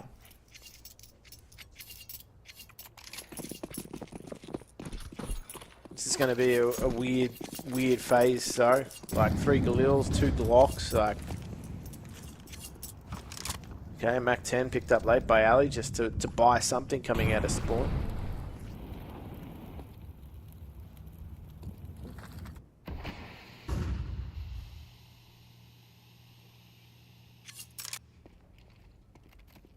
Haven't seen player 11 on the radar though, have you? No. Yeah, that one caught me off in the last map. I think they must have had an issue disconnecting or something and it just, yeah. Or maybe it's because of the coach. Who knows? Yeah. I'm not sure, but I was just... hang on.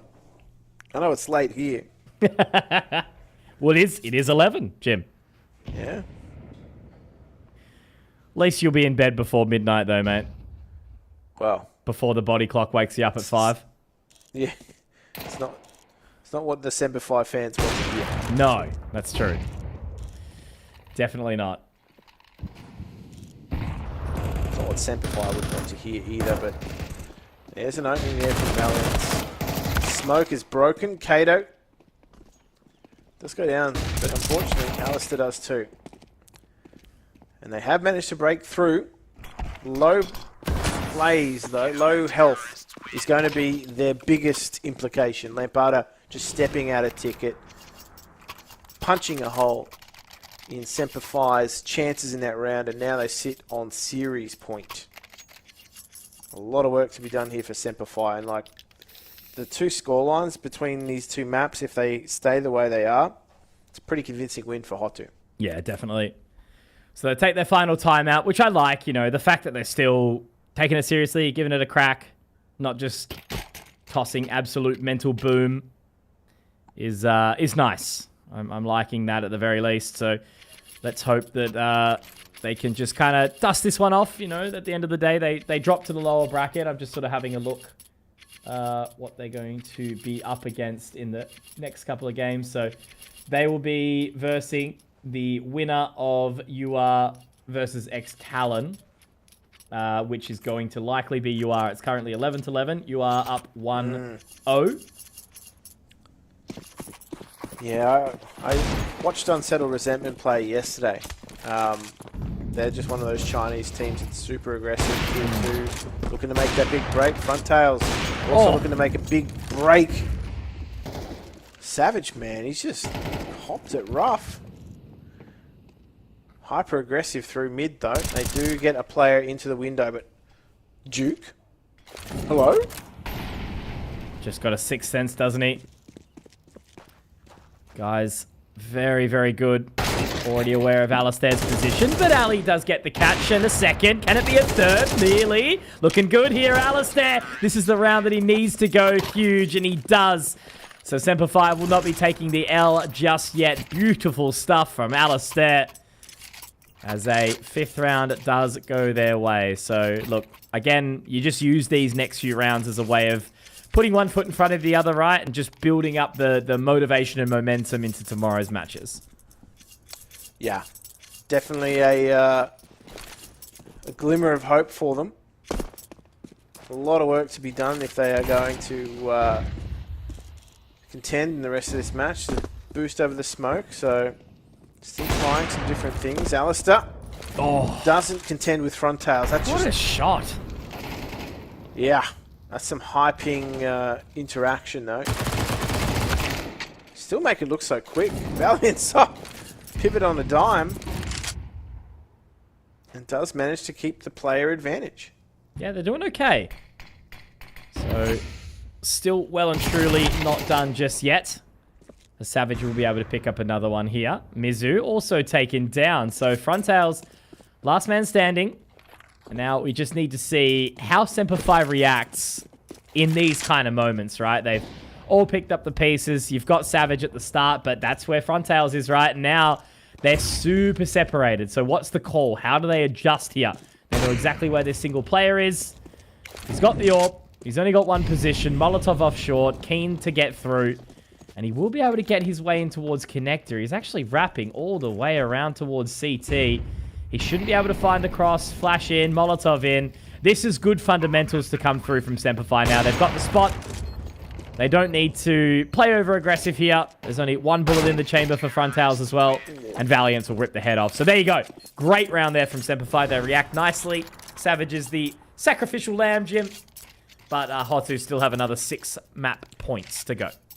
Yeah. And at this stage of the game too, right, like the city economy's not going to allow them really to force the issue. I think if you're Hotu either, you don't really want to be in this endless buy loop trying to force a force buy win.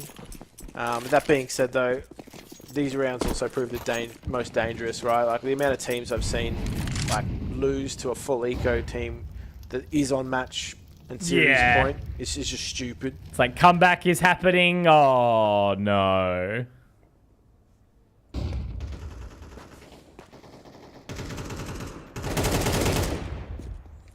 Just farming away.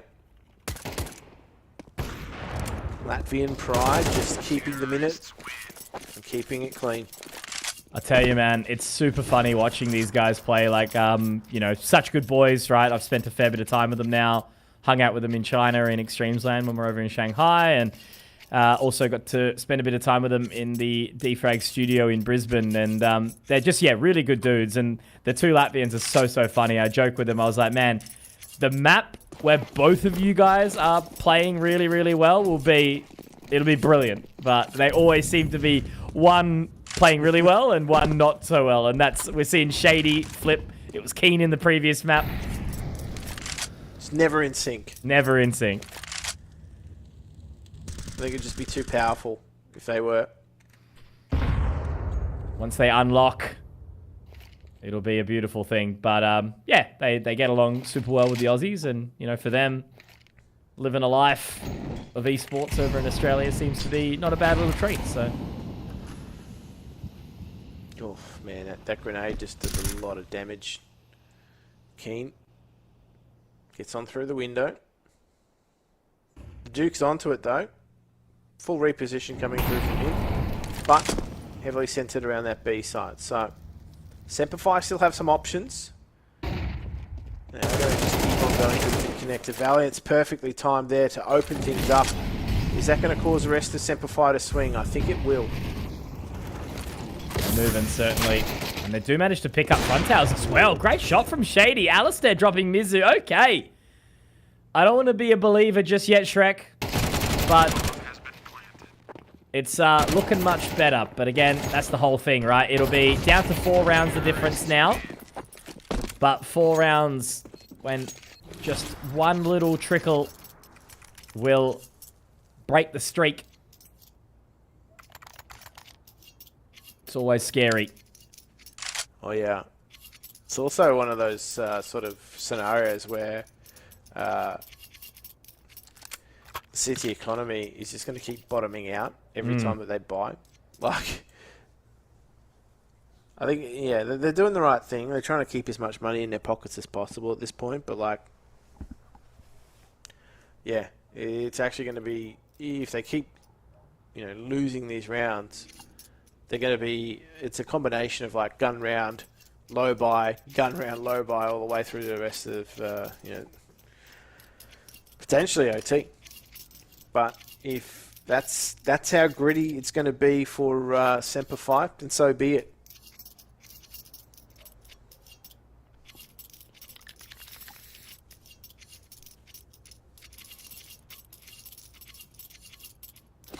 Back to it. Just a gentle pistol upgrade for Hotu. They know that the loss bonus is going to be well and truly behind them. Much more of a group offense here as well. I like this as they waltz their way down, but at the same merit, Hotu are getting a fair bit of space here. They are stacked up towards that site of beat, but it's going to be Duke taken down quickly here. Now Kados, probably no real chance here. Mizu taken down as well. Does get the dink onto Valiance, but he's going to be able to connect that shot too. So this late activation from Semperfi, Jim, is kind of wetting my whistle a little bit. Yeah, it's definitely giving them a little bit more momentum too than they probably even had at any stage of these two maps. So this is maybe them waking up. Hopefully it's not too little too late, but it is just round by round, move by move, working their way back into this.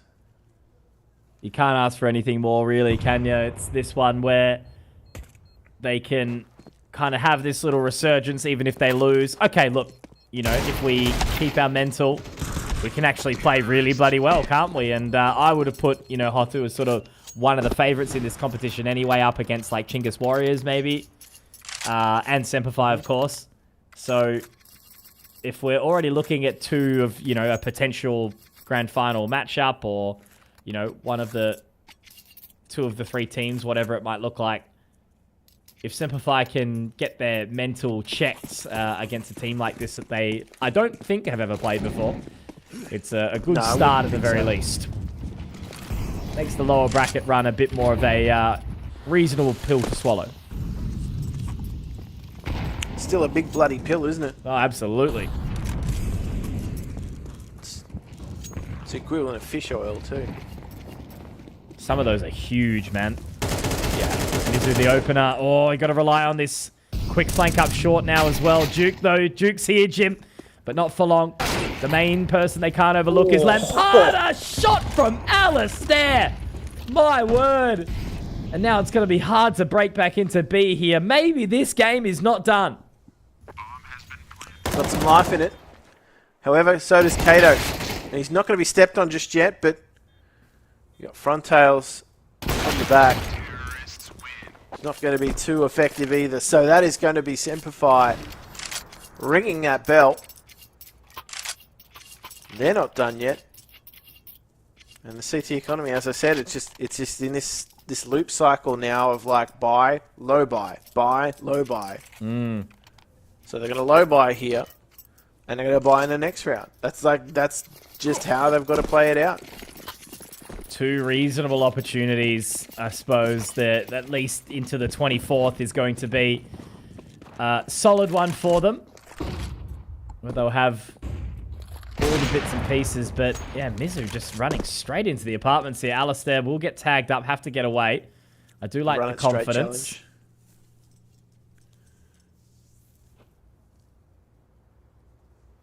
Yeah, confidence is certainly brimming. They've got a little bit of control. Tell you what, it has definitely been Shady who stepped up. He was already leading from the front, but his output has actually been far more effective in the last 3 rounds. And there we go. Keen also looking for more. Does get shot in the back, and it's the AK pickup that actually undoes Mizu. And they should have passage into short. I know it should very well be the round here, so I don't usually like to call it before it is over, but that's 7 on the trot here for Semperfi. This was 12-4, and now we're either going to have absolute heartbreak, 13-11, or a nice little overtime. Yeah. It's been a while between OT drinks. But I believe it's Mirage, and this is the arena for it. See what I did there? Arena? Anyway.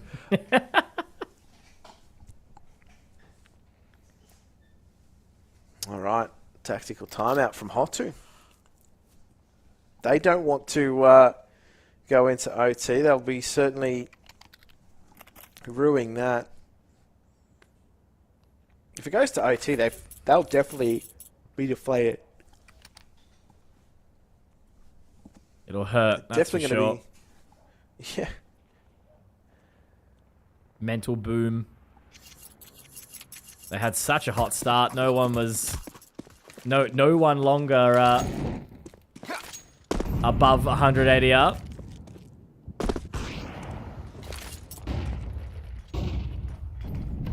So how do they approach this, Jim? It's a much more passive approach, isn't it? Just the usual sort of... Well, 2-3, yeah. Having the rotation over already towards apartments. Yeah, high stakes round for both of these two teams, right?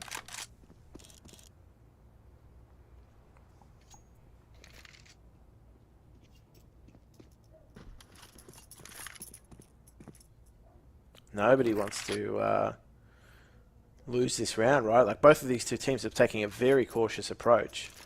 It's literally now the case where both of these two teams are playing it like they don't want to lose. Which can't be the case, right? You've got to play to win. You've got to play confident. It looks like they have got the setup for it as well. With that one member moving back towards jungle, it's the Duke.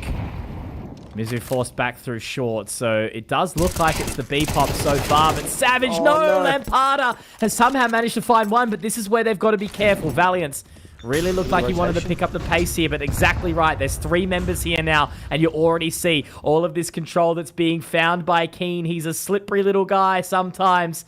And they rotate back over towards the site from Cade. Keen just needs to be ever so careful, but Cade could have a lot of control here if Alistair or Shady go out by themselves. He's heard the footsteps, he's heard the pitter-patter, but Frontail's watching it. Jim, this round could just absolutely fall apart. Keen taken, Frontail's ready for it. Duke finds it. Heartbreak potentially happening right now. Valiance has to be the clutch minister. 10 seconds, no time. Mizu over peaking, but he's done the right thing, and man...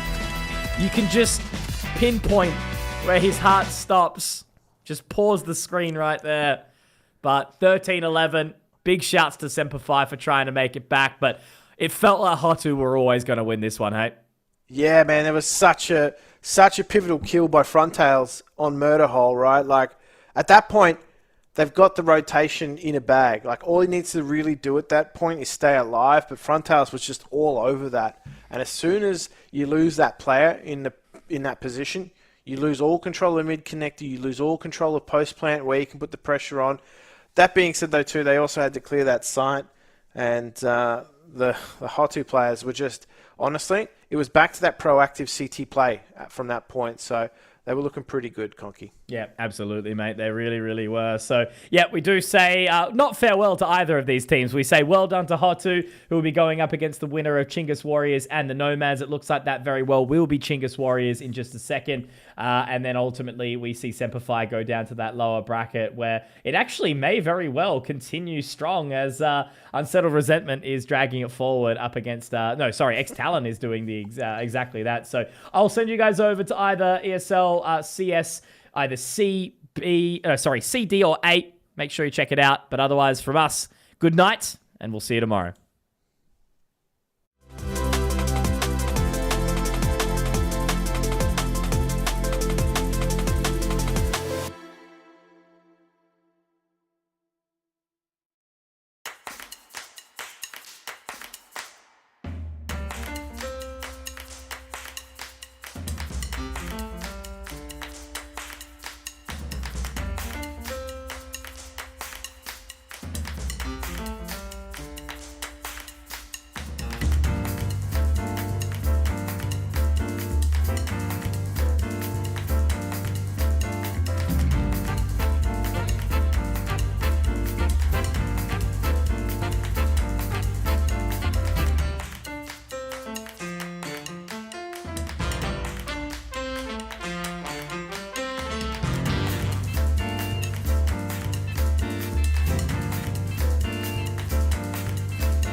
Everybody know we gon' do